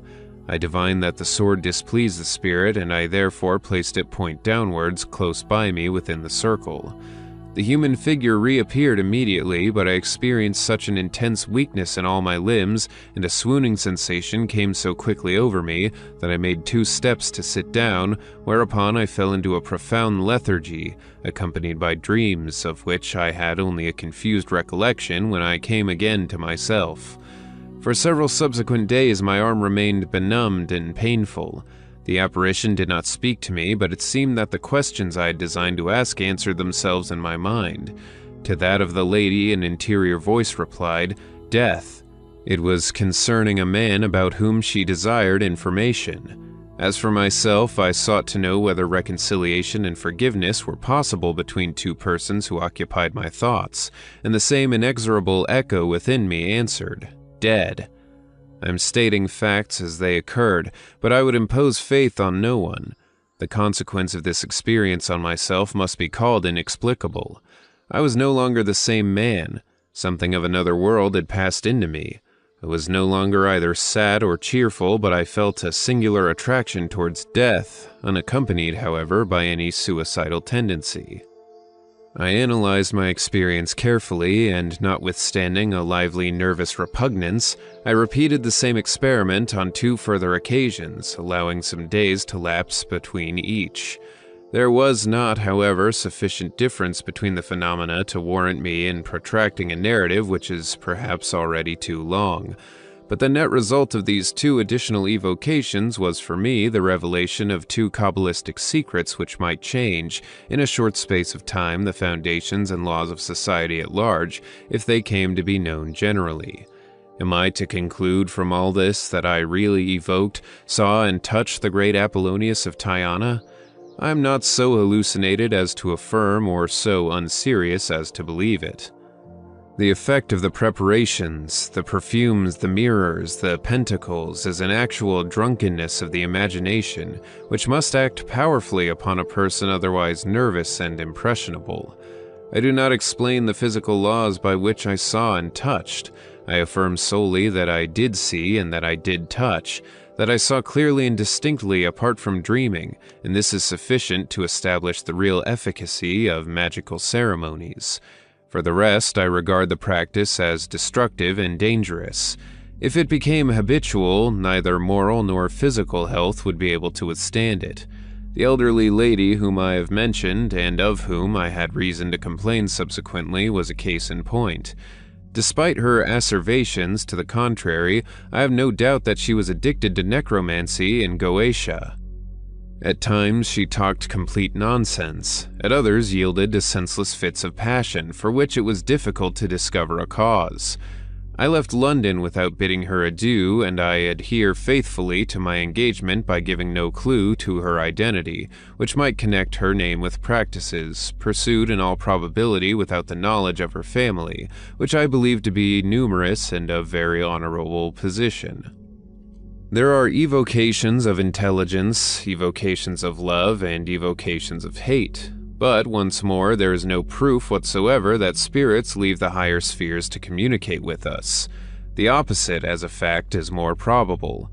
We evoke the memories which they have left in the astral light, or common reservoir of universal magnetism. It was in this light that the Emperor Julian once saw the gods manifest, looking old, ill, and decrepit. A fresh proof of the influence exercised by current and accredited opinions on the reflections of this same magical agent, which makes our tables talk and answers by taps on the walls. After the evocation I have described, I reread carefully the life of Apollonius, who is represented by historians as an ideal of antique beauty and elegance, and I remarked that towards the end of his life he was starved and tortured in prison. This circumstance, which remained perhaps in my memory without my being aware of it, may have determined the unattractive form of my vision, the latter regarded solely as the voluntary dream of a waking man. I have seen 2 other persons, whom there is no occasion to name, both differing as regards costume and appearance from what I had expected. For the rest, I commend the greatest caution to all who propose undertaking similar experiences. Their result is intense exhaustion and frequently a shock sufficient to occasion illness. I must not conclude this chapter without mentioning the curious opinions of certain Kabbalists who distinguish between apparent and real death, holding that the 2 are seldom simultaneous. In their view, the majority of persons who are buried are still alive, while a number of others who are regarded as living are in reality dead. Incurable madness, for example, would be with them an incomplete but real death, leaving the earthly form under the purely instinctive control of the sidereal body. When the human soul suffers a greater strain than it can bear, it would thus become separated from the body, leaving the animal soul or sidereal body in its place, and these human remains would be less alive in a sense than a mere animal. Dead persons of this kind are said to be identified by the complete extinction of the moral and affectionate sense. They are neither bad nor good. They are dead. Such beings, who are poisonous fungi of the human race, absorb the life of living beings to their fullest possible extent, and this is why their proximity depletes the soul and chills the heart. If such corpse-like creatures really existed, they would stand for all that was recounted in former times about brucolacs and vampires. Now, are there not certain persons in whose presence one feels less intelligent, less good, sometimes even less honest?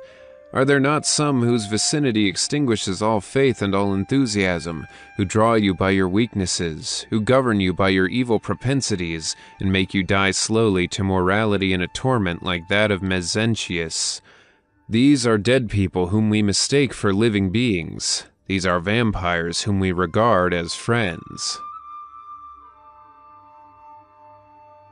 Transmutations. Sphera lunae sempiternum auxilium.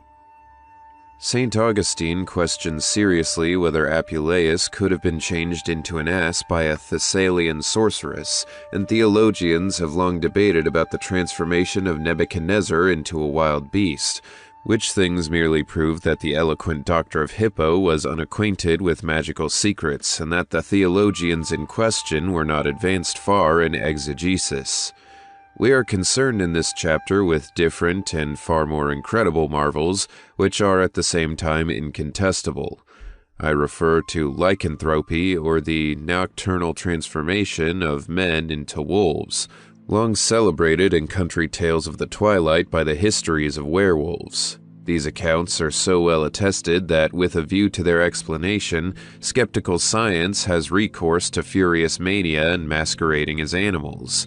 But such hypotheses are puerile and account for nothing. Let us turn elsewhere for the secret of the phenomena which have been observed on this subject, and begin with establishing 1. That no person has ever been killed by a werewolf except by suffocation, without effusion of blood and without wounds. 2. That werewolves, though tracked, pursued, and even maimed, have never been killed on the spot. 3. That persons suspected of these transformations have always been found at home after a werewolf chase, more or less broken up, sometimes dying, but invariably in their natural form. Let us next establish phenomena of a different order. Nothing in the world is better borne out by evidence than the visible and real presence of P. Alphonsus Ligori beside the dying Pope, whilst the same personage was simultaneously seen at home far from Rome in prayer and ecstasy. Further, the simultaneous presence of the missionary Francis Xavier in several places at once has been no less strictly demonstrated. It will be said that these are miracles, but we reply that miracles, when they are genuine, are simply facts for science. Apparitions of persons dear to us, coincidentally with the moment of their death, are phenomena of the same order and attributable to the same cause. We have spoken of the sidereal body, which is intermediary between the soul and the physical envelope. Now this body frequently remains awake while the latter sleeps, and passes in thought through all space which universal magnetism opens before it. It lengthens without breaking the sympathetic chain which attaches it to our heart and brain, and it is for this reason that it is so dangerous to awaken dreamers suddenly. As a fact, too great a start may break the bond in an instant and cause immediate death. The form of our sidereal body is in correspondence with the habitual condition of our thoughts, and it modifies in the long run the characteristics of the material body. That is why Swedenborg, in his somnambulistic intuitions, frequently beheld spirits in the shape of various animals. Let us now make bold to say that a werewolf is nothing else but the sidereal body of a man whose savage and sanguinary instincts are typified by the wolf, who further, whilst his phantom wanders over the country, is sleeping painfully in his head and dreams that he is a wolf indeed. What makes the werewolf visible is the almost somnambulistic excitement caused by the fright of those who behold it, or else the tendency, more particularly in simple country persons, to enter into direct communication with the astral light, which is the common medium of visions and dreams.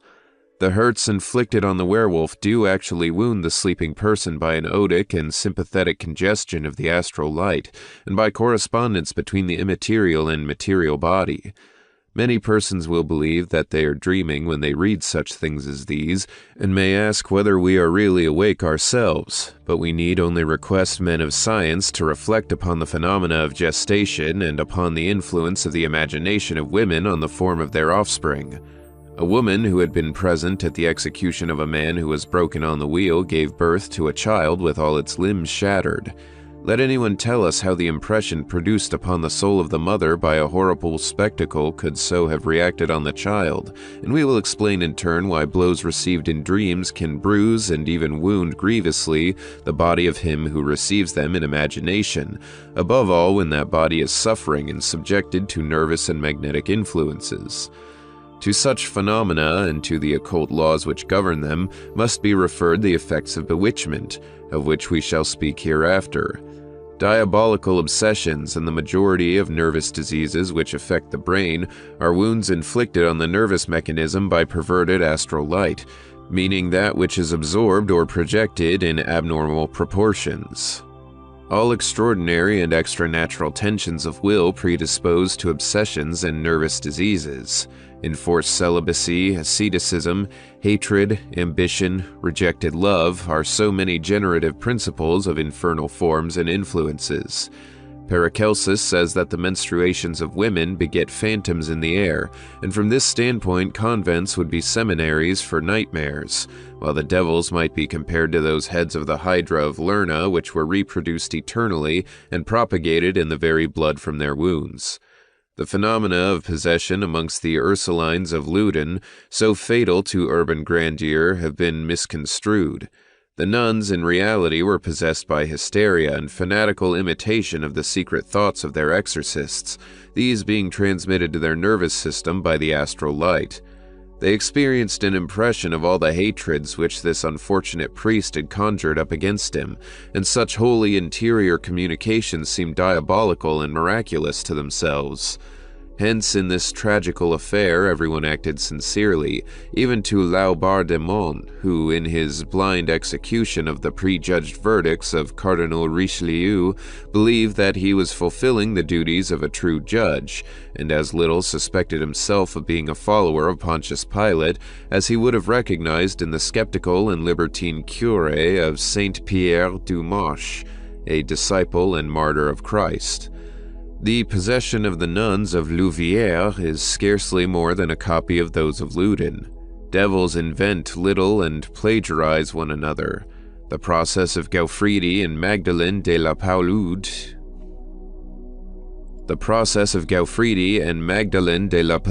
possesses stranger features, for in this case the victims were their own accusers. Gaufridi confessed that he was guilty of depriving a number of women of the power to defend themselves against his seductions by simply breathing in their nostrils. A young and beautiful girl of noble family, who had been thus insufflated, described in the greatest detail scenes wherein lubricity seemed to vie with the monstrous and grotesque.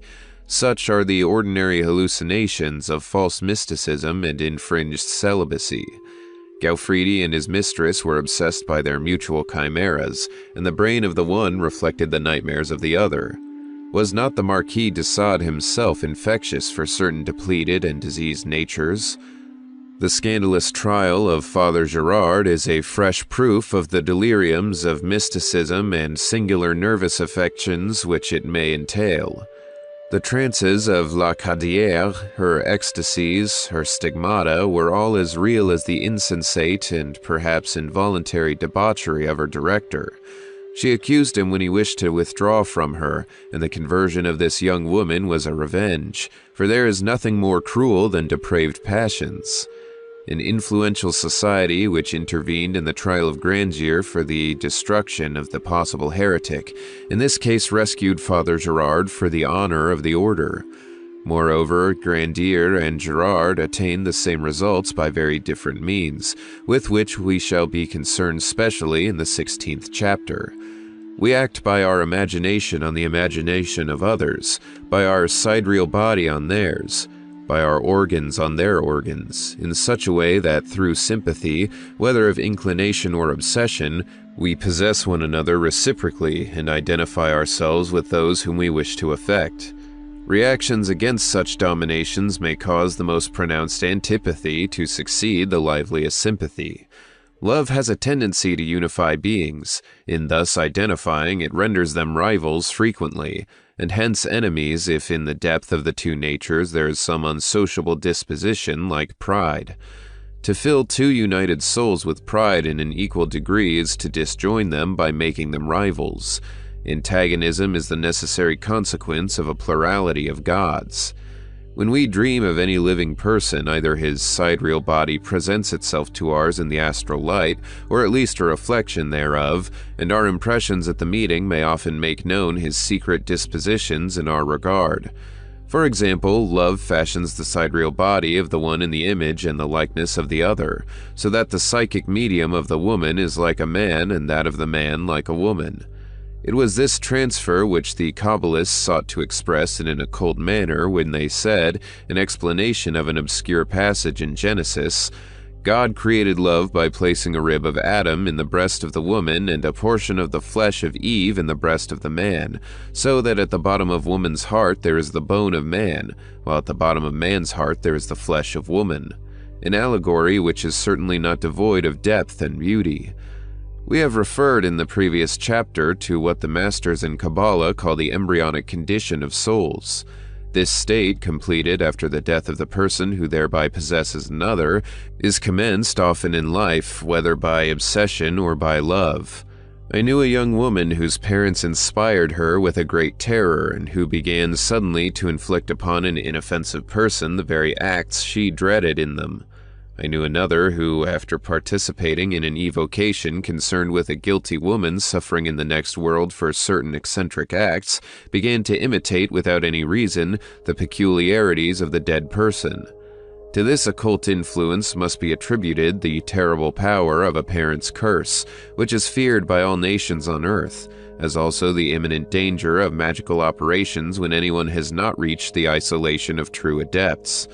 This virtue of sidereal transmutation, which really exists in love, explains the allegorical marvels of the wand of Circe. Apuleius speaks of a Thessalian woman who changed herself into a bird. He won the affections of her servant to discover the secrets of the mistress, but succeeded only in transforming himself into an ass. This allegory contains the most hidden secrets of love. Again, the Kabbalists say that when a man falls in love with a female elementary, undine, sylphide, or nomide, as the case may be, she becomes immortal with him, or otherwise he dies with her. We have seen already that elementaries are imperfect and as yet mortal men. The revelation we have mentioned, which has been regarded merely as a fable, is therefore the dogma of moral solidarity in love, which is itself the foundation of love, explaining all its sanctity and all its power. Who then is this Circe that changes her worshippers into swine, while so soon as she is subjected to the bond of love, her enchantments are destroyed? She is the ancient courtesan, the marble-hearted woman of all the ages. She who is without love absorbs and degrades all who approach her. She who loves, on the other hand, diffuses enthusiasm, nobility, and life. There was much talk in the last century about an adept accused of charlatanism, who was termed in his lifetime the divine Cagliostro. It is known that he practiced evocations, and that in this art he was surpassed only by the illuminated Schröpfer.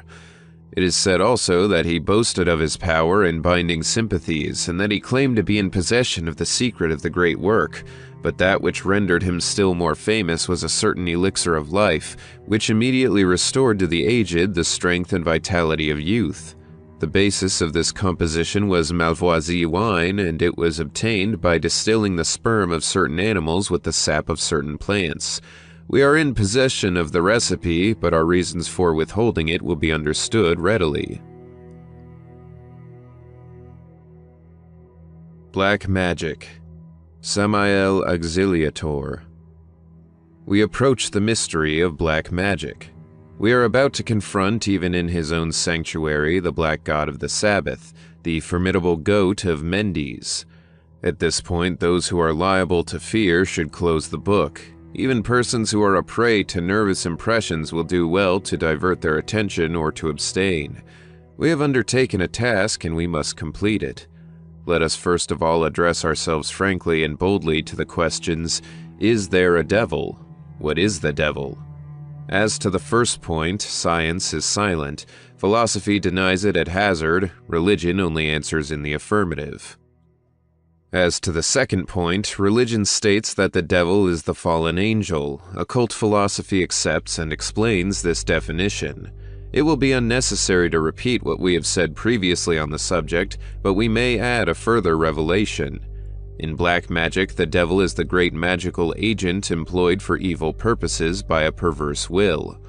The old serpent of the legend is nothing else than the universal agent, the eternal fire of terrestrial life, the soul of the earth and the living center of hell. We have said that the astral light is the receptacle of forms, and these, when evoked by reason, are produced harmoniously, but when evoked by madness they appear disordered and monstrous. So originated the nightmares of Saint Anthony and the phantoms of the Sabbath. Do therefore the evocations of Goetia and demonomania produce a practical result? Yes, certainly, one which cannot be contested, one more terrible than could ever be recounted in legends. When anyone invokes the devil with intentional ceremonies, the devil comes and is seen.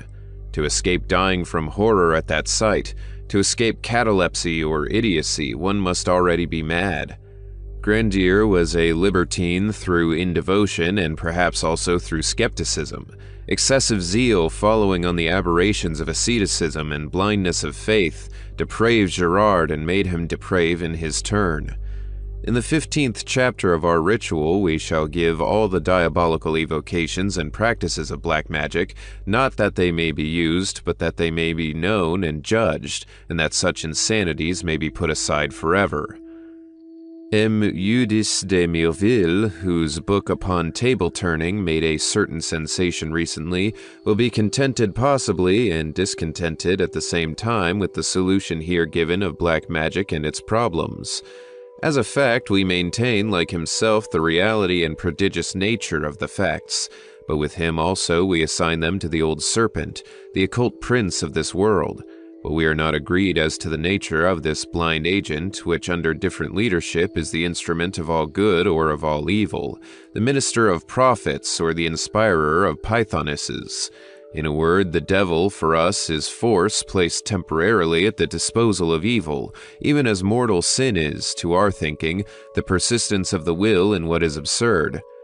M. de Milleville is therefore 1,000 times right, but he is once and one great time wrong. Whatsoever is arbitrary must be excluded from the realm of things positive. Nothing happens by chance, nor yet by the autocracy of a good or evil will. There are two houses in heaven, and the tribunal of Satan is restrained in its extremes by the senate of divine wisdom. Bewitchments. Fons oculis fulger. When a man gazes unchastely upon any woman, he profanes that woman, said the great master. What is willed with persistence is done. Every real will is confirmed by acts. Every will confirmed by an act is an action. Every action is subject to a judgment, and such judgment is eternal. These are dogmas and principles from which it follows that the good or evil which we will to others as to ourselves, according to the capacity of our will and within the sphere of our operation, must take place infallibly if the will be confirmed and the determination fixed by acts. Such acts should be analogous to the will. The intent to do harm or to excite love, in order to be efficacious, must be confirmed by deeds of hatred or affection. Whatsoever bears the impression of a human soul belongs to that soul. Whatsoever a man has appropriated after any manner becomes his body in the broader acception of the term, and anything which is done to the body of a man is felt, mediately or immediately, by his soul. It is for this reason that every hostile deed committed against one's neighbor is regarded in moral theology as the beginning of homicide. Bewitchment is a homicide, and the more infamous because it eludes self-defense by the victim and punishment by law. This principle being established to exonerate our conscience and for the warning of weak vessels, let us affirm boldly that bewitchment is possible.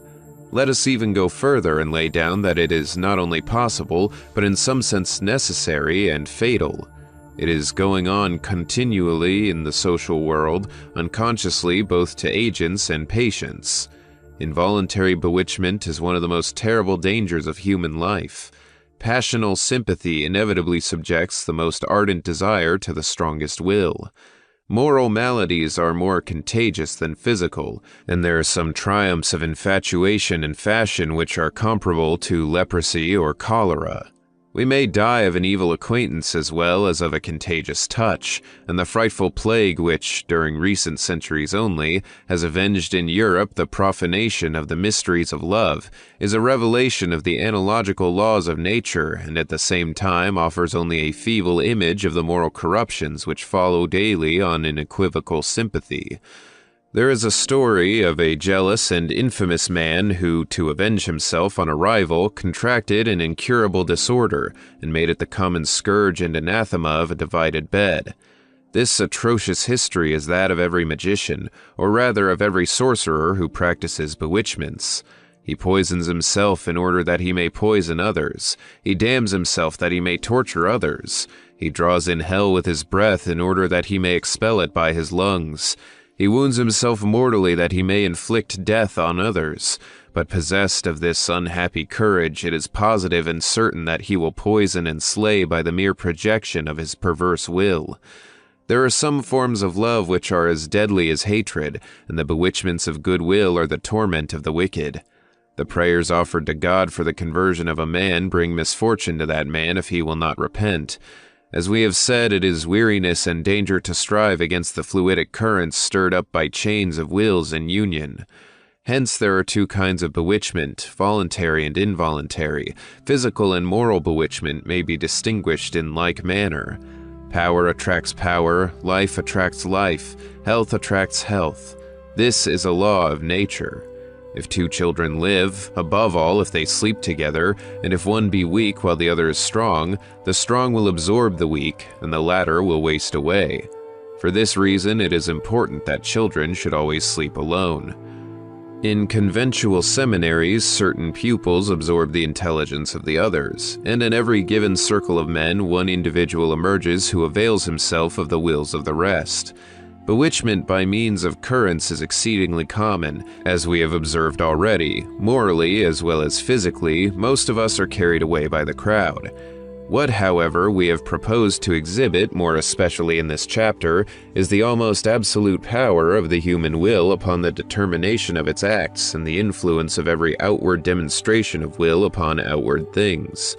Voluntary bewitchments are still frequent in our rural places because natural forces, among ignorant and isolated persons, operate unreduced by any doubt or any diversion. A frank, absolute hatred, unleavened by rejected passion or personal cupidity, is, under certain given conditions, a death sentence for its object. I say unmixed with amorous passion or cupidity because a desire, being an attraction, counterbalances and annuls the power of projection. For example, a jealous person will never efficaciously bewitch his rival, and a greedy heir will never by the mere fact of his will succeed in shortening the days of a miserly and long-lived uncle. Bewitchments attempted under such conditions reflect upon the operator and help rather than hurt their object, setting him free from a hostile action which destroys itself by unmeasured exaggeration. The term invotement, bewitchment, so strong in its Gaelic simplicity, expresses admirably what it means, the act of enveloping someone, so to speak, in a formulated will. The instrument of bewitchments is the great magical agent, which, under the influence of an evil will, becomes really and positively the demon. Witchcraft, properly so called, that is, ceremonial operation with intent to bewitch, acts only on the operator and serves to fix and confirm his will, by formulating it with persistence and travail, the two conditions which make volition efficacious. The more difficult or horrible the operation, the greater is its power, because it acts more strongly on the imagination and confirms effort in direct ratio of resistance.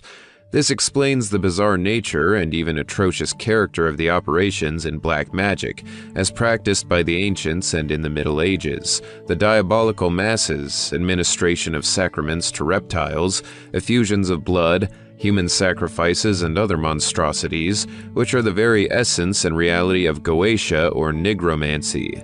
Such are the practices which from all time have brought down upon sorcerers the just repression of the laws. Black magic is really only a graduated combination of sacrileges and murders designed for the permanent perversion of a human will and for the realization in a living man of the hideous phantom of the demon. It is, therefore, properly speaking, the religion of the devil, the cultus of darkness, hatred of good carried to the height of paroxysm. It is the incarnation of death and the persistent creation of hell.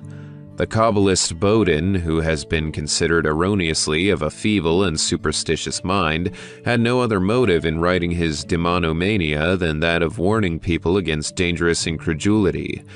Initiated by the study of the Kabbalah into the true secrets of magic, he trembled at the danger to which society was exposed by the abandonment of this power to the wickedness of man.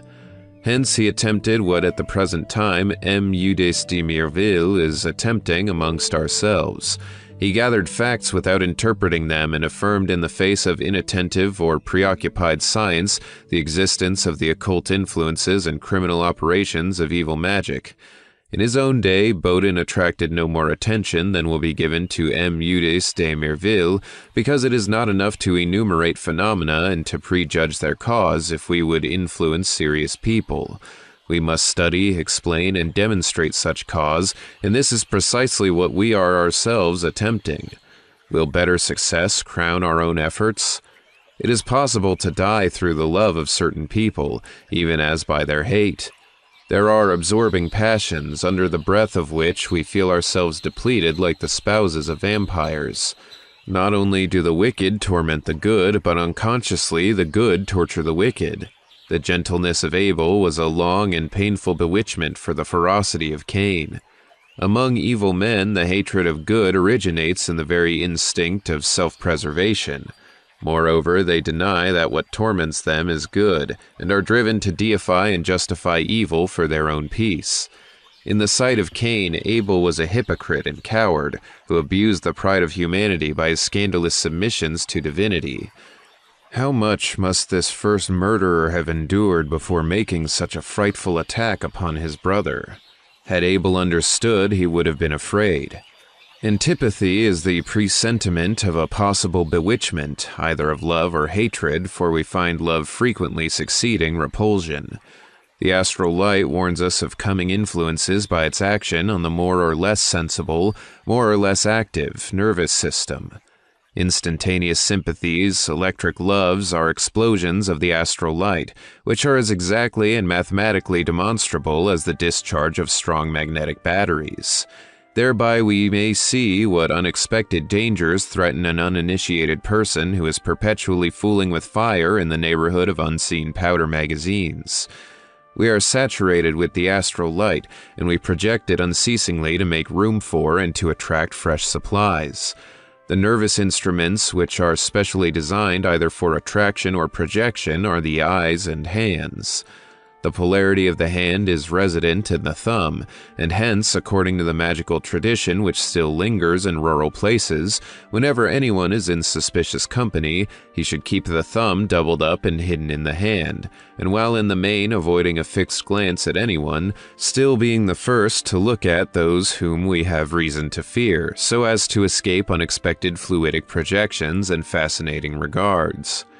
There are certain animals which have the power of breaking the currents of astral light by an absorption peculiar to themselves. They are violently antipathetic to us and possess a certain sorcery of the eye.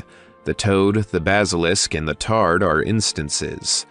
These animals, when tamed and carried alive on the person or kept in one's rooms, are a guarantee against the hallucinations and trickeries of astral intoxication, a term made use of here for the first time and one which explains all phenomena of unbridled passions, mental exaltations, and folly. Tame toads and tards, my dear sir, the disciple of Voltaire will say to me, carry them about with you, but write no more. To which I may answer that I shall think seriously of doing so if I ever feel tempted to laugh at anything of which I am ignorant, or to treat those whose knowledge and wisdom I fail to understand as fools or madmen. Paracelsus, the greatest of the Christian magi, opposed bewitchment by the practices of a contrary bewitchment. He devised sympathetic remedies and applied them, not to the suffering members, but to representations of these, formed and consecrated according to magical ceremonial. His successes were incredible, for never has any physician approached Paracelsus in his marvels of healing.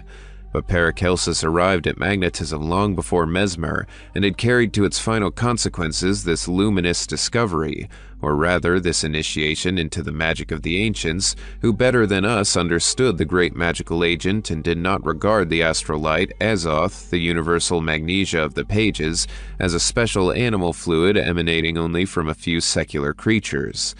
In his occult philosophy, Paracelsus opposes ceremonial magic, the terrible power of which he did not certainly ignore, but he sought to decry its practices so as to discredit black magic. He locates the omnipotence of the magus in the interior and the occult magnes, and the most skillful magnetizers of their own day could not express themselves better. At the same time, he counseled the employment of magical symbols, talismans above all, in the cure of diseases. In our 18th chapter, we shall have occasion to return to the talismans of Paracelsus, while following Gaffarel upon the great question of occult iconography and numismatics.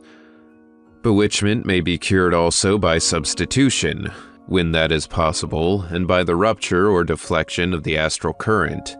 The folk traditions on all these points are admirable and undoubtedly of remote antiquity. They are remnants of the teaching of Druids who were initiated in the mysteries of Egypt and India by watching hierophants. Now it is well known in vulgar magic that a bewitchment, that is, a determined will resolved on doing evil, invariably has its result, and cannot draw back without risk of death. The sorcerer who liberates anyone from a charm must have another object for his malevolence, or it is certain that he himself will be smitten and will perish as the victim of his own spells.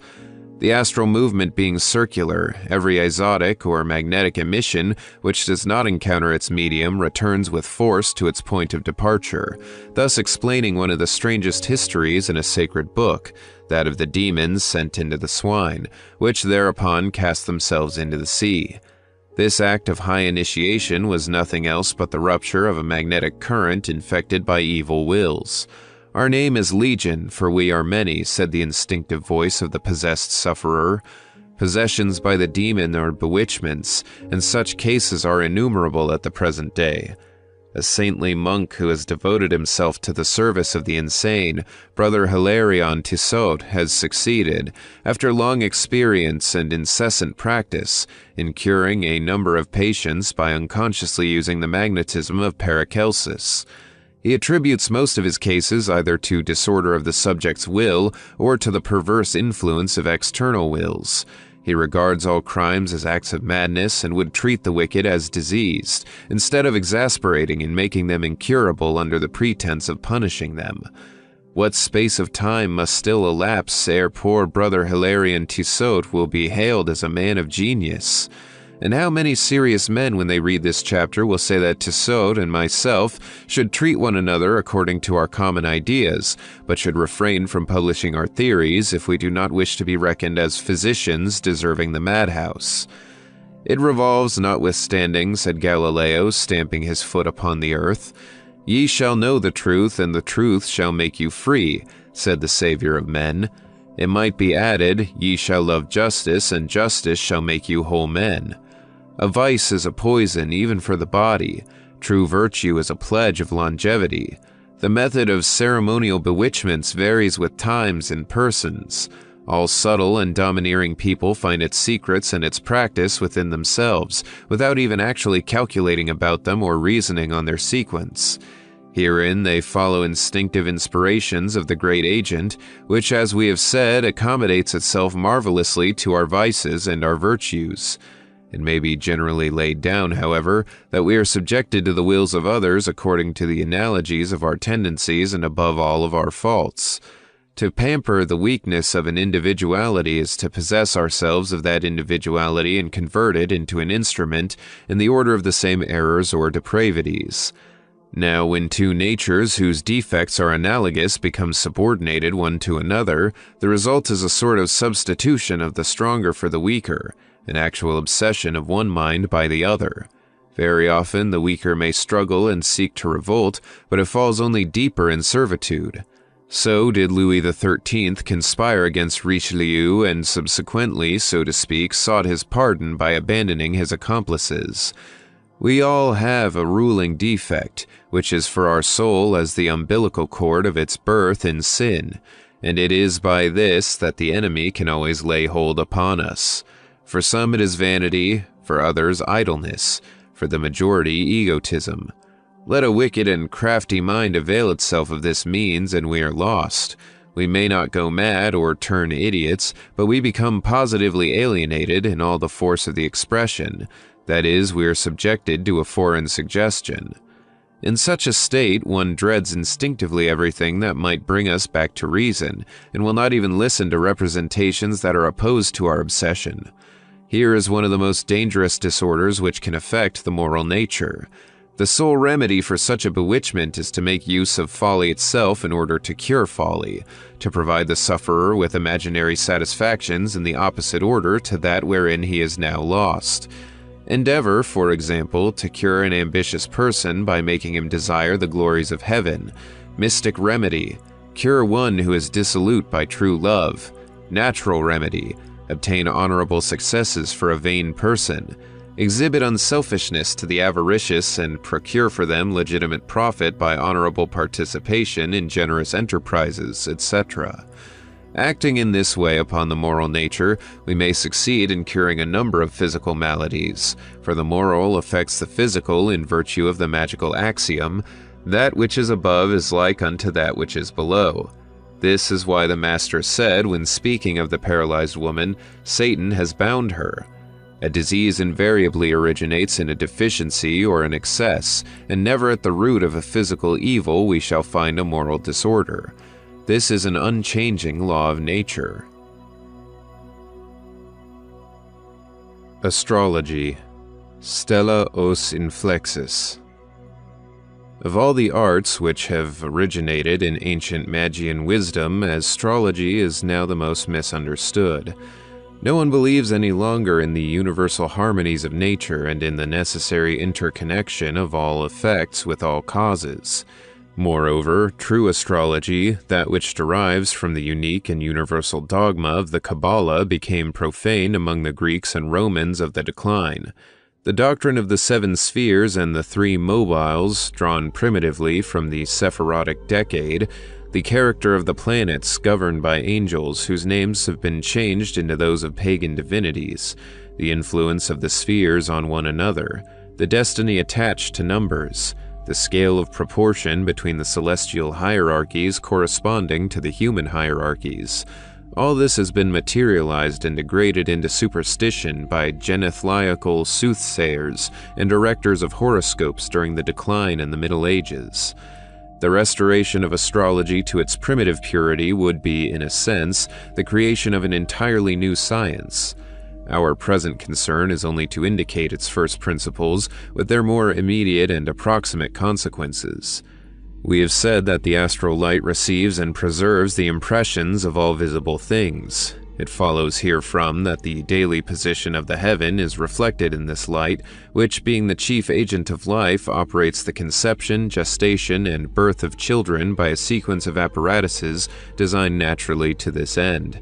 Now, if this light be so prodigal of images as to impart the visible imprints of a maternal fantasy or appetite to the fruit of pregnancy, still more will it transmit to the plastic and indeterminate temperament of a newly born child the atmospheric impressions and diverse influences which, in the entire planetary system, are consequent at a given moment upon such or such particular aspect of the stars. Nothing is indifferent in nature.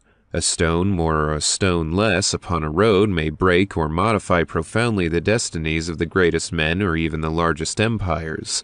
Still more must the position of this or that star in the sky have an influence on the child who is born, and who enters by the very fact of his birth into the universal harmony of the sidereal world.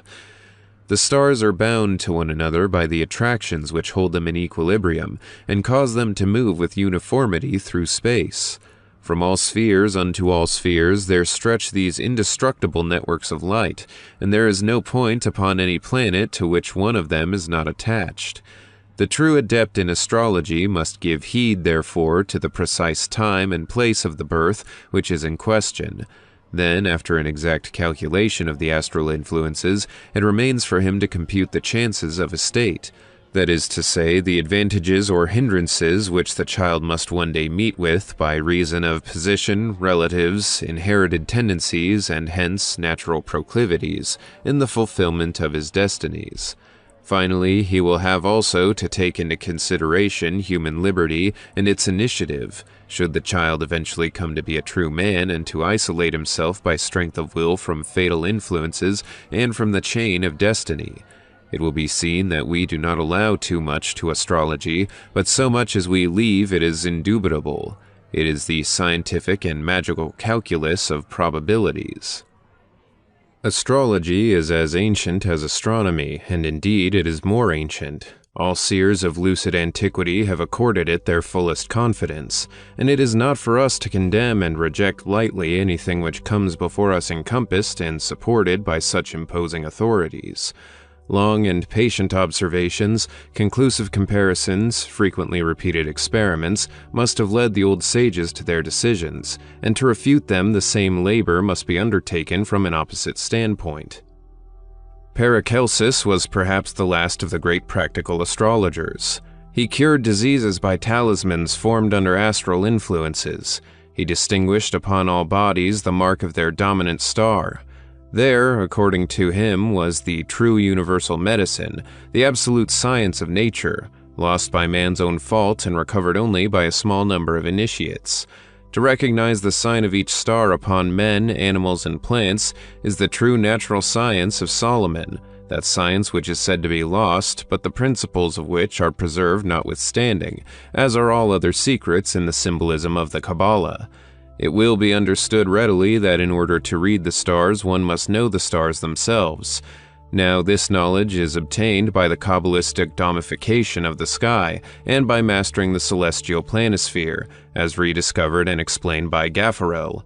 In this planisphere, the constellations form Hebrew letters, and the mythological figures may be replaced by the symbols of the tarot.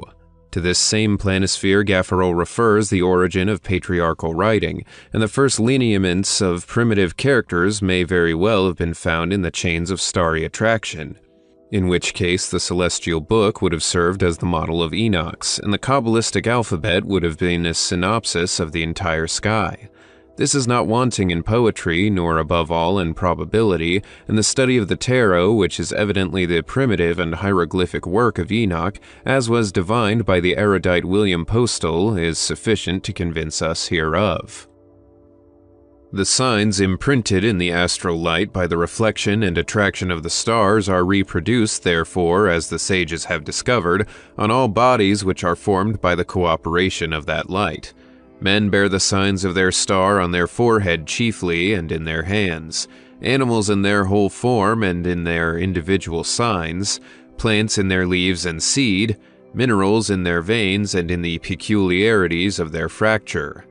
The study of these characters was the entire life work of Paracelsus, and the figures on his talismans are the result of his researches. But he has given us no key to these, and hence the astral Kabbalistic alphabet with its correspondences still remains to be constructed. As regards publicity, the science of non-conventional magical writing stopped with the planisphere of Gaffarel. The serious art of divination rests wholly in the knowledge of these signs. Chiromancy is the art of reading the writing of the stars in the lines of the hand, and physiognomy seeks the same or analogous characters upon the countenance of querents. As a fact, the lines formed on the human face by nervous contractions are determined fatally, and the radiation of the nervous tissue is absolutely analogous to those networks which are formed between the worlds by chains of starry attraction. The fatalities of life are therefore written necessarily in our wrinkles, and a first glance frequently reveals upon the forehead of a stranger either one or more of the mysterious letters of the Kabbalistic planisphere. Should the letter be jagged and scored deeply, there has been a struggle between will and fatality, and in his most powerful emotions and tendencies, the individual's entire past manifests to the magus. From this, it becomes easy to conjecture the future, and if events deceive the sagacity of the diviner from time to time, he who has consulted him will remain nonetheless astounded and convinced by the superhuman knowledge of the adept. The human head is formed upon the model of the celestial spheres. It attracts and it radiates, and this it is which first forms and manifests in the conception of a child. Hence the head is subject in an absolute manner to astral influence, and evidences its several attractions by its diverse protuberances. The final word of phrenology is to be found therefore in scientific and purified astrology, the problems of which we bequeath to the patience and good faith of scholars. According to Ptolemy, the sun dries up and the moon moistens. According to the Kabbalists, the sun represents strict justice, while the moon is in sympathy with mercy. It is the sun which produces storms, and by a kind of gentle atmospheric pressure the moon occasions the ebb and flow, or, as it were, the respiration of the sea. We read in the Zohar, one of the great sacred books of the Kabbalah, that the magical serpent, the son of the sun, was about to devour the world, when the sea, daughter of the moon, set her foot upon his head and subdued him. For this reason, among the ancients, Venus was the daughter of the sea, as Diana was identical with the moon. Hence also the name of Mary signifies star or salt of the sea. To consecrate this Kabbalistic doctrine in the belief of the vulgar is said in prophetic language, "The woman shall crush the serpent's head." Jerome Cardon, one of the boldest students, and beyond contradiction the most skillful astrologer of his time, Jerome Cardon, who was a martyr to his faith in astrology, if we accept the legend of his death, has left a calculation by means of which anyone can foresee the good or evil fortune attached to all years of his life. His theory was based upon his own experiences, and he assures us that his calculation never deceived him. To ascertain the fortune of a given year, he sums up the events of those which have preceded it by 4, 8, 12, 19, and 30. The number 4 is that of realization, 8 is the number of Venus or natural things, 12 belongs to the cycle of Jupiter and corresponds to successes, 19 has reference to the cycles of the moon and of Mars, the number 30 is that of Saturn or fatality. Thus, for example, I desire to ascertain what will befall me in this present year, 1855. I pass therefore in review those decisive events in the order of life and progress which occurred 4 years ago, the natural felicity or misfortune of 8 years back, the successes or failures belonging to 12 years since, the vicissitudes and miseries or diseases which overtook me 19 years from now, and my tragic or fatal experiences of 30 years back. Then, taking into account irrevocably accomplished facts in the advance of time, I calculate the chances analogous to those which I owe already to the influence of the same planets, and I conclude that in 1851 I had employment which was moderately but sufficiently remunerative, with some embarrassment of position. In 1847, I was separated violently from my family, with great attendant sufferings for mine and me. In 1843, I traveled as an apostle, addressing the people and suffering the persecution of ill-meaning persons. Briefly, I was at once honored and proscribed. Finally, in 1825, family life came to an end for me, and I entered definitely on that fatal path which led me to science and misfortune. I may suppose, therefore, that this year I shall experience toil, poverty, vexation, hard exile, change of place, publicity, and contradictions, with some eventuality which will be decisive for the rest of my life. Every indication in the present leads me to endorse this forecast. Hence I conclude that for myself and for this year, experience confirms fully the precision of Cardon's astrological calculus, which connects furthermore with the climacteric years of ancient astrologers. This term signifies arranged in scales or calculated on the degrees of a scale. Johann Trithemius, in his book on secondary causes, has computed the recurrence of fortunate or calamitous years for all empires of the world. In the 21st chapter of our ritual, we shall give an exact analysis of this work, together with a continuation of the labor of Trithemius to our own days and the application of his magical scale to contemporary events, so as to deduce the most striking probabilities relative to the immediate future of France, Europe, and the world. According to all the grandmasters in astrology, comets are the stars of exceptional heroes, and they visit Earth only to signalize great changes. The planets preside over collective existences and modify the destinies of mankind in the aggregate. The fixed stars, more remote and more feeble in their action, attract individuals and determine their tendencies. Sometimes a group of stars may combine to influence the destinies of a single man, while often a great number of souls are drawn by the distant rays of the same sun. When we die, our interior light in departing follows the attraction of its star, and thus it is that we live in other universes, where the soul makes for itself a new garment, analogous to the development or diminution of its beauty. For our souls, when separated from our bodies, resemble revolving stars. They are globules of animated light which always seek their center for the recovery of their equilibrium in their true movement. Before all things, however, they must liberate themselves from the folds of the serpent, that is, the unpurified astral light which envelops and imprisons them, unless the strength of their will can lift them beyond its reach. The immersion of the living star in the dead light is a frightful torment, comparable to that of Mezentius. Therein the soul freezes and burns at the same time and has no means of getting free except by re-entering the current of exterior forms and assuming a fleshly envelope, then energetically battling against instincts to strengthen that moral liberty which will permit it at the moment of death to break the chains of earth and wing its flight in triumph towards the star of consolation which has smiled in light upon it. Following this clue, we can understand the nature of the fire of hell, which is identical with the demon or old serpent. We can gather also wherein consists the salvation and reprobation of men, all called and all selected successfully, but in small number after having risked falling into the eternal fire through their own fault. Such is the great and sublime revelation of the Magi, a revelation which is the mother of all symbols, of all dogmas, of all religions. We can realize already how far Dupuy was mistaken in regarding astronomy as the source of every cultus. It is astronomy, on the contrary, which has sprung from astrology, and primitive astrology is one of the branches of the Holy Kabbalah, the science of sciences and the religion of religions. Hence, upon the 17th page of the Tarot we find an admirable allegory, a naked woman, typifying truth, nature, and wisdom at one and the same time, turns two ewers towards earth and pours out fire and water upon it. Above her head glitters the septenary, starred about an 8-pointed star, that of Venus, symbol of peace and love. The plants of earth are flourishing around the woman, and on one of them the butterfly of Psyche has alighted. This emblem of the soul is replaced in some copies of the sacred book by a bird, which is a more Egyptian and probably a more ancient symbol. In the modern tarot, the plate is entitled the Glittering Star. It is analogous to a number of Hermetic symbols, and is also in correspondence with the blazing star of Masonic initiates, which expresses most of the mysteries of Rosicrucian secret doctrine. Charms and Filters.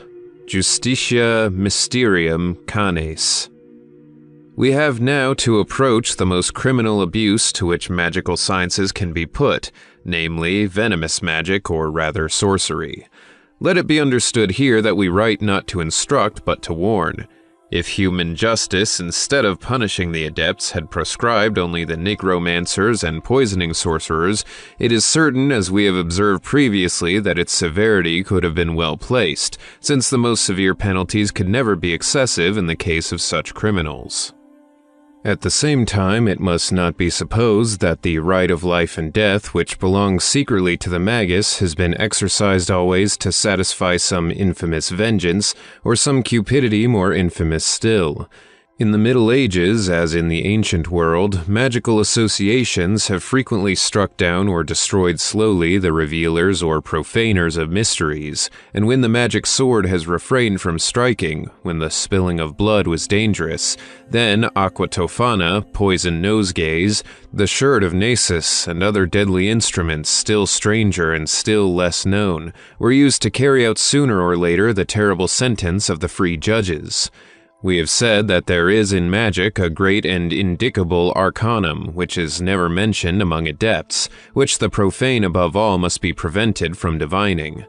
In former times, whosoever revealed or caused the key of this supreme secret to be discovered by others through imprudent revelations was condemned immediately to death, and was often driven to execute the sentence himself. The celebrated prophetic supper of Cazot described by La Harpe has not been understood hitherto. La Harpe very naturally yielded to the temptation of surprising his readers by amplifying the details of his narrative. Everyone present at this supper, La Harpe expected, was an initiate who had divulged or at least profaned the mysteries. Cazot, the most exalted of all in the scale of initiation, pronounced their sentence of death in the name of Illuminism, and this sentence was executed variously but rigorously, even as several years and several centuries previously had occurred in the case of similar judgments against the Abbé de Villars, Urban Grandier, and many others. The revolutionary philosophers perished, as did Cagliostro deserted in the prisons of the Inquisition, as did the mystic band of Catherine Theos, as did the imprudent Schröpfer, driven to suicide in the midst of magical triumphs and the universal infatuation, as did the deserter Kotzebue, who was stabbed by Karl Sand, as did also so many others whose corpses have been discovered without anyone being able to ascertain the cause of their sudden and sanguinary death. The strange allocution addressed to Cazot when he himself was condemned by the president of the Revolutionary Tribunal will be called readily to mind. The Gordian knot of the terrible drama of '93 is still concealed in the darkest sanctuary of the secret societies. To adepts of good faith, who sought to emancipate the common people, were opposed those of another sect, attached to more ancient traditions, who fought against them by means analogous to those of their adversaries. The practice of the great arcanum was made impossible by unmasking its theory. The crowd understood nothing, but it misdoubted everything, and fell lower still in its discouragement than some had schemed to raise it. The great arcanum became more secret than ever. The adepts, checkmated by each other, could exercise their power neither to govern the uninitiated nor to deliver themselves. They condemned one another to the death of traitors. They abandoned one another to exile, to suicide, to the knife and the scaffold. I shall be asked possibly whether equally terrible dangers threaten at this day the intruders into the occult sanctuary and the betrayers of its secret. Why should I answer anything to the incredulity of the inquisitive? If I risk a violent death for their instruction, certainly they will not save me. If they are afraid on their own account, let them abstain from imprudent research. This is all I can say to them. Let us return to venomous magic. In his Romance of Monte Cristo, Alexandre Dumas has revealed some practices of this ominous science. There is no need to traverse the same ground by repeating its melancholy theories of crime, describing how plants are poisoned, how animals nourished on these plants have their flesh infected, and becoming in turn the food of men, cause death without leaving any trace of poison, how the walls of houses are inoculated, how the air is permeated by fumes which require the glass mask of Saint Croix for the operator. Let us leave the ancient Canidia her abominable mysteries, and refrain from investigating the extent to which the infernal rites of Sagana have carried the art of Locusta. It is enough to state that this most infamous class of malefactors distilled together the virus of contagious diseases, the venom of reptiles, and the sap of poisonous plants, that they extracted from the fungus its deadly and narcotic properties, its asphyxiating principles from Datura artemonium, from the peach and bitter almond that poison, one drop of which, placed on the tongue or in the ear, destroys like a flash of lightning the strongest and best constituted living being. The white juice of sea lettuce was boiled with milk in which vipers and asps had been drowned. The sap of the manchineel or deadly fruit of Java was either brought back with them from their long journeys or imported at great expense. So also was the juice of the casada, and so were similar poisons. They pulverized flint, mixed with impure ashes the dried slime of reptiles, composed hideous filters with the virus of mares on heat and similar secretions of bitches. They mingled human blood with infamous drugs, composing an oil the mere odor of which was fatal, therein recalling the tarte bourbonnaise of Panurge. They even concealed recipes for poisoning in the technical language of alchemy, and the secret of the powder of projection, in more than one old book which claims to be hermetic, is in reality that of the powder of succession. The Grand Grimoire gives one in particular which is very thinly disguised under the title of Method of Making Gold. It is an atrocious decoction of verdigris, arsenic, and sawdust, which, if properly prepared, should consume immediately a branch that is plunged into it and eat swiftly through an iron nail. John Baptist Porta cites in his Natural Magic a specimen of Borgia poison, but as may be imagined, he is deceiving the vulgar and does not divulge the truth, which would be too dangerous in such a connection. We may therefore quote his recipe to satisfy the curiosity of our readers. The toad itself is not venomous, but it is a sponge for poisons, and is the mushroom of the animal kingdom. Take then a plump toad, says Porta, and place it with vipers and asps in a globular bottle. Let poisonous fungi, foxgloves, and hemlock be their sole nourishment during a period of several days. Then enrage them by beating, burning, and tormenting in every conceivable manner, till they die of rage and hunger. Sprinkle their bodies with powdered spurge and ground glass. Place them in a well-sealed retort, and extract all their moisture by fire. Let the glass cool. Separate the ash of the dead bodies from the incombustible dust which will remain at the bottom of the retort. You will then have two poisons, one liquid, the other a powder. The first will be fully as efficacious as the terrible aqua tofana. The second, in a few days' time, will cause any person who may have a pinch of it mixed with his drink to grow wilted and old, and subsequently to die amidst horrible sufferings, or in a state of complete collapse. It must be admitted that this recipe has a magical physiognomy of the blackest and most revolting kind, and sickens one by its recollections of the abominable confections of Canidia and Medea. The sorcerers of the Middle Ages pretended to receive such powders at the Sabbath, and sold them at a high price to the malicious and ignorant. The tradition of similar mysteries spread terror in country places and came to act as a spell. The imagination once impressed, the nervous system once assailed, the victim rapidly wasted away, the very dread of his relatives and friends sealing his doom.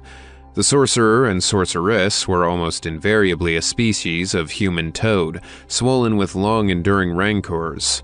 They were poor, repulsed by all, and consequently full of hatred. The fear which they inspired was their consolation and their revenge.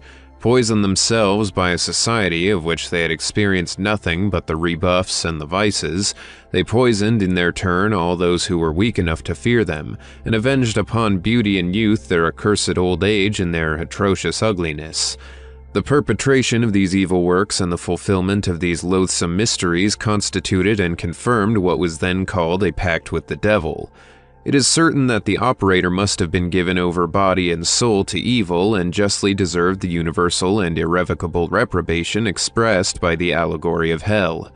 That human souls could descend to such an abyss of crime and madness must assuredly astonish and afflict us, but is not such gulf needed as a basis for the exaltation of the most sublime virtues? Does not the depth of Infernus demonstrate by antithesis the infinite height and grandeur of heaven?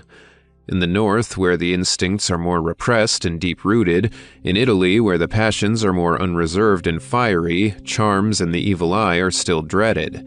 The jettatura is not to be braved with impunity in Naples, and persons who are endowed unfortunately with this power are even distinguished by certain exterior signs. In order to guard against it, experts affirm that horns must be carried on the person, and the common people, who take everything literally, hasten to adorn themselves with small horns, not dreaming of the sense of the allegory.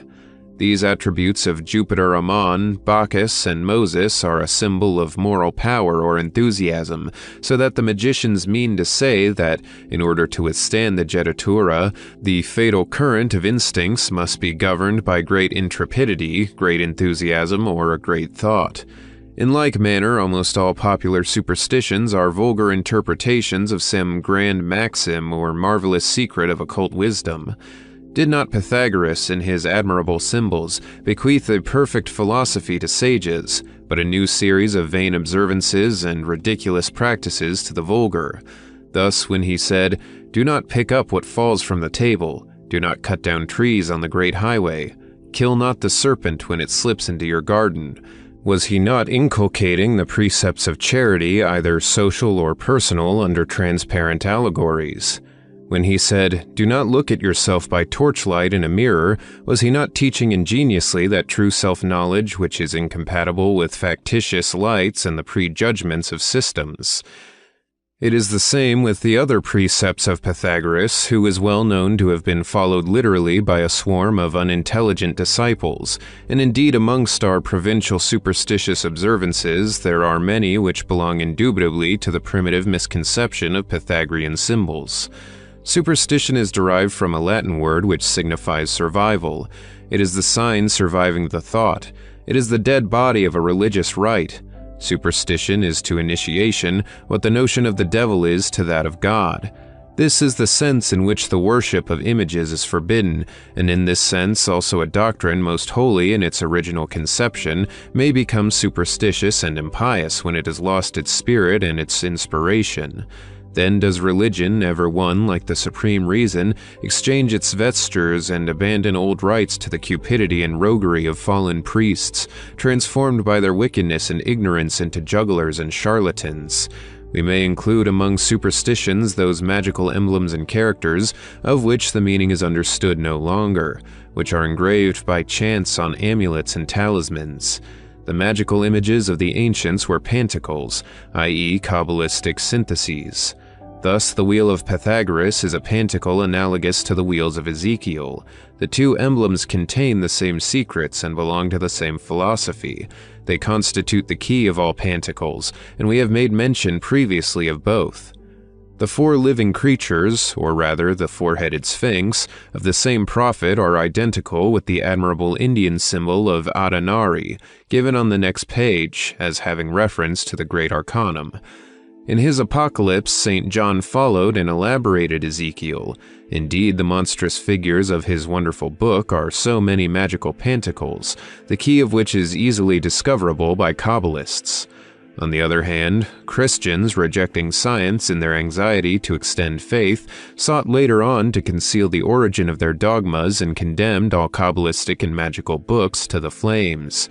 To destroy originals gives a kind of originality to copies, as was doubtless in the mind of St. Paul when, prompted beyond question by the most laudable intention, he accomplished his scientific auto de fe at Ephesus.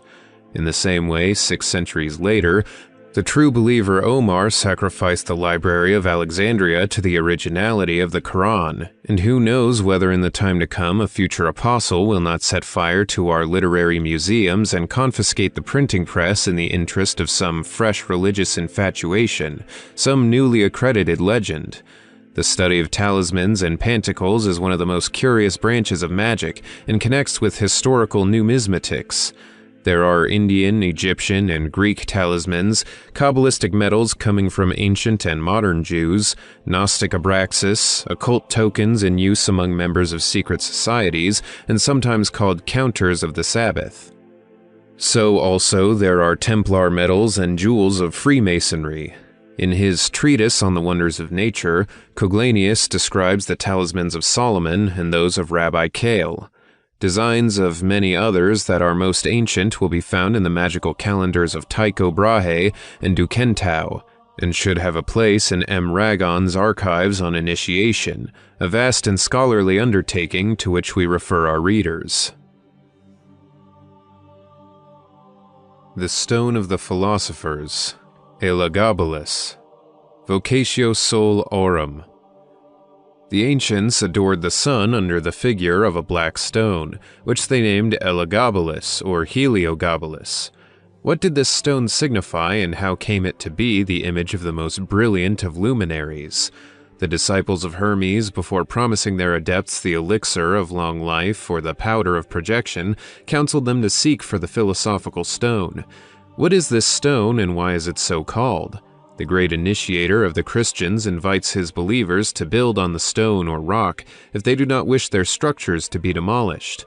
He terms himself the cornerstone and says to the most faithful of his apostles, "Thou art Peter, Petrus, and upon this rock, Petrum, I shall build my church."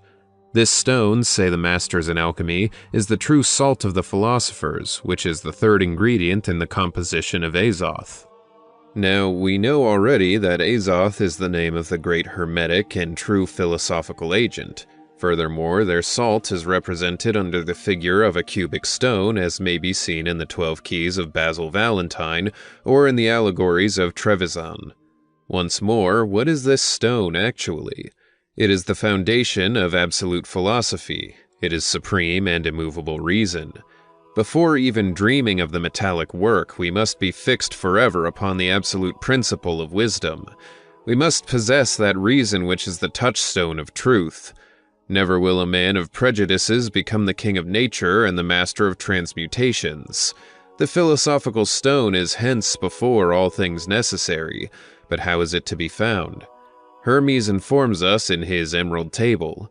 We must separate the subtle from the fixed with great care and assiduous attention. Thus we must separate our certitudes from our beliefs, and distinguish sharply the respective domains of science and faith, realizing that we do not know things which we believe, and that we cease immediately to believe anything which we come actually to know.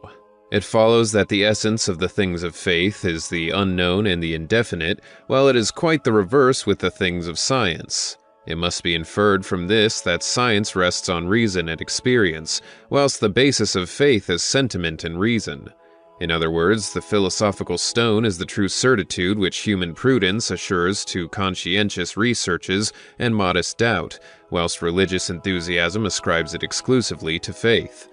Now it belongs neither to reason without aspirations nor to aspirations without reason. True certitude is the reciprocal acquiescence of the reason which knows in the sentiment which believes, and of the sentiment which believes in the reason which knows. The permanent alliance of reason and faith will result not from their absolute distinction and separation, but from their mutual control and their fraternal concurrence. Such is the significance of the two pillars of Solomon's porch, one named Jachin and the other Boaz, one white and the other black. They are distinct and separate, they are even contrary in appearance, but if blind force sought to join them by bringing them close to one another, the roof of the temple would collapse. Separately their power is one, joined they are two powers which destroy one another. For precisely the same reason, the spiritual power is weakened whensoever it attempts to usurp the temporal, while the temporal power becomes the victim of its encroachments on the spiritual. Gregory VII ruined the papacy. The schismatic kings have lost and will lose the monarchy. Human equilibrium requires 2 feet. The worlds gravitate by means of 2 forces. Generation needs 2 sexes. Such is the meaning of the Arcanum of Solomon, represented by the 2 pillars of the temple, Jachin and Boaz. The sun and moon of the alchemists correspond to the same symbol and concur in the perfection and stability of the philosophical stone. The sun is the hieroglyphic sign of truth because it is the visible source of light, and the rough stone is the symbol of stability.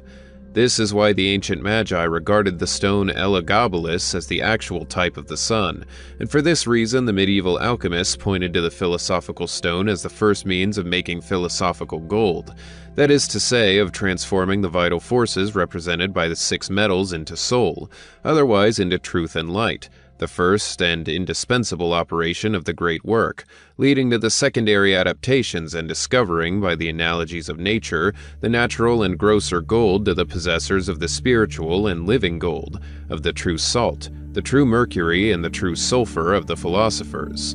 To find the philosophical stone is then to have discovered the absolute, as the masters say otherwise. Now the absolute is that which admits of no errors. It is the fixation of the volatile. It is the rule of the imagination. It is the very necessity of being. It is the immutable law of reason and truth. The absolute is that which is. Now that which is, in some sense, precedes he who is. God himself cannot be in the absence of a ground of being and can exist only in virtue of a supreme and inevitable reason. It is this reason which is the absolute. It is this in which we must believe if we desire a rational and solid foundation for our faith. It may be said in these days that God is merely a hypothesis, but the absolute reason is not. It is essential to being. St. Thomas once said, "A thing is not just because God wills it, but God wills it because it is just." Had St. Thomas deduced all the consequences of this beautiful thought, he would have found the philosophical stone, and besides being the angel of the schools, he would have been their reformer. To believe in the reason of God and in the God of reason is to render atheism impossible. When Voltaire said if God did not exist, it would be necessary to invent him, he felt rather than understood the reason which is in God. Does God really exist? There is no knowing, but we desire it to be so, and hence we believe it. Faith thus formulated is reasonable faith, for it admits the doubt of science, and as a fact we believe only in things which seem to us probable, though we do not know them. To think otherwise is delirium. To speak otherwise is to talk like Illuminati or fanatics. Now it is not to such persons that the philosophical stone is promised. The ignoramuses who have turned primitive Christianity from its path by substituting faith for science, dream for experience, the fantastic for the real, inquisitors who during so many ages have waged a war of extermination against magic, have succeeded in enveloping with darkness the ancient discoveries of the human mind, so that we are now groping for a key to the phenomena of nature. Now all natural phenomena depend upon a single and immutable law, represented by the philosophical stone and especially by its cubic form. This law, expressed by the tetrad in the Kabbalah, equipped the Hebrews with all the mysteries of their divine tetragram. It may be said, therefore, that the philosophical stone is square in every sense, like the heavenly Jerusalem of St. John, that one of its sides is inscribed with the name, and the other with that of God. That one of its facets bears the name of Adam, a second that of Heva, and the two others those of Azot and Inri. At the beginning of the French translation of a book by the Sieur de Nuismont on the philosophical salt, the spirit of the earth is represented standing on a cube over which tongues of flame are passing. The phallus is replaced by a caduceus, the sun and moon figure on the right and left breast. The figure is bearded, crowned, and holds a scepter in his hand. This is the Azoth of the sages on its pedestal of salt and sulfur. The symbolic head of the goat of Mendes is occasionally given to this figure, and it is then the Baphomet of the Templars and the word of the Gnostics, bizarre images which became scarecrows for the vulgar after affording food for reflection to sages, innocent hieroglyphs of thought and faith which have been a pretext for the rage of persecutions. How pitiable are men in their ignorance, but how they would despise themselves if only they came to know. The Universal Medicine, Caput Resurrectio Circulis. The majority of our physical complaints come from our moral diseases, according to the one and universal dogma, and by reason of the law of analogies. A great passion to which we abandon ourselves corresponds always to a great malady in store. Mortal sins are so named because they cause death physically and positively. Alexander the Great died of pride. He was naturally temperate, and it was through pride that he yielded to the excess which occasioned his death. Francis I died of an adultery. Louis XV died of his parc aux cerfs. When Marat was assassinated, he was perishing of rage and envy. He was a monomaniac of pride, who believed himself to be the only just man and would have slain everything that was not Marat. Several of our contemporaries perished of fallen ambition after the Revolution of February. So soon as any will is confirmed irrevocably in the tendency towards the absurd, the man is dead, and the rock on which he will break is not remote. It is therefore true to say that wisdom preserves and prolongs life. The great master told us, "My flesh is meat indeed, and my blood is drink indeed. He that eateth my flesh and drinketh my blood hath everlasting life." And when the crowd murmured, he added, "Here the flesh profiteth nothing. The words that I speak unto you are spirit and life." So also, when he was about to die, he attached the remembrance of his life to the sign of bread, and that of his spirit to the symbol of wine, thus instituting the communion of faith, hope, and charity. Now it is in the same sense that the Hermetic Masters have said, "Make gold potable, and you will have the universal medicine." That is to say, appropriate truth to your needs, let it become the source at which you daily drink, and you will in yourself have the immortality of the sages. Temperance, tranquility of soul, simplicity of character, calmness and rationality of will. These things not only make us happy, but strong and well. By growth in reason and goodness, man becomes immortal. We are the authors of our own destiny, and God does not save us apart from our own concurrence. There is no death for the sage. Death is a phantom made horrible by the weakness and ignorance of the vulgar. Change is the sign of motion, and motion reveals life. If the corpse itself were dead, its decomposition would be impossible. All its constituent molecules are living and working out their liberation. Yet you dream that the spirit is set free first so that it may cease to live. You believe that thought and love can die when the grossest matter is imperishable. If change must be called death, we die and are reborn daily, because daily our forms change. Fear, therefore, to soil or rend your garments, but do not fear to lay them by when the hour of sleep approaches. The embalming and mummification of bodies is a superstition which is against nature. It is an attempt to create death. It is the forcible petrification of a substance which is needed by life. But, on the other hand, we must not be quick to destroy or make away with bodies. There is no suddenness in the operations of nature, and we must not risk any violent rupture of the bonds of a departing soul. Death is never instantaneous. It is, like sleep, gradual. So long as the blood has not become absolutely cold, so long as the nerves can quiver, a man is not wholly dead, and if none of the vital organs are destroyed, the soul can be recalled, either by accident or by a strong will. A philosopher declared that he would discredit universal testimony rather than believe in the resurrection of a dead person, but his utterance was rash, for it was on the faith of universal testimony that he believed in the impossibility of resurrection. Supposing such an occurrence were proved, what would follow? Must we deny evidence or renounce reason? It would be absurd to say so. We should infer rather that we were wrong in supposing resurrection to be impossible. Ab actu ad posse valet consecutio. Let us now make bold to affirm that resurrection is possible and occurs oftener than might be thought. Many persons whose deaths have been attested legally and scientifically have been found afterwards in their coffins dead indeed, but having evidently come to life and having bitten through their clenched hands so as to open the arteries and escape from their horrible agonies. A doctor would tell us that such persons were in a lethargy and not dead. But what is lethargy? It is the name which we give to an uncompleted death, a death which is falsified by return to life. It is easy by words to escape from a difficulty when it is impossible to explain facts. The soul is joined to the body by means of sensibility, and when sensibility ceases, it is a sure sign that the soul is departing. The magnetic sleep is a lethargy or factitious death which is curable at will. The etherization or torpor produced by chloroform is a real lethargy which ends sometimes in absolute death, when the soul, ravished by its temporary liberation, makes an effort of will to become free altogether, which is possible for those who have conquered hell, that is to say, whose moral strength is superior to that of astral attraction. Hence resurrection is possible only for elementary souls, and it is these above all who run the risk of involuntary revival in the tomb. Great men and true sages are never buried alive.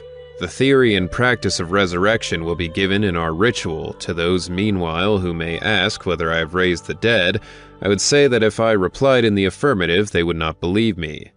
It remains now to examine whether the abolition of pain is possible and whether it is wholesome to employ chloroform or magnetism for surgical operations. We think, and science will acknowledge it later on, that by diminishing sensibility we diminish life, and what we subtract from pain under such circumstances turns to the profit of death. Suffering bears witness to the struggle for life, and hence we observe that the dressing of a wound is excessively painful for the persons who have been operated on under anesthetics. If chloroform were resorted to at each dressing, one of two things would happen. Either the patient would die, or the pain would return and continue between the dressings. Nature is not violated with impunity. Divination. Dentes furca amens. The author of this book has dared many things in his life, and never has fear retained his thought a prisoner. It is not at the same time without legitimate dread that he approaches the end of the magical doctrine. It is a question now of revealing, or rather revealing, the great secret, the terrible secret, the secret of life and death, expressed in the Bible by those formidable and symbolical words of the serpent, who was himself symbolical. 1. Nequaquam moriemini. 2. Sed eritus. 3. Sicut Dei. 4. Scientes bonum et malum. One of the privileges which belong to the initiate of the Great Arcanum, and that which sums them all, is divination. According to the vulgar comprehension of the term, to divine signifies to conjecture what is unknown, but its true sense is ineffable in its sublimity. To divine, divinare, is to exercise divinity. The word divinus in Latin signifies something far different from divus, which is equivalent to man-god. Divine in French contains the 4 letters of the word Dieu, God, plus the letter N, which corresponds in its form to the Hebrew Aleph, and Kabbalistically and hieroglyphically expresses the Great Arcanum, the tarot symbol of which is the juggler. Whosoever understands perfectly the absolute numeral value of Aleph multiplied by N, with the grammatical force of the N final in words which signify science, art, or power, who subsequently adds the 5 letters of the word Davin in such a way as to make 5 go into 4, 4 into 3, 3 into 2, and 2 into 1, such a person, by translating the resultant number into primitive Hebrew characters, will write the occult name of the Great Arcanum, and will possess a word of which the sacred tetragram itself is only the equivalent and the image. To be a diviner, according to the force of the term, is hence to be divine, and something more mysterious still. Now, the 2 signs of human divinity, or of divine humanity, are prophecies and miracles. To be a prophet is to see beforehand the effects which exist in causes, to read in the astral light. To work miracles is to act upon the universal agent and subject it to our will. The author of this book will be asked whether he is a prophet and thaumaturge. Let inquirers recur to all that he wrote before certain events took place in the world, and as to anything else that he may have said or done, would anyone believe his mere word if he made a sensational statement? Furthermore, one of the essential conditions of divination is not to be coerced, not to suffer temptation. In other words, not to be put to the test.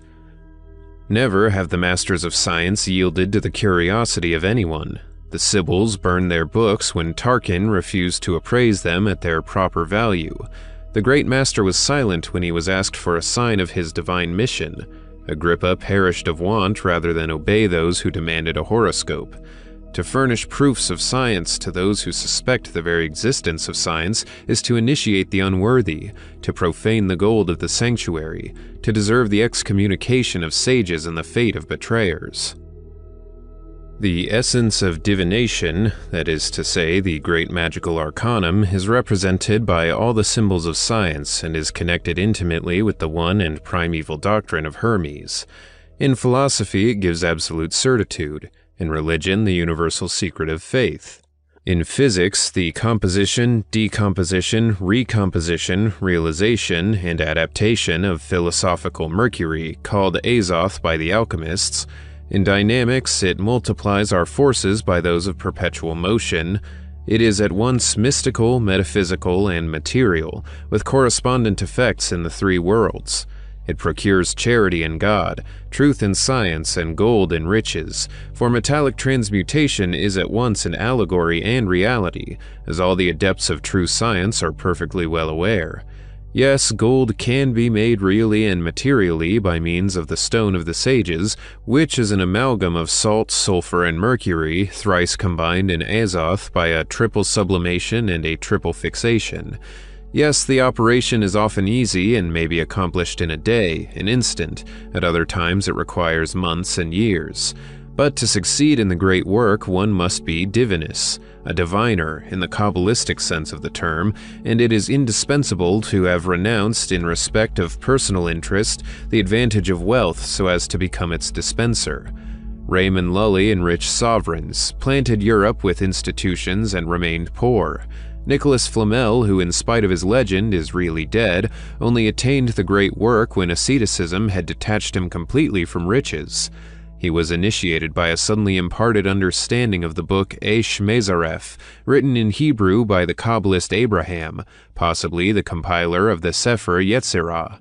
Now this understanding was for Flamel an intuition deserved, or rather rendered possible by the personal preparations of the adept. I believe that I have spoken sufficiently. Divination is therefore an intuition, and the key of this intuition is the universal and magical doctrine of analogies. By means of these analogies, the magus interprets visions, as did the patriarch Joseph in Egypt, according to biblical history. The analogies and the reflections of the astral light are as exact as the shades of color in the solar spectrum, and can be calculated and explained with great accuracy. It is, however, indispensable to know the dreamer's degree of intellectual life, which indeed he will himself reveal completely by his own dreams and in a manner that will astonish himself. Somnambulism, presentiments, and second sight are simply an accidental or induced disposition to dream in a voluntary or awakened sleep, that is, to perceive the analogous reflections of the astral light, as we shall explain to demonstration in our ritual when providing the long-sought method of regularly producing and directing magnetic phenomena. As to divinatory instruments, they are simply a means of communication between diviner and consultant, serving merely to fix the two wills upon the same sign. Vague, complex, shifting figures help to focus reflections of the astral fluid, and it is thus that lucidity is procured by coffee grouts, mists, the white of egg, etc., which evoke fatidic forms existing only in the translucid, that is, in the imagination of the operators. Vision in water is operated by the dazzlement and fatigue of the optic nerve, which then resigns its functions to the translucid and produces a brain illusion in which reflections of the astral light are taken for real images. Hence, nervous persons of weak sight and lively imagination are best fitted for this species of divination, which indeed is most successful when exercised by children. Let us not misinterpret, however, the function which we attribute to imagination in divinatory arts. It is by imagination assuredly that we see, and this is the natural aspect of the miracle, but we see true things, and in this consists the marvelous aspect of the natural work. We appeal to the experience of all veritable adepts. The author of this book has tested every kind of divination and has obtained results invariably in proportion to the exactitude of his scientific operations and the good faith of his consultants. The tarot, that miraculous work which inspired all the sacred books of antiquity, is the most perfect instrument of divination, by reason of the analogical precision of its figures and numbers. It can be employed with complete confidence. Its oracles are always rigorously true, at least in a certain sense, and even when it predicts nothing, it reveals secret things and gives the most wise counsel to its querents. Eliot, who in the last century from a hairdresser became a Kabbalist, and Kabbalistically called himself Etela, reading his name backwards after the manner of Hebrew, Eliot, I say, after 30 years of meditation over the tarot, was on the threshold of discovering everything that is concealed in this extraordinary work, but he ended only by misplacing the keys through want of their proper understanding, and inverted the order and character of the figures, though without entirely destroying their analogies. So great are the sympathy and correspondence which exist between them. The writings of Etela, now very rare, are obscure, wearisome, and barbarous in style. They have not all been printed, and some manuscripts of this father of modern cartomancers are in the hands of a Paris bookseller who has been good enough to let us examine them. Their most remarkable points are the obstinate perseverance and incontestable good faith of the author, who all his life perceived the grandeur of the occult sciences, but was destined to die at the gate of the sanctuary without ever penetrating behind the veil. He had little esteem for Agrippa, made much of Jean Belot, and knew nothing of the philosophy of Paracelsus, but he possessed a highly trained intuition and great persistence of will, though his fancy exceeded his judgment. His endowments were insufficient for a magus, and more than were needed for a skillful and accredited diviner of the vulgar order. Hence Attila had a fashionable success, which a more accomplished magician would perhaps have been wrong to renounce, but assuredly would not have claimed. When delivering at the end of our ritual a last message upon the tarot, we shall show the complete method of reading and hence of consulting it, not only on the probable chances of destiny, but also and above all upon problems of philosophy and religion, concerning which it provides a solution as invariably certain as it is admirable in its precision, if explained in the hierarchic order of the analogy of the three worlds, with the three colors and the four shades which compose the sacred septenary. All this belongs to the positive practice of magic, and can be only indicated summarily and established theoretically in the present first part, which is dedicated to the doctrine of Transcendental Magic and the philosophical and religious key of the exalted sciences, known, or unknown rather, under the name of Occult. Summary and general key of the four secret sciences. Signa Thot Pan. Let us now summarize the entire science by its principles. Analogy is the final word of science and the first word of faith. Harmony consists in equilibrium, and equilibrium subsists by the analogy of contraries. Absolute unity is the supreme and final reason of things. Now this reason can be neither one person nor three persons. It is a reason, and reason at the highest. To create equilibrium we must separate and unite. Separate by the poles, unite by the center. To reason upon faith is to destroy faith. To create mysticism in philosophy is to assail reason. Reason and faith, by their nature, mutually exclude one another, but they unite by analogy. Analogy is the sole possible mediator between finite and infinite. Dogma is the ever-ascending hypothesis of a presumable equation. For the ignorant, it is the hypothesis which is absolute affirmation, and the absolute affirmation which is hypothesis.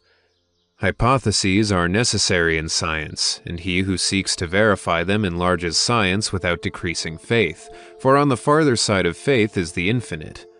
We believe in that which we do not know, but which reason leads us to admit. To define and circumscribe the object of faith is therefore to formulate the unknown. Professions of faith are formulations of the ignorance and aspirations of man. The man who denies God is not less fanatical than he who defines him with pretended infallibility. God is commonly defined by the enumeration of all that he is not. Man makes God by an analogy from the lesser to the greater, whence it results that the conception of God by man is ever that of an infinite man who makes man a finite God. Man can realize that which he believes in the measure of that which he knows, by reason of that which he knows not, and he can accomplish all that he wills in the measure of that which he believes and by reason of that which he knows. The analogy of contraries is the relation of light and shade, of height and hollow, of plenum and void. Allegory, the mother of all dogmas, is the substitution of impressions for dies, of shadows for realities. It is the fable of truth and the truth of fable. One does not invent a dogma, one veils a truth, and a shade for weak eyes is produced. The initiator is not an impostor, he is a revealer, that is, following the meaning of the Latin word revelare, a man who veils afresh. He is the creator of a new shadow. Analogy is the key of all secrets of nature and the sole fundamental reason of all revelations. That is why religions seem to be written in the heavens and in all nature, which is just as it should be, for the work of God is the book of God, the expression of whose thought should be seen in that which he writes, and so also of his being, since we conceive him only as supreme thought. Dupuy and Volney saw only a plagiarism in this splendid correspondence, which should have led them to acknowledge the Catholicity, that is, the universality of the primeval, one, magical, Kabbalistic, and immutable doctrine of revelation by analogy. Analogy yields all forces of nature to the magus. Analogy is the quintessence of the philosophical stone, the secret of perpetual motion, the quadrature of the circle, the temple resting on the two pillars Jachin and Boaz, the key of the great arcanum, the root of the tree of life, the science of good and evil. To find the exact scale of correspondences in things appreciable by science is to fix the bases of faith, and thus become possessed of the rod of miracles. Now there exists a principle and a rigorous formula, which is the great arcanum. Let the wise man seek it not, since he has already found it. Let the profane seek forever, they will never find. Metallic transmutation takes place spiritually and materially by the positive key of analogies. Occult medicine is simply the exercise of the will applied to the very source of life, to that astral light the existence of which is a fact, which has a movement conformed to calculations having the great magical arcanum for their ascending and scale. This universal arcanum, the final and eternal secret of transcendent initiation, is represented in the tarot by a naked girl, who touches the earth only by 1 foot, has a magnetic rod in each hand, and seems to be running in a crown held up by an angel, an eagle, a bull, and a lion. Fundamentally, the figure is analogous to the cherub of Jekesquiel, of which a representation is given, and to the Indian symbol of Adonari, which again is analogous to the Adonai of Jekesquiel, who is vulgarly called Ezekiel. The comprehension of this figure is the key of all occult sciences. Readers of my book must already understand it philosophically if they are at all familiar with the symbolism of the Kabbalah. It remains for us now to realize what is the second and more important operation of the great work. It is something undoubtedly to find the philosophical stone, but how is it to be ground into the powder of projection? What are the uses of the magical wand? What is the real power of the divine names in the Kabbalah? The initiates know, and those who are deserving of initiation will know in turn if they discover the great arcanum by means of the very numerous and precise indications which we have given them. Why are these simple and pure truths forever and of necessity concealed? Because the elect of intelligence are always few on earth, and are encompassed by the foolish and wicked, like Daniel in the den of lions. Moreover, analogy instructs us in the laws of the hierarchy, and absolute science, being an omnipotence, must be the exclusive possession of the most worthy. The confusion of the hierarchy is the actual destruction of societies, for then the blind became leaders of the blind, according to the word of the Master. Give back initiation to priests and kings, and order will come forth anew. So, in my appeal to the most worthy, and in exposing myself to all the dangers and anathemas which threaten revealers, I believe myself to have done a great and useful thing, directing the breath of God living in humanity upon the social chaos, and creating priests and kings for the world to come. A thing is not just because God wills it, but God wills it because it is just, said the angel of the schools. It is as if he said the absolute is reason. Reason is self-existent. It is because it is, and not because we suppose it. It is, or nothing is. And how should one desire anything to exist apart from reason? Madness itself does not occur without it. Reason is necessity, is law, is the rule of all liberty and the direction of all initiative. If God exists, it is by reason. The conception of an absolute God outside or independent of reason is the idol of black magic and the phantom of the fiend. The demon is death, masquerading in the tattered garments of life. The specter of Hiran-Kessept throned upon the rubbish of ruined civilizations, and concealing a loathsome nakedness by the cast-off clothes of the incarnations of Vishnu. Here ends the doctrine of Transcendental Magic. The Ritual of Transcendental Magic. Introduction. Knowest thou that old queen of the world who is on march always and wearies never? Every uncurbed passion, every selfish pleasure, every licentious energy of humanity, and all its tyrannous weakness go before the sordid mistress of our tearful valley, and, scythe in hand, these indefatigable laborers reap their eternal harvest. That queen is old as time, but her skeleton is concealed in the wreckage of woman's beauty, which she abstracts from their youth and love. Her skull is adorned with lifeless tresses that are not her own. Spoliator of crowned heads, she is embellished with the plunder of queens, from the star-begemmed hair of Berenice to that white, but not with age, which the executioner sheared from the brow of Marie Antoinette. Her livid and frozen body is clothed in faded garments and tattered winding sheets. Her bony hands, covered with rings, hold diadems and chains, scepters and crossbones, jewels and ashes. When she goes by, doors open of themselves. She passes through walls. She penetrates to the cabinets of kings. She surprises the extortioners of the poor in their most secret orgies. She sits down at their board, pours out their wine, grins at their songs with her gumless teeth, takes the place of the lecherous courtesan hidden behind their curtains. She delights to hover about sleeping voluptuaries. She seeks their caresses as if she hoped to grow warm in their embrace, but she freezes all those whom she touches and herself never kindles. At times notwithstanding, one would think her seized with frenzy. She stalks slowly no longer. She runs if her feet are too slow. She spurs a pale horse and charges all breathless through multitudes. Murder rides with her on a russet charger. Shaking his mane of smoke, fire flies before her with wings of scarlet and black. Famine and plague follow on diseased and emaciated steeds, gleaning the few sheaves which remain to complete her harvest. After this funereal procession come two little children, radiating with smiles and life, the intelligence and love of the coming century, the dual genius of a new-born humanity. The shadows of death fold up before them, as does night before the morning star. With nimble feet they skim the earth and sow with full hands the hope of another year, but death will come no more, impious and terrible, to mow like dry grass the ripe blades of the new age. It will give place to the angel of progress, who will gently liberate souls from mortal chains so that they may ascend to God. When men know how to live, they will die no longer. They will transform like the chrysalis, which becomes a splendid butterfly.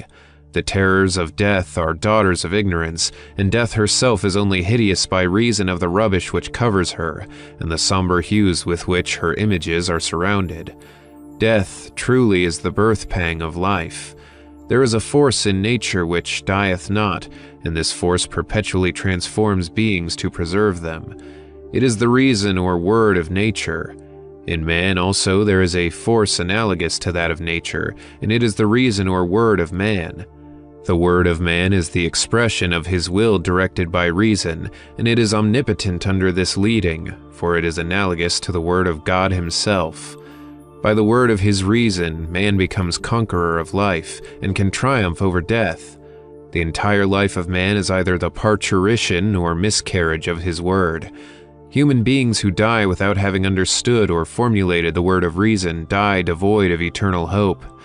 To withstand successfully the phantom of death, we must be identified with the realities of life. Does it signify to God if an abortion wither, seeing that life is eternal? Does it signify to nature if unreason perish, since reason, which never perishes, still holds the keys of life? The just and terrible force which destroys abortions eternally was called by the Hebrews Samael, by other Easterns Satan, and by the Latins Lucifer. The Lucifer of the Kabbalah is not an accursed and ruined angel. He is the angel who enlightens, who regenerates by fire. He is to the angels of peace what the comet is to the mild stars of the springtime constellations. The fixed star is beautiful, radiant, and calm. She drinks the celestial perfumes and gazes with love upon her sisters. Clothed in her glittering robe, her forehead crowned with diamonds, she smiles as she chants her morning and evening canticle. She enjoys an eternal repose which nothing can disturb, and moves solemnly forward without departing from the rank assigned her among the sentinels of light. But the wandering comet, disheveled and of sanguinary aspect, plunges hurriedly from the depths of heaven and flings herself athwart the peaceful spheres, like a chariot of war between the ranks of a procession of vestals. She dares to face the burning spears of the solar guardians, and, like a bereft spouse who seeks the husband of her dreams during widowed nights, she penetrates even unto the inmost sanctuary of the god of day. Again she escapes, exhaling the fires which consume her, and trailing a long conflagration behind. The stars pale at her approach, constellate flocks, pasturing on flowers of light in the vast meadows of the sky, seem to flee before her terrible breath. The grand council of spheres assembles, and there is commissioned to speak in the name of all the firmament and offer peace to the headlong vagabond. "My sister," she thus commences, "why dost thou disturb the harmony of the spheres? What evil have we wrought thee, and why, instead of wandering wildly, dost thou not fix thy place like us in the court of the sun? Why dost thou not chant with us the evening hymn, clothed like ourselves in a white garment, fastened at the breast with a diamond clasp? Why float thy tresses adrip with fiery sweat through the mists of the night? Ah, wouldst thou but take thy place among the daughters of heaven, how much more beautiful thou wouldst be! Thy face would burn no longer with the toil of thine incredible flights. Thine eyes would be clear, thy smiling countenance white and red like that of thy happy sisters. All the stars would know thee, and, far from fearing thy flight, would rejoice at thine approach. For then thou wouldst be made one with us by the indestructible bonds of universal harmony, and thy peaceful existence would be one voice more in the canticle of infinite love." And the comet replies to the fixed star, "Believe not, O my sister, that I am permitted to wander at will and vex the harmony of the spheres. God hath appointed my path even as thine, and if it appear to thee uncertain and vagrant, it is because thy beams cannot penetrate far enough to take in the circumference of the ellipse which has been allotted for my course. My fiery hair is God's beacon. I am the messenger of the suns, and I renew my strength continually in their burning heat, that I may dispense it on my journey to young worlds which have as yet insufficient warmth, and to ancient stars which have grown cold in their solitude. If I weary in my long travellings, if my beauty be less mild than thine own, and if my garments are not unspotted, yet am I a noble daughter of heaven, even as thou art. Leave me the secret of my terrible destiny, leave me the dread which surrounds me, curse me even if thou canst not comprehend. I shall none the less accomplish my work and continue my career under the impulse of the breath of God. Happy are the stars which rest, which shine like youthful queens in the peaceful society of the universe. I am the proscribed, the eternal wanderer who has infinity for domain. They accuse me of setting fire to the planets, the heat of which I renew. They accuse me of terrifying the stars which I enlighten. They chide me with breaking in upon universal harmony, because I do not revolve about their particular centers, though I join them with one another, directing my gaze towards the sole center of all the suns. Be reassured, therefore, O beauteous fixed star. I shall not impoverish thy peaceful light. Rather, I shall expend in thy service my own life and heat. I shall disappear from heaven when I shall have consumed myself, and my doom will have been glorious enough. Know that various fires burn in the temple of God, and do all give him glory. Ye are the light of golden candelabra. I am the flames of sacrifice. Let us each fulfill our destinies." Having uttered these words, the comet tosses back her burning hair, uplifts her fiery shield, and plunges into infinite space, seeming to be lost forever.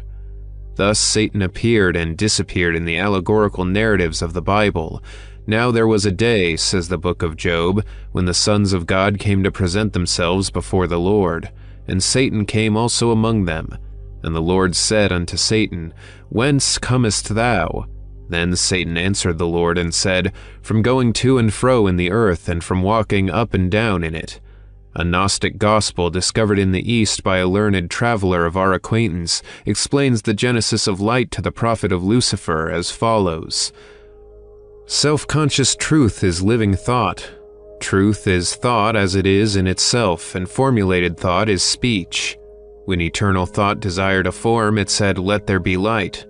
Now this thought which speaks is the Word, and the Word said, "Let there be light," because the Word itself is the light of minds. The uncreated light, which is the divine Word, shines because it desires to be seen. When it says, "Let there be light," it ordains that eyes shall open. It creates intelligences. When God said, "Let there be light," intelligence was made and the light appeared. Now the intelligence which God diffused by the breath of his mouth, like a star given off from the sun, took the form of a splendid angel who was saluted by heaven under the name of Lucifer. Intelligence awakened and comprehended its nature completely by the understanding of that utterance of the divine word. Let there be light.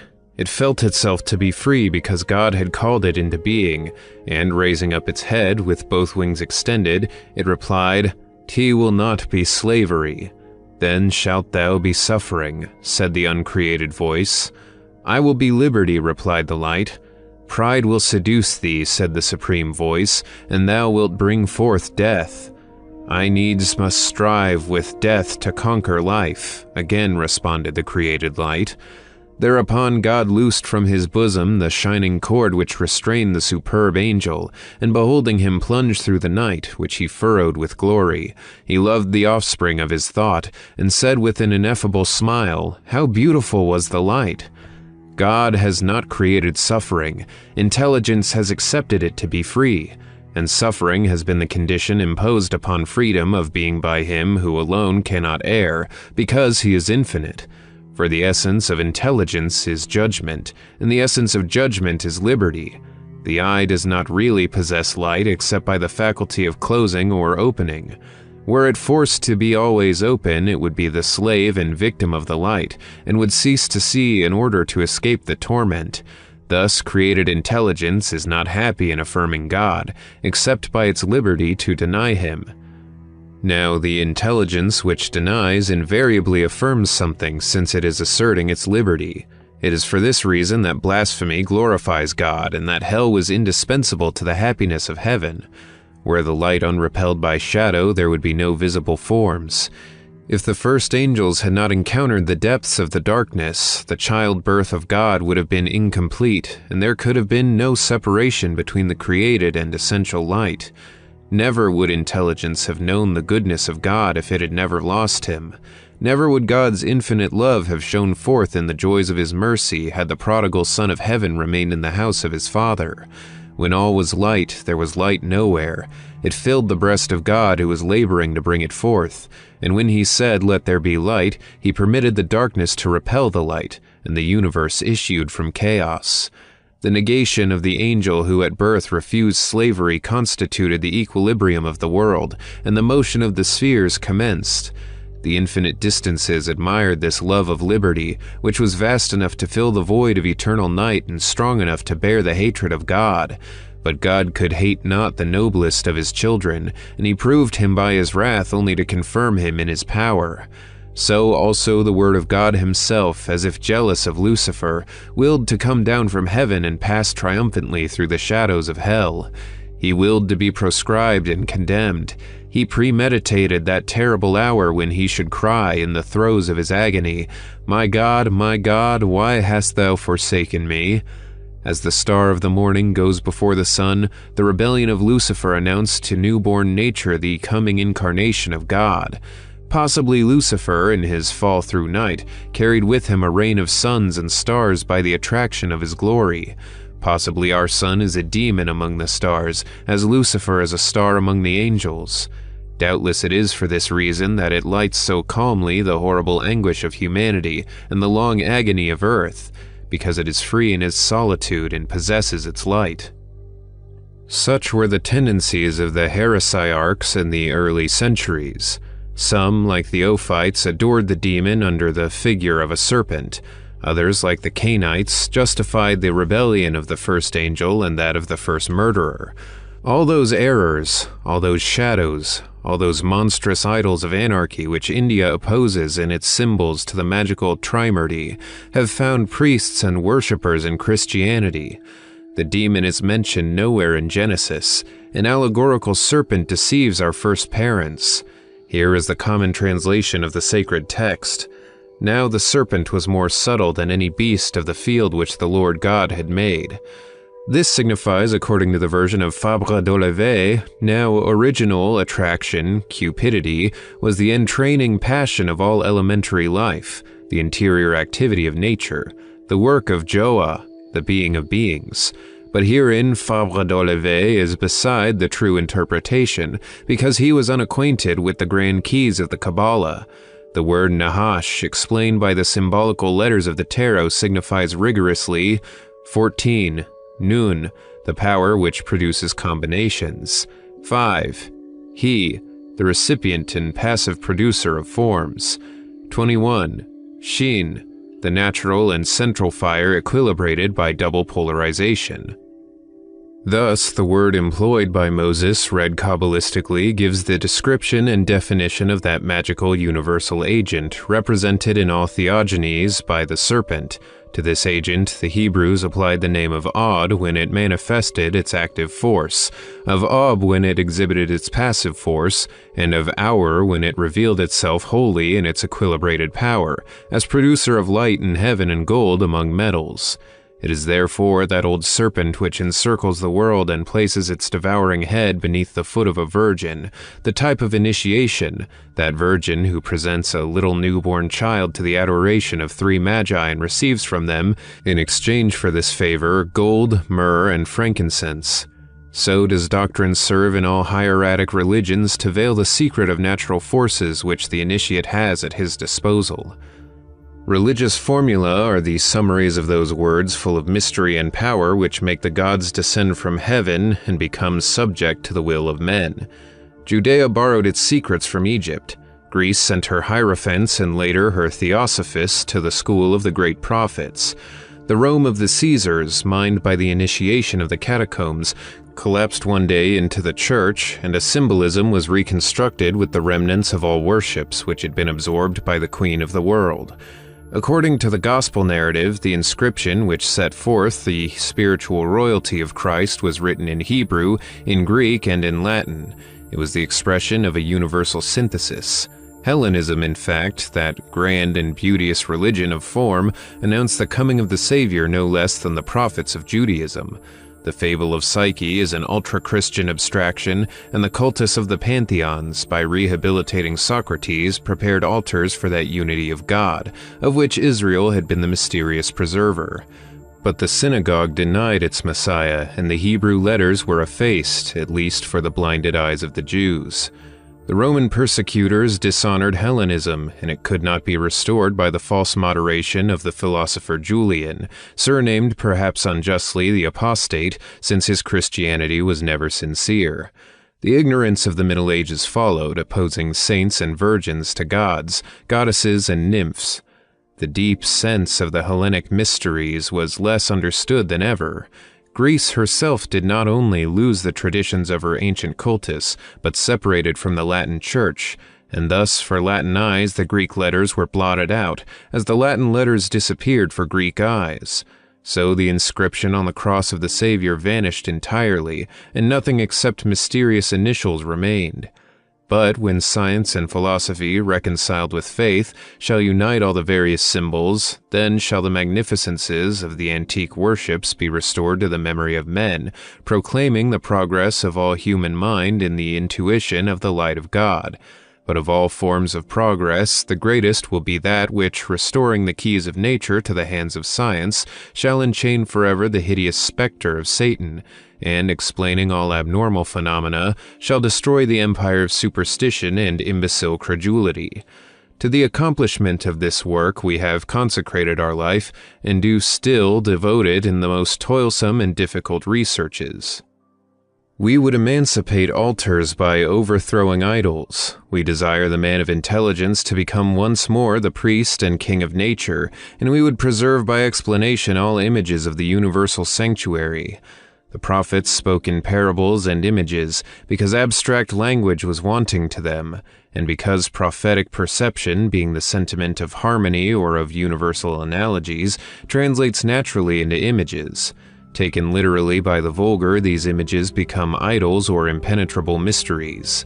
The sum and succession of such images and mysteries constitute what is called symbolism. Symbolism comes, therefore, from God, though it may be formulated by men. Revelation has accompanied humanity in all ages, has been transfigured with human genius, but has never expressed the same truth. True religion is one, its dogmas are simple and within the reach of all. At the same time, the multiplicity of symbols has been a book of poesy indispensable to the education of human genius. The harmony of outward beauties and the poetry of form must reveal God to the infancy of man, but soon Venus had Psyche for her rival, and Psyche enchanted love. It came about, therefore, that the cultus of form yielded perforce to these ambitious dreams which adorned already the eloquent wisdom of Plato. Thus was the advent of Christ prepared, and was therefore also expected. It arrived because the world awaited it, and to become popular, philosophy transformed into belief. Emancipated by belief itself, the human mind protested speedily against the school which sought to materialize its signs, and the work of Roman Catholicism was solely an undesigned provision for the emancipation of consciences and the establishment of the basis of universal association. All these things were the regular and normal development of divine life in humanity, for God is the great soul of all souls, that immovable center about which gravitate all intelligences like a cloud of stars. Human understanding has had its morning, its noon shall come, and the waning follow, but God will ever be the same. It seems, however, to dwellers on earth that the sun rises youthful and timid in the morning, shines with all its power at midday, and goes wearied to rest in the evening. Nevertheless, it is earth which revolves, while the sun is motionless. Having faith, therefore, in human progress and in the stability of God, the free man respects religion in its past forms, and no more blasphemes Jupiter than Jehovah. He still salutes lovingly the radiant image of the Pythian Apollo and discovers its fraternal resemblance to the glorified countenance of the risen Redeemer. He believes in the great mission of the Catholic hierarchy and finds satisfaction in observing the popes of the Middle Ages who opposed religion as a check upon the absolute power of kings. But he protests with the revolutionary centuries against the servitude of conscience, which the pontifical keys would enchain. He is more Protestant than Luther, since he does not even believe in the infallibility of the Augsburg Confession, and more Catholic than the Pope, for he has no fear that religious unity will be broken by the malevolence of courts. He trusts in God rather than Roman policy for the salvation of the unity idea. He respects the old age of the Church, but he has no fear that she will die. He knows that her apparent death will be a transfiguration and a glorious assumption. The author of this book calls upon the Eastern Magi to come forward and recognize once again that divine master whose cradle they saluted, the great initiator of all the ages. All his enemies have fallen, all those who condemned him are dead, those who persecuted him have passed into sleep forever, but he is forever alive. The envious have combined against him, agreeing on a single point. The secretaries have united to destroy him. They have crowned themselves kings and proscribed him. They have become hypocrites and accused him. They have constituted themselves judges and pronounced his sentence of death. They have turned murderers and executed him. They have forced him to drink hemlock. They have crucified him. They have stoned him. They have burned him and cast his ashes to the wind. Then have they turned scarlet with terror, for he stands erect before them, impeaching them by his wounds and overwhelming them by the radiance of his scars. They believe that they had slain him in his cradle at Bethlehem, but he is alive in Egypt. They carry him to the summit of the mountain to cast him down. The mob of his destroyers encircles him and triumphs already in his certain destruction. A cry is heard. Is not that he who is shattered on the rocks of the abyss? They whiten and look at one another, but he, calm and smiling with pity, passes through the midst of them and disappears. Behold another mountain which they have just dyed with his blood. Behold a cross, a sepulchre, and soldiers guarding his tomb. Madmen, the tomb is empty, and he whom they regard as dead is walking peaceably between two travelers on the road to Emmaus. Where is he? Whither does he go? Warn the masters of the world. Tell the Caesars that their power is threatened. By whom? By a pauper who has no stone on which to lay his head, by a man of the people condemned to the death of slaves. What insult or what madness! It matters not. The Caesars marshal all their power. Sanguinary edicts proscribe the fugitive. Everywhere scaffolds rise up. Amphitheaters open, crowded with lions and gladiators. Pyres are lighted, torrents of blood flow, and the Caesars, believing themselves victorious, dare add another name to those they rehearse on their trophies. Then they die, and their own apotheosis dishonors the gods whom they defended. The hatred of the world confounds Jupiter and Nero in a common contempt.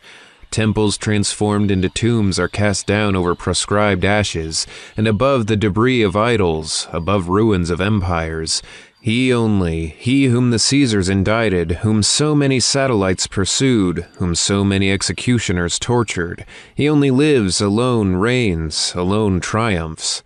Notwithstanding his own disciples speedily misuse his name, pride enters the sanctuary. Those who should proclaim his resurrection seek to immortalize his death, that they may feed like ravens on his ever-renewing flesh. In place of imitating him in his sacrifice and shedding their blood for their children in the faith, they chain him in the Vatican as upon another Caucasus, and become the vultures of this divine Prometheus. But what signifies their evil dream? They can only imprison his image. He himself is free and erect, proceeding from exile to exile and from conquest to conquest. It is possible to bind a man, but not to make captive the word of God. Speech is free, and nothing can repress it. This living speech is the condemnation of the wicked, and hence they seek to destroy it. But it is they only who die, and the word of truth remains to judge their memory. Orpheus may have been rent by Bacchantes. Socrates may have quaffed the poisoned cup. Jesus and his apostles have perished in the utmost tortures. John Hus, Jerome of Prague, and innumerable others have been burned. St. Bartholomew and the massacres of September may have had in turn their victims. Cossacks, Snouts, and Siberian deserts are still at the disposal of the Russian emperor, but the spirit of Orpheus, of Socrates, of Jesus, and of all martyrs will live forever in the midst of their dead persecutors, will stand erect amidst decaying institutions and collapsing empires. It is this divine spirit, the spirit of the only Son of God, which St. John represents in his Apocalypse, standing between golden candlesticks, because he is the center of all lights, having 7 stars in his hand like the seed of a new heaven, and sending down his speech upon the earth under the symbol of a 2-edged sword. When the wise in their discouragement sleep through the night of doubt, the Spirit of Christ is erect and vigilant. When the nations, weary of the labor which emancipates them, lie down and dream over their chains, the Spirit of Christ is erect and protesting. When the blind partisans of sterilized religions cast themselves in the dust of old temples, the Spirit of Christ is erect and praying. When the strong become weak, when virtues are corrupted, when all things bend and sink down in search of a shameful pasture, the Spirit of Christ is erect, gazing up to heaven and awaiting the hour of his Father. Christ signifies priest and king by excellence.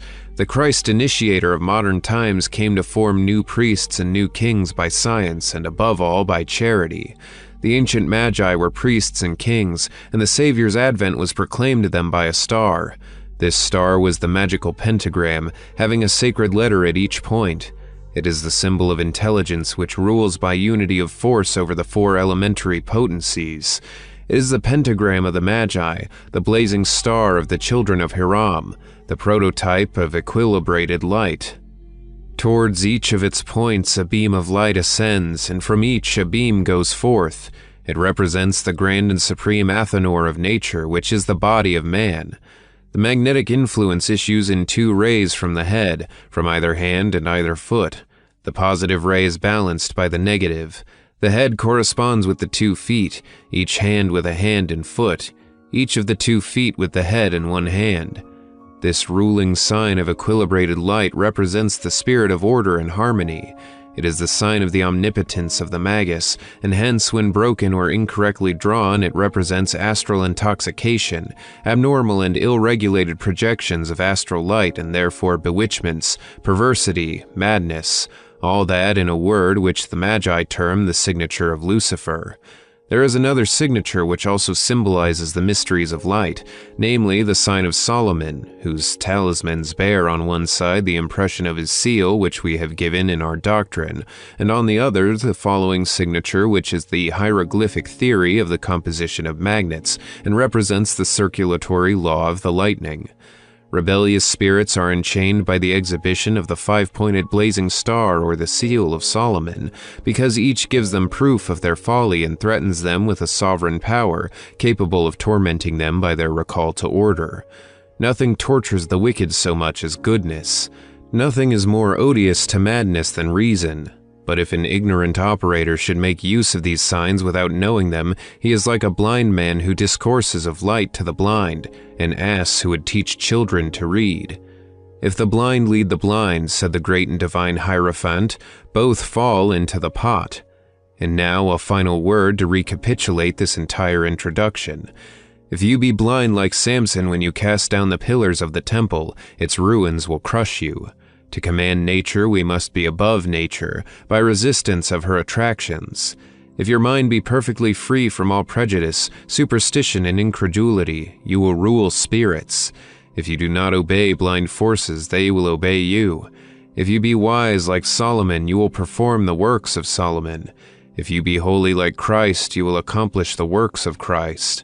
To direct the currents of the inconstant light, we must be established in their constant light.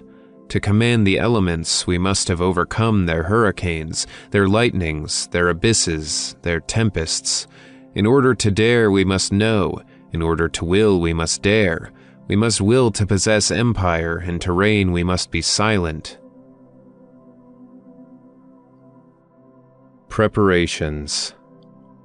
Every intention which does not assert itself by deeds is a vain intention, and the speech which expresses it is idle speech. It is action which proves life and establishes will.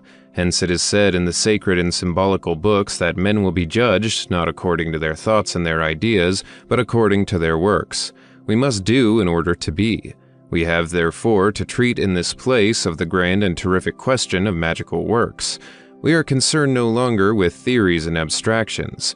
We approach realities, and we are about to place the wand of miracles in the hands of the adept, saying to him at the same time, "Be not satisfied with what we tell you. Act for yourself." We have to deal here with works of relative omnipotence, with the means of laying hold upon the greatest secrets of nature and compelling them into the service of an enlightened and inflexible will. Most known magical rituals are either mystifications or enigmas, and we are about to rend for the first time after so many centuries the veil of the occult sanctuary. To reveal the holiness of mysteries is to provide a remedy for their profanation. Such is the thought which sustains our courage and enables us to face all the perils of this enterprise, possibly the most dangerous which it has been permitted the human mind to conceive and carry out. Magical operations are the exercise of a natural power, but one superior to the ordinary forces of nature. They are the result of a science and a practice which exalt human will beyond its normal limits. The supernatural is only the natural in an extraordinary grade, or it is the exalted natural. A miracle is a phenomenon which impresses the multitude because it is unexpected. The astonishing is that which astonishes. Miracles are effects which surprise those who are ignorant of their causes, or assign them causes which are not in proportion to effects. Miracles exist only for the ignorant, but as there is scarcely any absolute science among men, the supernatural can still obtain, and does so indeed for the whole world. Let us set out by saying that we believe in all miracles because we are convinced and certain, even from our own experience, of their entire possibility. There are some which we do not explain, though we regard them as no less explicable. From the greater to the lesser, from the lesser to the greater, the consequences are related identically and the proportions progressively rigorous. But in order to work miracles, we must be outside the normal conditions of humanity. We must be either abstracted by wisdom or exalted by madness, either superior to all passions or outside them through ecstasy or frenzy. Such is the first and most indispensable preparation of the operator. Hence, by a providential or fatal law, the magician can only exercise omnipotence in inverse proportion to his material interest. The alchemist makes so much the more gold as he is the more resigned to privations, and the more esteems that poverty which protects the secrets of the magnum opus. Only the adept whose heart is passionless will dispose of the love and hate of those whom he would make instruments of his science. The myth of Genesis is eternally true, and God permits the tree of knowledge to be approached only by those men who are sufficiently strong and self-denying not to covet its fruits. Ye therefore who seek in science a means to satisfy your passions, pause in this fatal way. You will find nothing but madness or death. This is the meaning of the vulgar tradition that the devil ends sooner or later by strangling sorcerers. The magus must be impassible, sober and chaste, disinterested, impenetrable, and inaccessible to any kind of prejudice or terror. He must be without bodily defects and proof against all contradictions and all difficulties. The first and most important of magical operations is the attainment of this rare preeminence. We have said that impassioned ecstasy may produce the same results as absolute superiority, and this is true as to the issue, but not as to the direction of magical operations. Passion projects the astral light forcibly and impresses unforeseen movements on the universal agent, but it cannot curb with the facility that it impels, and then its destiny resembles that of Hippolytus dragged by his own horses, or Phalaris victimized himself by the instrument of torture which he had invented for others. Human volition realized by action is like a cannonball and recedes before no obstacle. It either passes through it or is buried in it, but if it advance with patience and perseverance, it is never lost. It is like the wave which returns incessantly and wears away iron in the end. Man can be modified by habit, which becomes, according to the proverb, his second nature.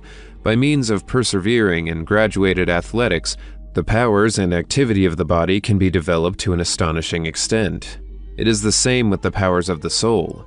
Would you reign over yourselves and others? Learn how to will.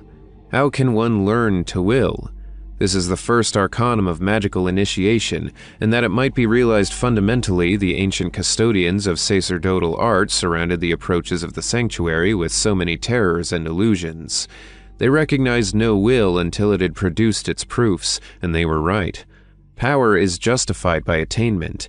Indolence and forgetfulness are enemies of will, and for this reason all religions have multiplied their observances and made their worship minute and difficult. The more we deny ourselves for an idea, the greater is the strength we acquire within the scope of that idea. Are not mothers more partial to the children who have caused them most suffering and cost them most anxieties?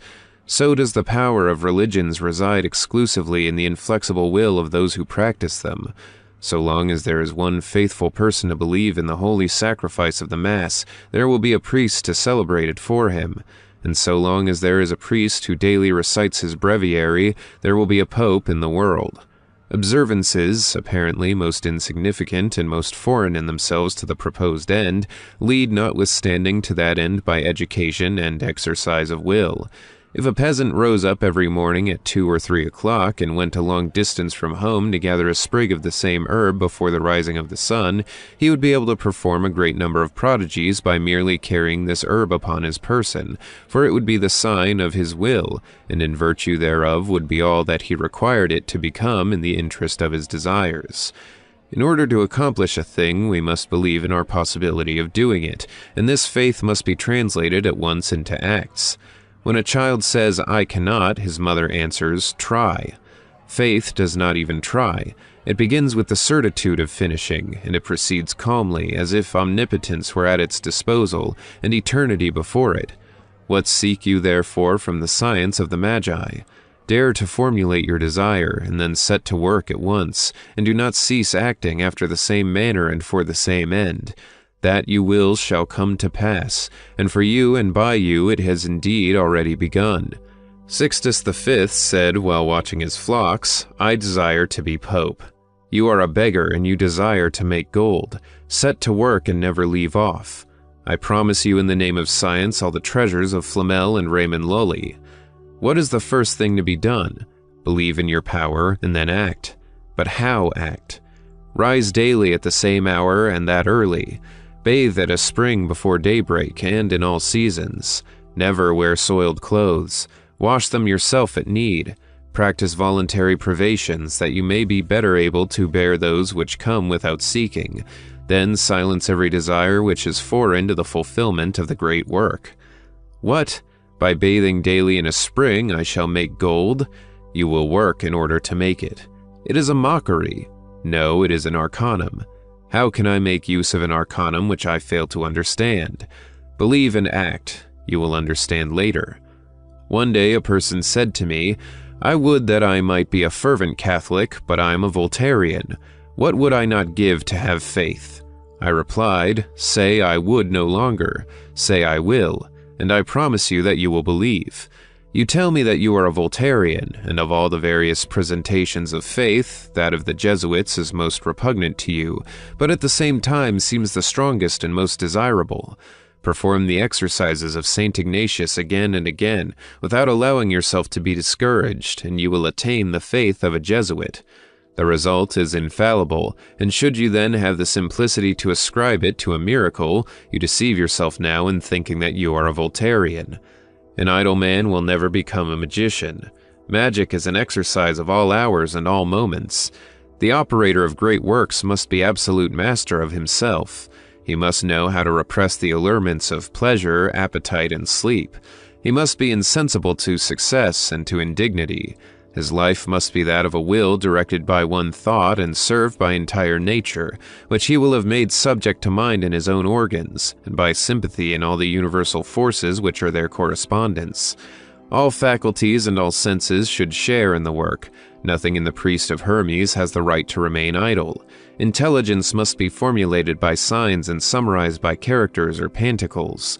Will must be determined by words and must fulfill words by deeds. The magical idea must be turned into light for the eyes, harmony for the ears, perfumes for the sense of smell, savors for the palate, objects for the touch. The operator, in a word, must realize in his whole life that which he wishes to realize in the world without him. He must become a magnet to attract the desired thing, and when he shall be sufficiently magnetic, let him be assured that the thing will come of itself, and without thinking of it. It is important for the magus to be acquainted with the secrets of science, but he may know them by intuition and without formal learning. Solitaries living in the habitual contemplation of nature frequently divine her harmonies and are more instructed in their simple good sense than doctors, whose natural discernment is falsified by the sophistries of the schools. True practical magicians are found almost invariably in the country, and are frequently uninstructed persons and simple shepherds. Furthermore, certain physical organizations are better adapted than others for the revelations of the occult world. There are sensitive and sympathetic natures, with whom intuition in the astral light is, so to speak, inborn. Certain afflictions and certain complaints react upon the nervous system, and, independently of the concurrence of the will, may convert it into a divinatory apparatus of less or more perfection. But these phenomena are exceptional, and generally magical power should and can be acquired by perseverance and labor. There are also some substances which produce ecstasy and dispose towards the magnetic sleep. There are some which place at the service of imagination all the most lively and highly colored reflections of the elementary light. But the use of such things is dangerous, for they tend to occasion stupefaction and intoxication. They are used notwithstanding, but in carefully calculated quantities and under wholly exceptional circumstances. He who decides to devote himself seriously to magical works, after fortifying his mind against all danger of hallucination and fright, must purify himself without and within for 40 days. The number 40 is sacred, and its very figure is magical.